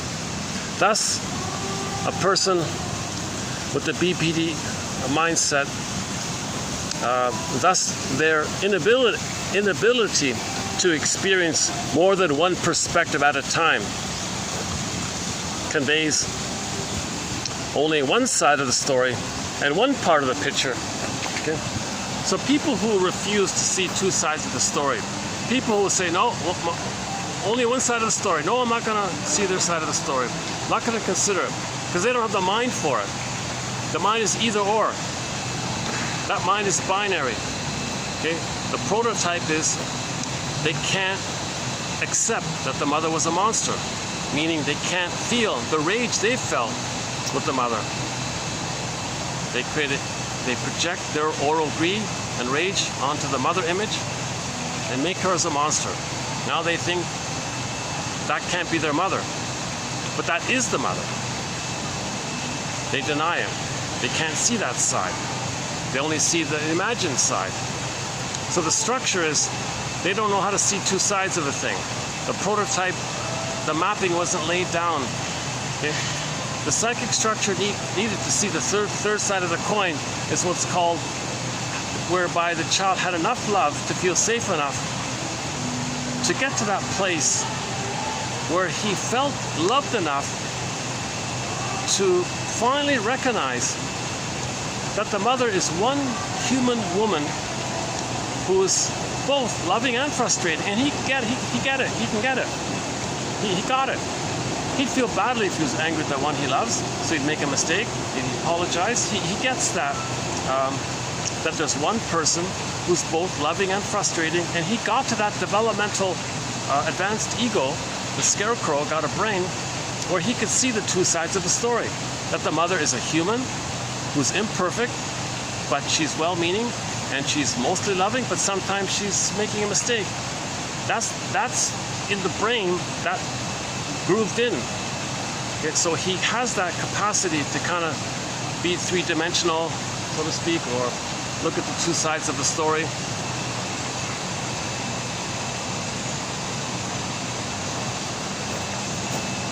Yeah, okay, let's sit here for a bit.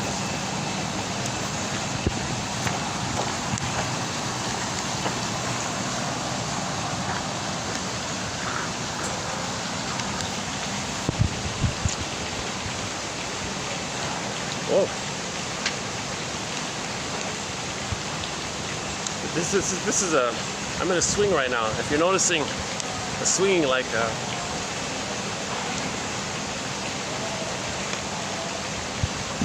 so that's why people with prejudice or people with extreme beliefs, and they can only see one side. I can't see the other side. I don't have empathy for the other side. I can't understand the other side. Because they don't have the psychic structure for it. The psychic structure for empathy and morality and is having been loved enough to get to the place where the baby could recognize that the mother wasn't so terrifying, that she was mostly loving, maybe sometimes disappointing, but the love outweighed the pain, thus allowing the child to hold the 2. If the pain outweighs the love, he can't hold the 2, he splits it. So somebody with either or thinking, that's a sign of trauma, in other words. Yeah, next one here. Because the mother with the BPD mind pattern mindset is unable, or blueprint, how's that? Because the mother with the BPD mind schema,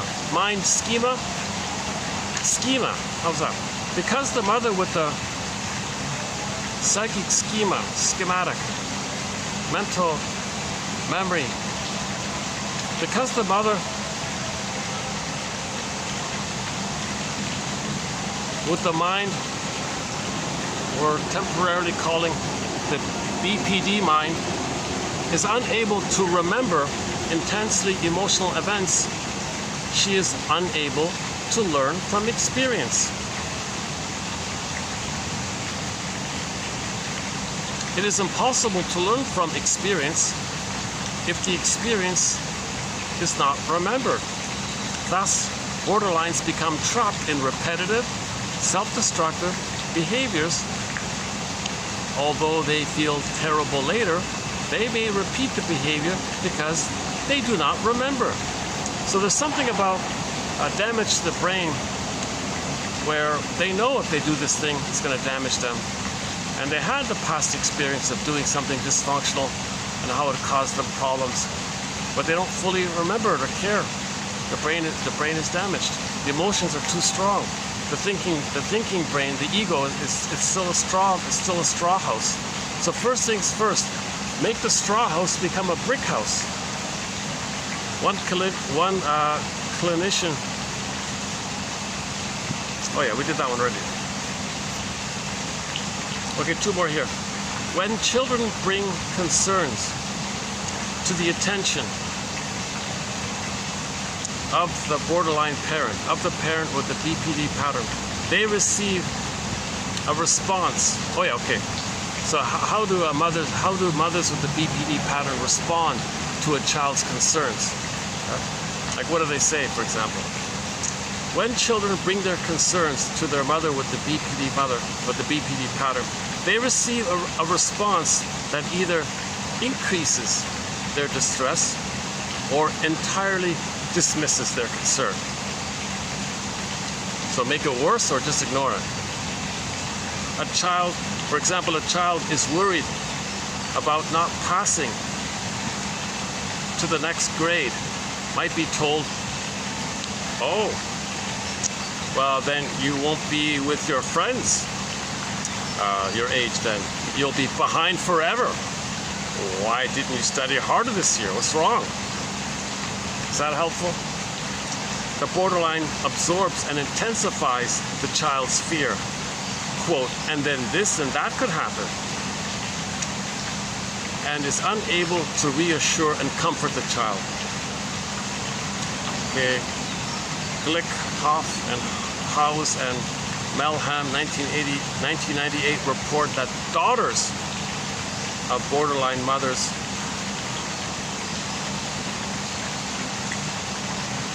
all reported, well, these daughters all reported painful memories of turning to their mother for comfort and feeling worse afterwards.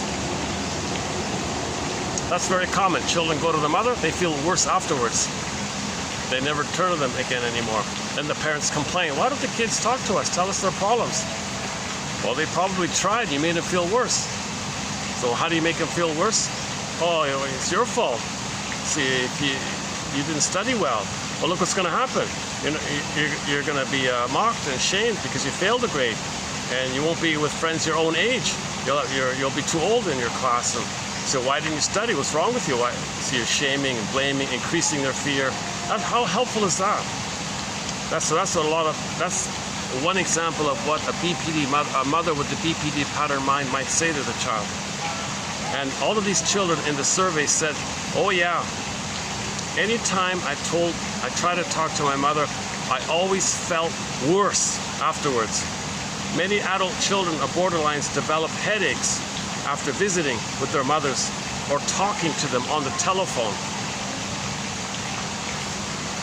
So the headaches, she was saying, something about the blood vessels in the brain,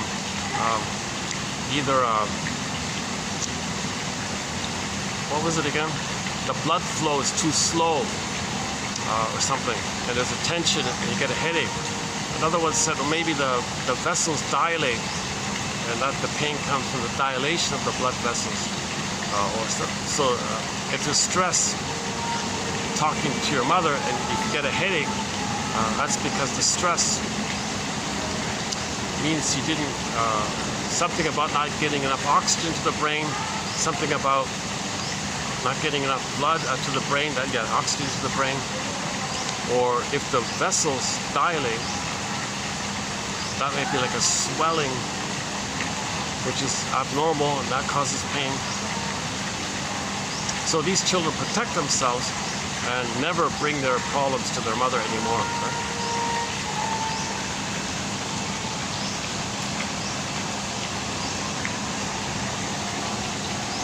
Okay, I want to review. Oops, I want to review that little batch that we just did.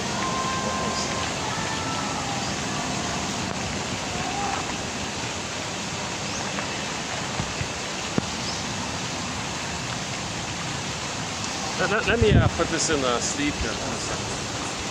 Oh, this swing is.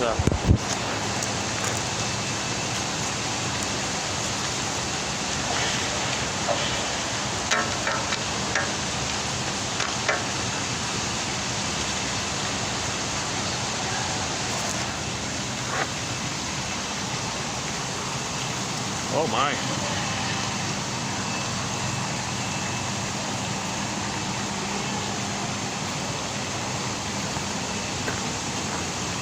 Still there. Okay, I think I'm gonna maybe start to wrap this up here. So I'll review this last one tomorrow. Well, tomorrow we'll officially do this preview tomorrow, and I want to do a preview of the next quotes. Talking about Lawson's 4 types of mothers with the BPD pattern. Okay, the helpless waif, the detached turtle one, the witch one, and the queen one. So the waif one, it's funny about that one, eh? It's sort of the way she describes it, the waif one seems to be, she overlaps it. Some of the traits of her waif one is in the codependent pleaser caretaker one, where she's helping others. And some of the traits are the clinging vine narcissistic one. Her turtle one, oh my God, it's very bleak, that one. She's very bleak on the turtle one, like the cold detached one. They're like silent volcanoes or something. I think she really kind of goes on the extreme with the turtle one. I think she missed it there. The queen one, we're all familiar with the queen one, the bully one.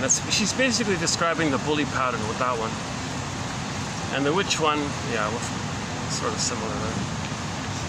What was it again? I'm just starting in on the 4 points. Hold on a second.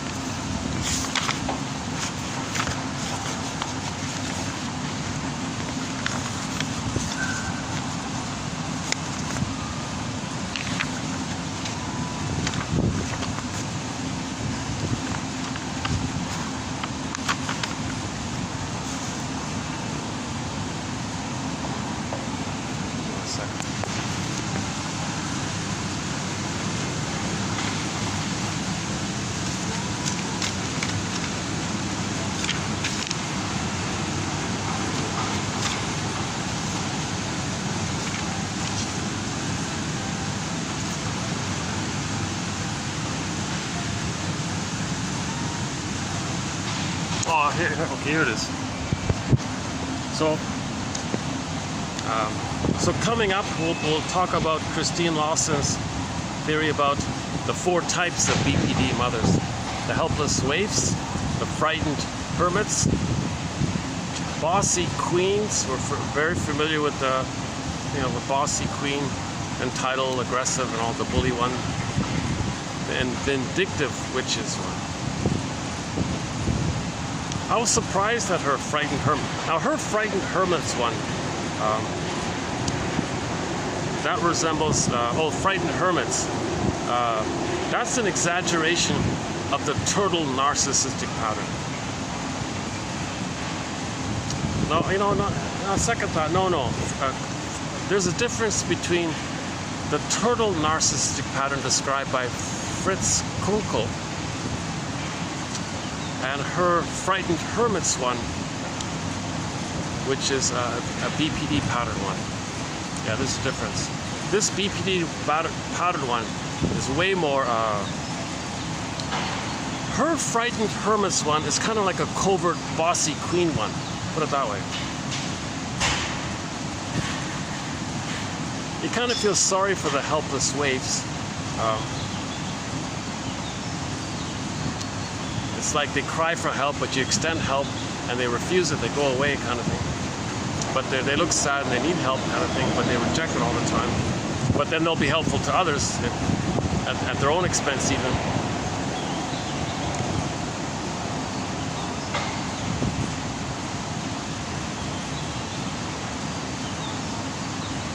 But one of the messages is, I think one of the key points here is survival anxiety. And that's why their slogan is no regrets, no apology, all these kind of slogans, right? No regrets, no apology, never say sorry. Because they're in survival mode. Why? If your brain, if you're coming from the survival brain and you're traumatized, and you were traumatized into uterus at birth with the forceps, with being removed from the mother, and the placenta was removed prematurely, the cord was removed prematurely, you're in survival mode. So whatever you do, you don't care. Like you're in survival mode. You hurt someone, I don't know, I don't care, I'm in survival mode. Why should I? They haven't reached the place of empathy. They haven't reached the place of caring for others. They're in survival mode. So that's why a lot of BPD patterns, you did all this damage. I don't know what you're talking about. I'm in survival. Their mind is survival all the time. So they're too motivated by that deep burning pain that took place either in the uterus at birth or somewhere between birth and 18 months. If it's post 18 months, they're going to be more like the codependent, the histrionic, the clinger, and partially like the waif one here that she's talking about. Because the waif one will say, I'm sorry, she's unnecessarily apologetic. She apologizes a lot. The waif one, oh, I'm so sorry, it's my fault, that kind of thing. So she's in the codependent kind of place, like Joan in the histrionic Joan one.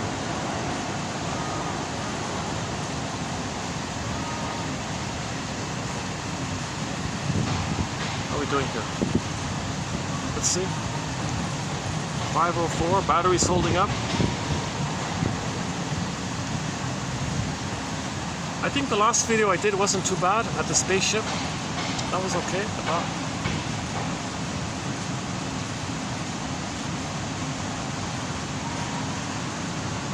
So a good follow-up to this video might be the last the previous two videos, I think.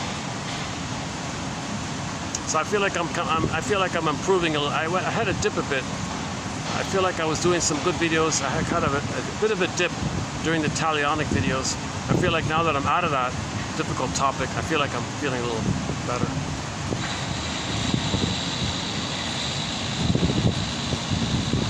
So the key line is, Masterson said, you got to address this issue of the Talionic feelings, because that's code for identification with the aggressor.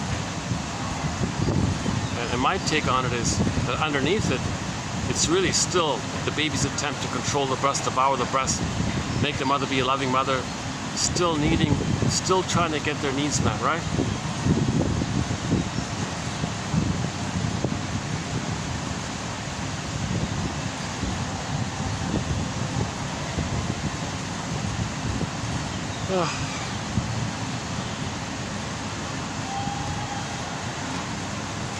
So, you know, you get a little empathy. I think you can get a little empathy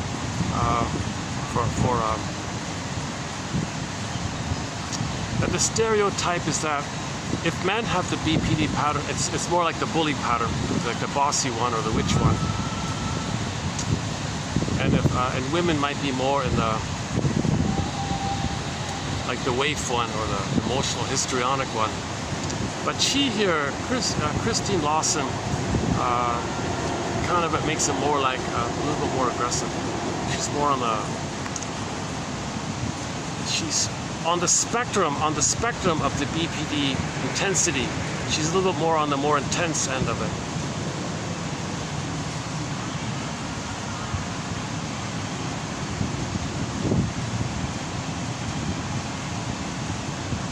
Yeah, yeah, so children feel like they're in Borderland. That's not a bad line, right? The emotionality in the dysfunctional home. I'm in Borderland here, like Wonderland, like Borderland, like the land of the borderline mother, right?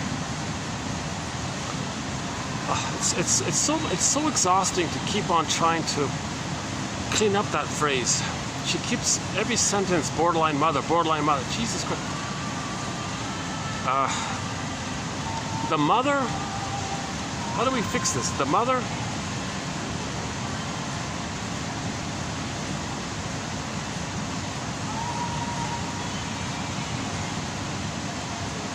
who thinks, the mother consumed with survival anxiety. How's that? The mother consumed or overwhelmed with survival anxiety. Fears of abandonment, fears of all those old fears. The mother consumed by this. So this one is, I like this one. The BPD is a variation of PTSD. I think of it that way. Like we understand PTSD, right? Well, think of BPD as a form of PTSD. There's an immediate, I personally feel an immediate sense of empathy and understanding if I think in terms of those ways, if I think in that way. Like if someone you meet seems to have the BPD pattern, you know, male or female, right? Well, think of it, okay, that's a form of PTSD. The brain's response to emotional trauma, the emotional tsunami. Philip Bromberg calls trauma an emotional tsunami. That's the brain's response to an emotional tsunami. You got two responses. The PTSD response and the BPD response. Now as mentioned earlier, the PTSD response can be muffled over or hidden by the BPD. Now here's the thing, the BPD response may muzzle the PTSD. Maybe that's why they're heavily engaged in BPD, to bottle down the PTSD. But finally in midlife, the PTSD comes up. Now the person has a so-called meltdown, like a nervous breakdown or something. Soul loss, nervous breakdown.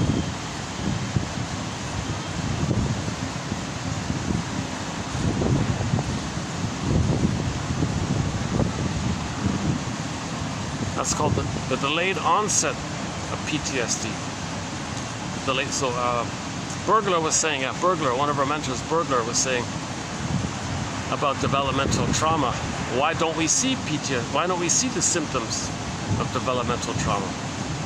Well, the mind creates a set of maneuvers, a scaffolding. They function as a sponge of the pain. But when those maneuvers wear out, the sponge dries out, then the pain comes up. Now you see the PTSD. It was there all along. The trauma was there all along. You just managed to keep it repressed with your lies, tricks, duplicity, body tension, eating out, binge eating, ice cream eating, smoking, whatever. You just managed to all these little things, and then false beliefs to trigger endorphins.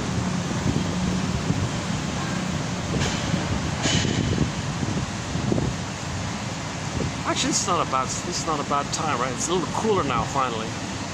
The problem is it's finally cooler, but I've only got about an hour of light if I do it like this.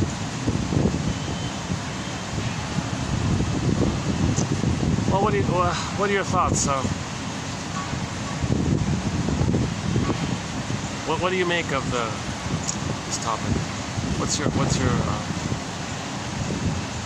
What do you make of it? What's your take on it? I still have the comment section closed because I'm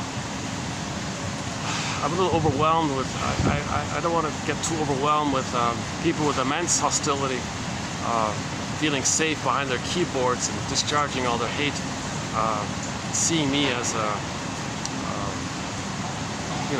wounded or vulnerable or something, and that would serve as a proxy image for them feeling wounded, so they want to feel better about themselves, so shame themselves, will find someone as a proxy. So that's a whole troll phenomenon. So that's why I kind of avoided that issue. Maybe in the future, I can open up the comment section. But I'm not a. That's the thing. I'm not a shrink. I'm probably not going to say the right things. If somebody posts a comment, I don't think I have the skill or training or experience to provide an empathy, a proper empathetic response or something. It might just be, I get it, I cliche. Or what I might do is just like give you a quote or something. Like, can I refer you to quote number such and such?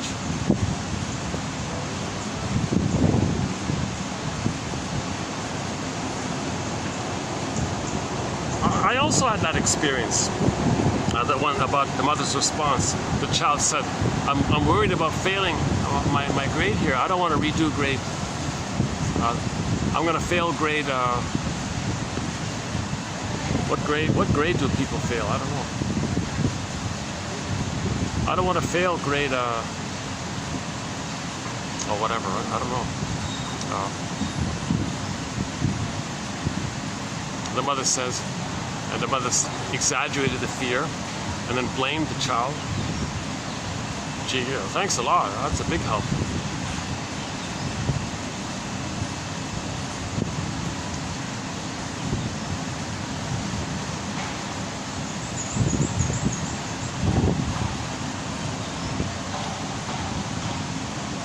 Yeah, so high schools, I think that comic psychoanalysis should be available for every high school student. It's the best introduction to psychoanalysis. darkhorsepublishing.com.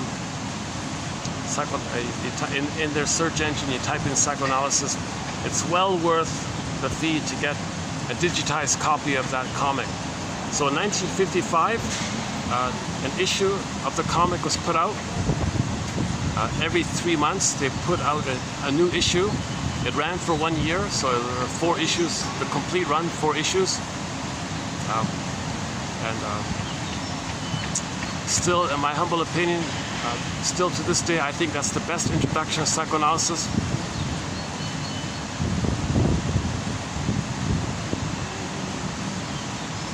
Well, let's wrap up this video here.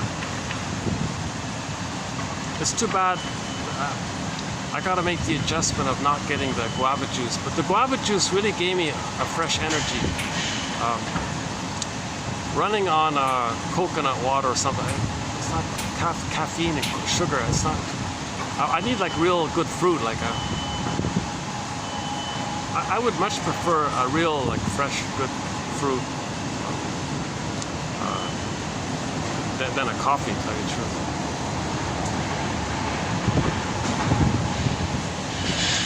So this topic of dispersing our talionic feelings onto Mother Earth, that's the 49th symptom of homotraumacus. Oh, Mother Earth, there's goodness in the soil, goodness in the water, good in fish, in the food. Envy, destroy it. Envy. Mother hated my goodness, identifies with the aggressor. Whenever they see goodness out there, okay, that's too triggering. To feel safe with the mother, they gotta hate goodness, destroy goodness, because mother destroyed their goodness. So this whole talionic phenomena of getting even at the mother by seeing the mother as Mother Earth now, you see, that's the repetition compulsion of trying to communicate and know how our mothers short-souled our soul, gave us emotional poverty, took away our nutrients, like took away our soul castle, took away our home, took away she exploited, she used it, okay, etc., so on and so forth. So we identify with the aggressor, okay, and go through life doing to others what the mother did to us.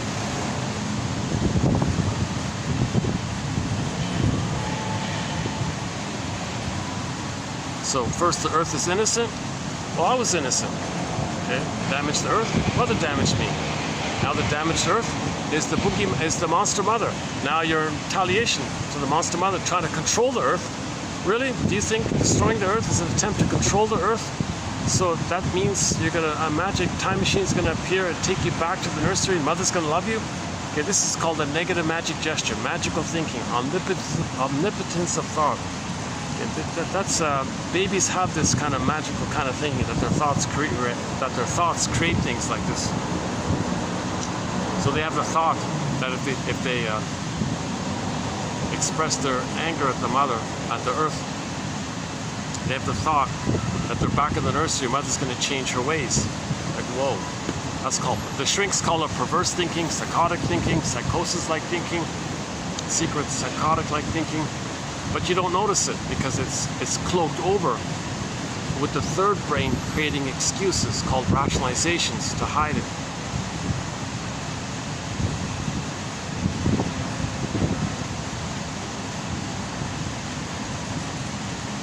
So let's just go for a little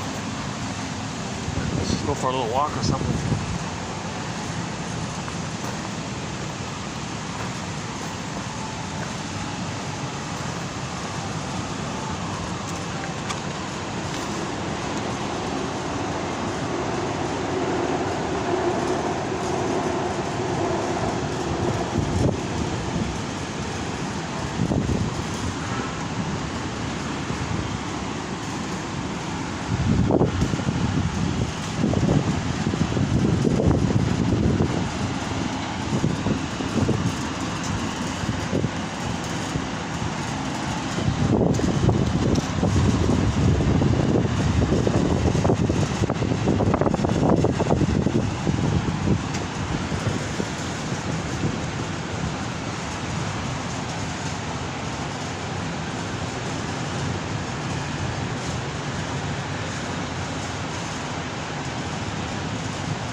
Yeah, okay, let's just finish it up here. So we'll get into the 4 types, Christine Lawson's 4 types of mothers, the 4 types of BPD mindsets, the variations of it. Okay, the helpless waif, the fearful, what is it again? The fearful turtle, was it?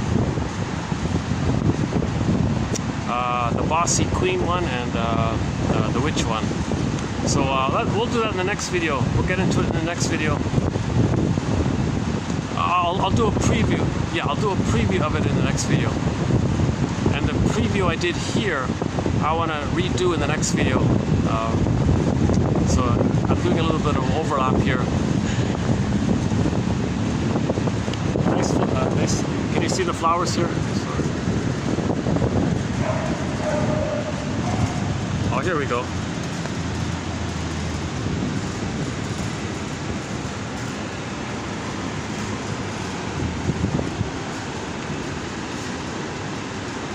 Wow.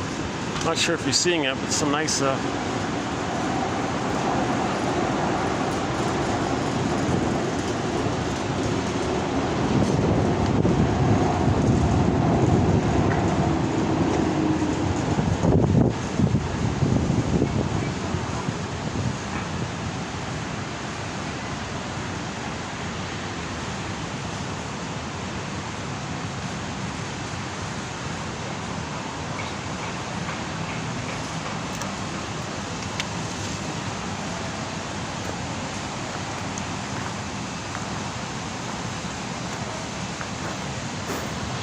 let me turn off the fan before I forget.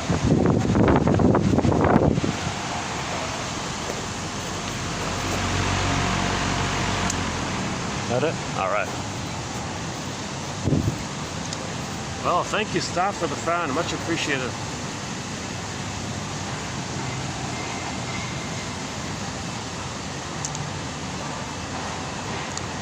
Yeah, I hope you'll be a fan of psychoanalysis. I am, yeah. It's not perfect. a lot of conflicting, overlapping, big, confusing terms sometimes. But you know, you stick with it. You know, you pick out little pieces, little things make sense, a little bit here and there, like kind of like, you know, like sifting for gold in the sand kind of thing.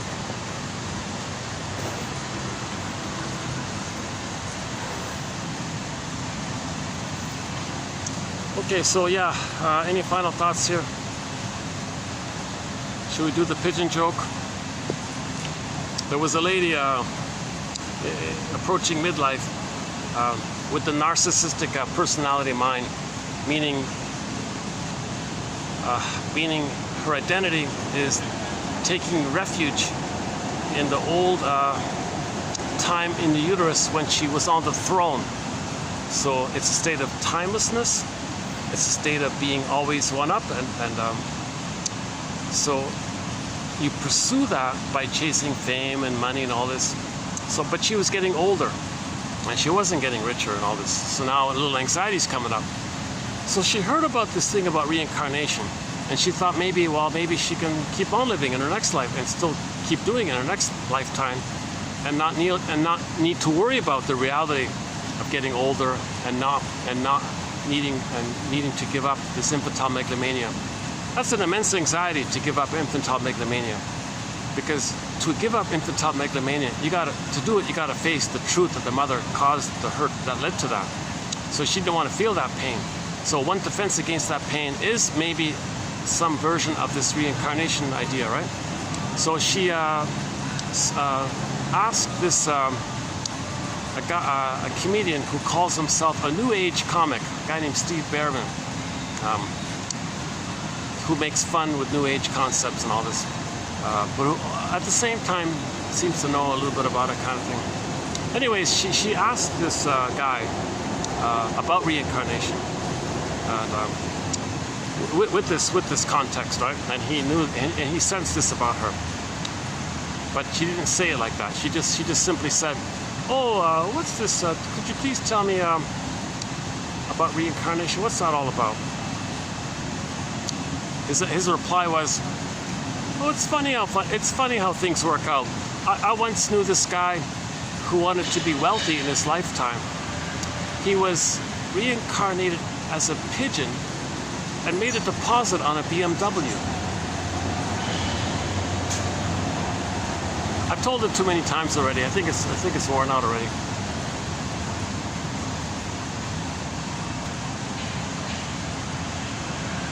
So he didn't shame her. He voiced her concerns, so she felt safer. And that's the idea about humor. If you feel safe, the tension that you had is released. There's humor. It resembles therapy, because in lifelong, you have lifelong tension. You feel safe. Then you weep because it's a deeper issue about loss. But if it's a minor tension, right? So the first part of the joke gives you tension. You get the answer. You feel safe. The safety, in contrast to the prior tension, when you feel safe, the tension is discharged or released, so to speak. That's humorous from there. The joking comes from there. Now it's going to depend on your psychic structure. If your psychic structure is what's called the paranoid schizoid mode, your humor is kind of dark and sadistic and all that. So people will laugh at jokes, at put-down jokes, sadism jokes. That means there's a sign of trauma before 18 months. If the jokes are a little bit more helpful or playful, that's considered where it's not at anybody's expense. So that comedian guy, he was just kind of like validating things for her. He wasn't shaming her or putting her down. He was just validating her concerns in a way that she was getting older, that she was frustrated, okay, that she wanted to keep on living, didn't want to admit. So from his point, he was trying to be helpful and therapeutic like that, right? But let's twist it around. Let's say the comedian asked her the same question. Let's say he said to her, "Oh, friend,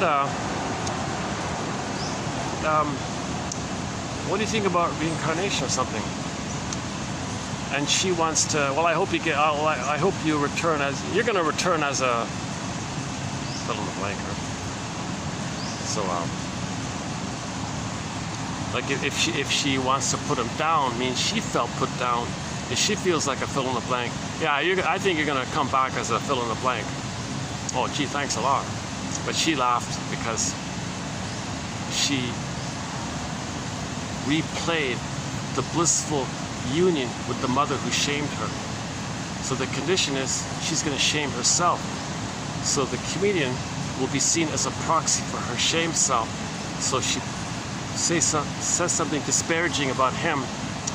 She feels she is loyal to the mother who disparaged her in the nursery. Repetition compulsion.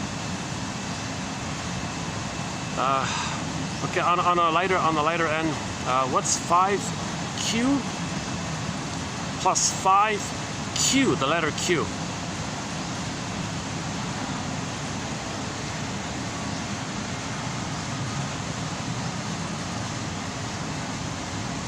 I'm not sure how to answer it. If you thought 10Q, the answer is I would say you're welcome kind of thing, but I've done that already. Is there another way to end it, right? What's 5Q plus 5Q? Q, like the letter Q? Right, the letter Q. Okay, well, you mean like 10Q? Oh, you're welcome. Oh, come on. It's an old kid's joke. I don't know why I keep using that one. I think yesterday I did Masterson. Yeah, we mentioned Masterson. I did Masterson's joke yesterday. Should I try it again here? Masterson was speaking to at a conference, and all of the other and the participants in the conference were other shrinks, right? He's like a head shrink, Masterson, right? Talking to junior shrinks, I guess, or wannabe shrinks, or counselors, or social workers, or whatever, like a conference setting. And he wanted to. He wanted his students to give psychoanalysis a second chance. He was, for some, I don't know the context or the build-up to it, but it seemed like maybe a lot of people had some initial taste of psychoanalysis. Maybe they read the perverted translation of Freud and gave it up. So they tried it once, they gave it up. So the mistake was they read the perverted translation of Freud and they gave it up. Oh, wow. Oh, jeepers.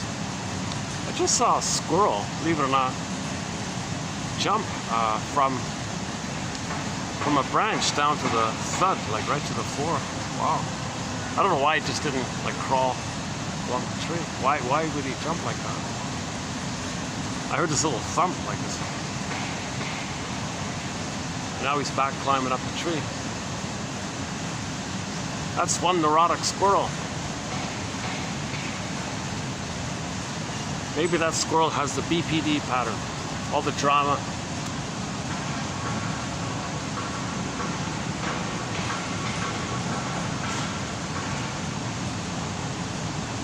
It's a bigger one. It's an older one. Maybe he's ill or wounded or something. Yeah, maybe he's ill or wounded or something. Maybe that's what it is. It looks a little kind of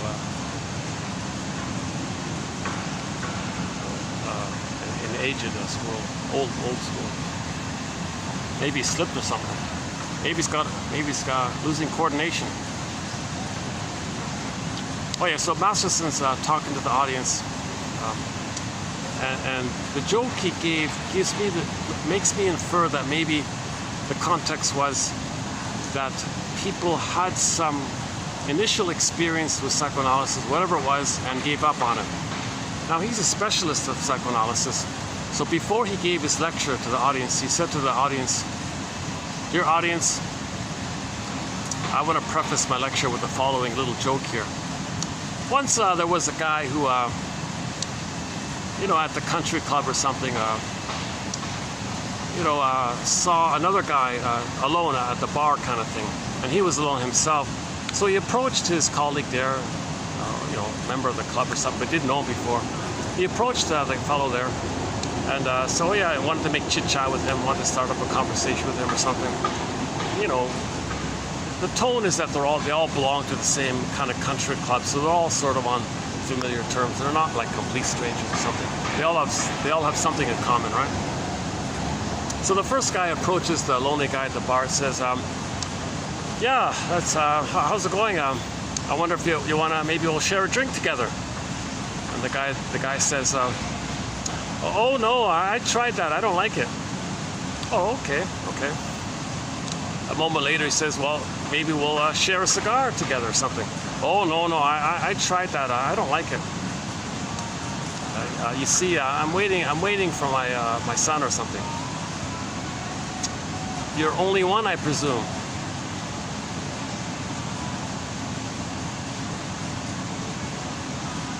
So that was the setup. So dear audience, don't be like that guy, you know, where you try something once and give it up. I'm gonna reintroduce psychoanalysis to you. It's called object relations theory now. Object relations theory, developmental theory. I want to bring it together and synthesize it for you, make it and present it in my way, or in a friendly way. So I'd like you to, if you tried it once before and didn't like it, maybe you'll give me a second, give it a second chance here or something. Something like that.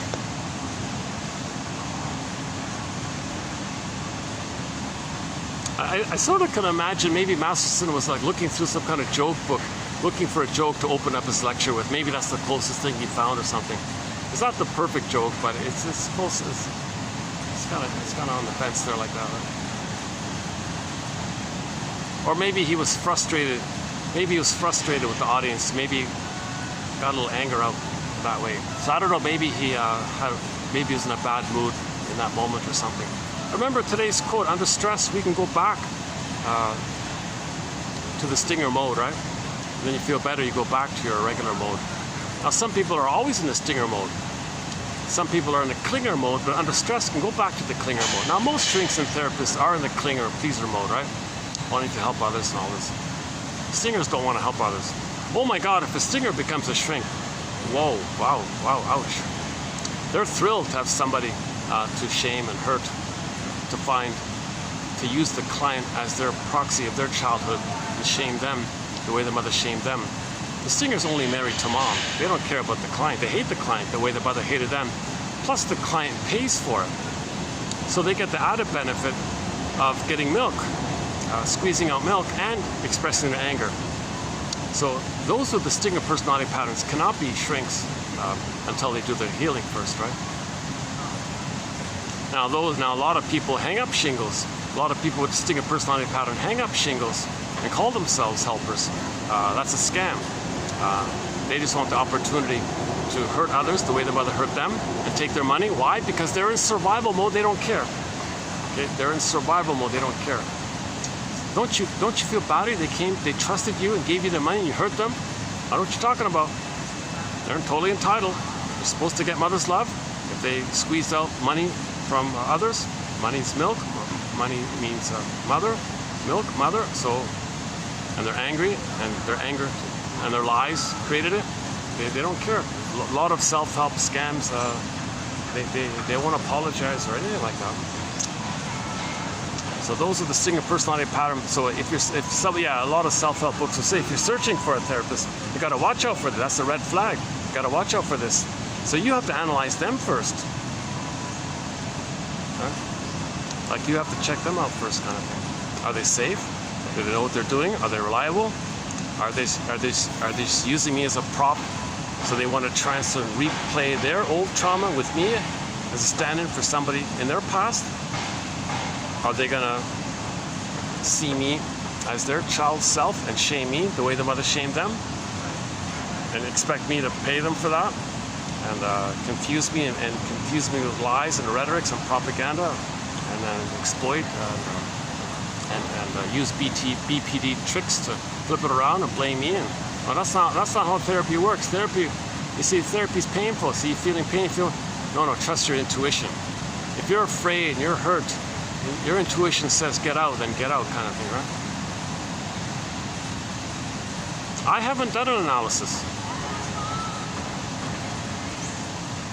think you have to go to New York for it. Canada, no way. I looked around, I phoned around, zilch. There's a real hatred to psychoanalysis. Oh, you're just blaming the mother, they might say. It's not, it's the opposite. It's trying to forgive your mother. If you want to heal, you got to understand and forgive her. You don't do that if you blame her. It's not about blaming her. It's the opposite. Well, it sounds like you're blaming her. I don't know, you're no good. Well, that's a sign of trauma, what you're doing.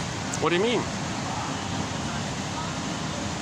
Well, you're letting me know what kind of childhood you had. What do you mean? You're letting me know what kind of mother you had and how it felt being with her. What do you mean? You're putting me in the role of you and you're acting like her, and I feel a kind of pressure and a pull and a tug to feel maybe you felt with her. Holy, you know what? Maybe he'll get it, I don't know.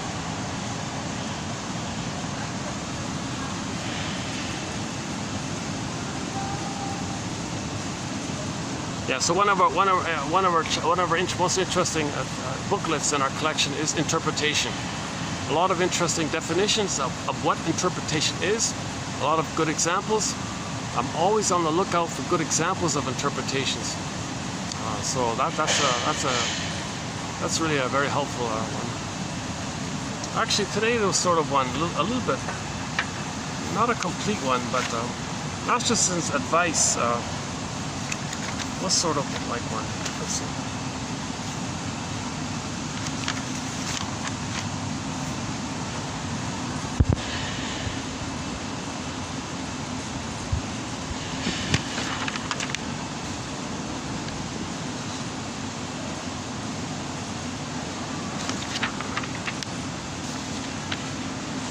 Oh, well, it's in here. All right, it's in here somewhere.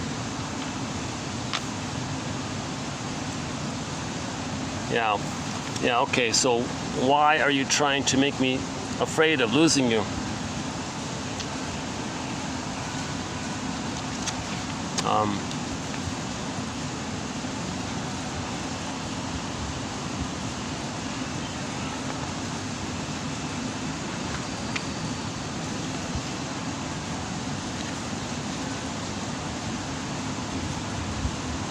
Yeah, and instead of using fear, he would use the word anxiety. And the other one here is, wait a minute, I can't follow you at this speed. What feelings impel you to rattle on like this? What feelings impel you to rattle on like this? Now, that's not bad, right? What feelings impel you to rattle on? Rattle on.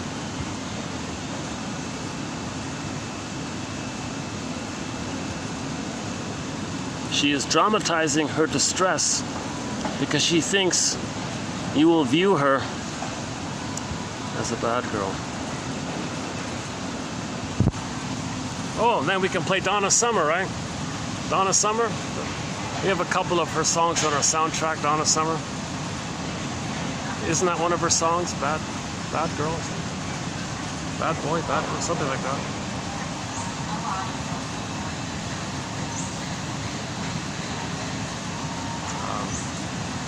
I forgot which one of her songs. One of her songs is on our soundtrack. I forgot which one. Not a big famous one. A lesser known song. Not the duet one.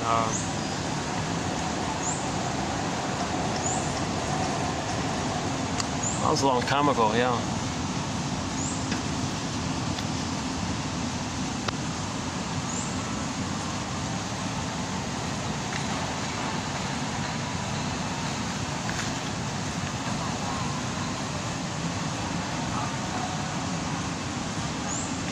Yeah, so why are you trying to make me feel, what was it again?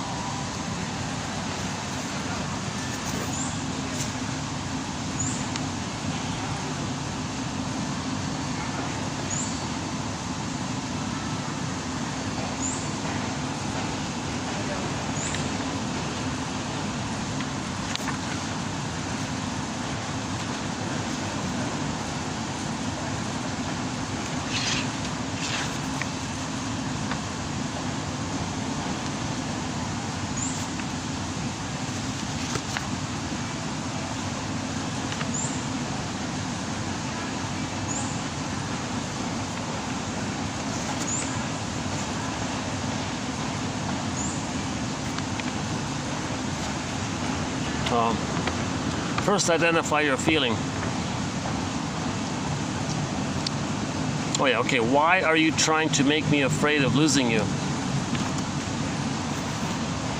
Why are you trying to make me afraid of losing you? So that then it'll be back on her to talk about her abandonment fears.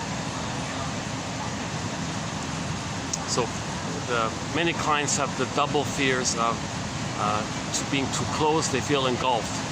Being too away, they feel abandoned. So they go back and forth like this. And,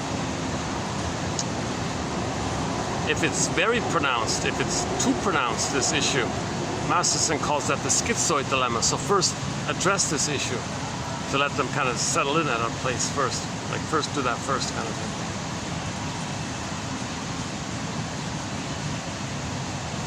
The body speaks for the soul if the soul doesn't find a voice. That's a good one. That's by Christine Lawson. That's from her self-help book. The body speaks for the soul if the soul doesn't find a voice.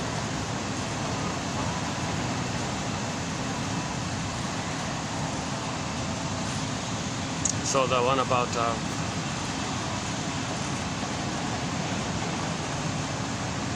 the sore back was rage at the mother, Sarno says. The bruxism, the teeth grinding, was oral rage at the mother.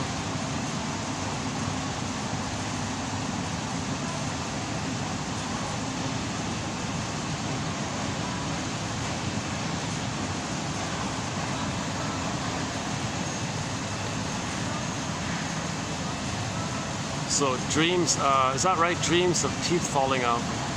Might be like that. In the Disney film Inside Out, there was a scene in there where the character had a nightmare, a dream of the teeth falling out.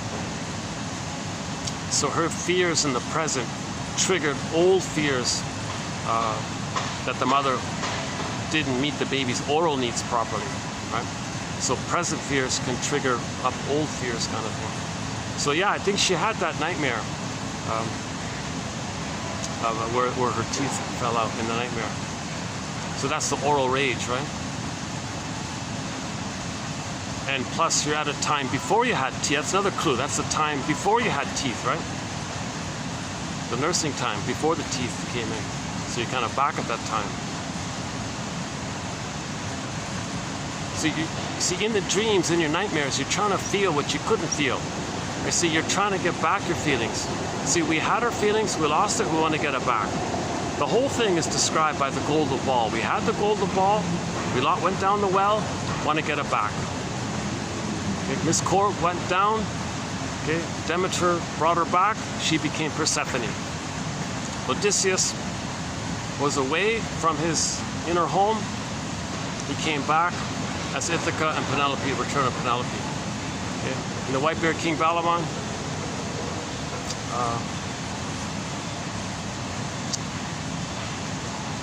she connected with the bear and the golden reef. The bear was the embodiment, the golden reef was the feelings. I feel therefore I am. In the Disney film Inside Out, joy and sadness did come back to the console. Joy and sadness returned to the console. Sadness is first to the grieve the loss. After we admit the loss, then joy comes back to the present. We live in the present.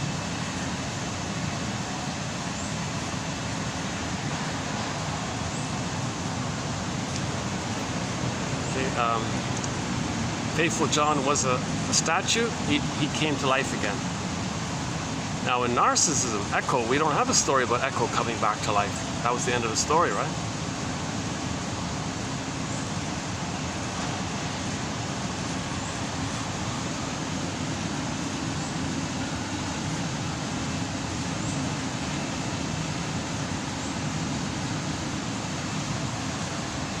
Okay, I think I should wrap it up here.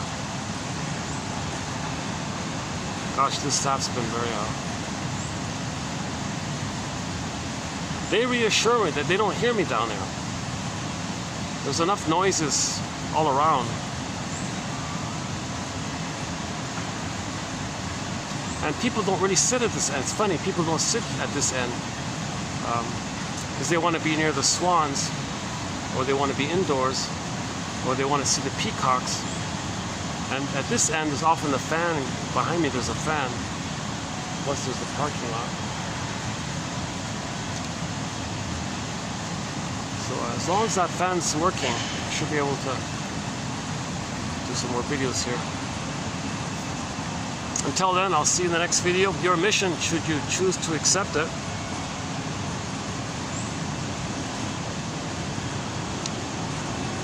is to click the more link in this video here, read through the quotes, and pluck out one if possible. If not, don't push it, let it go. But see if maybe there is one that you might a little bit like. Copy it, write it down, and then free associate by it by asking yourself, what does this quote remind me of? And make some notes following that. Your mission, should you choose to accept it. Until then, I'll see you in the next video.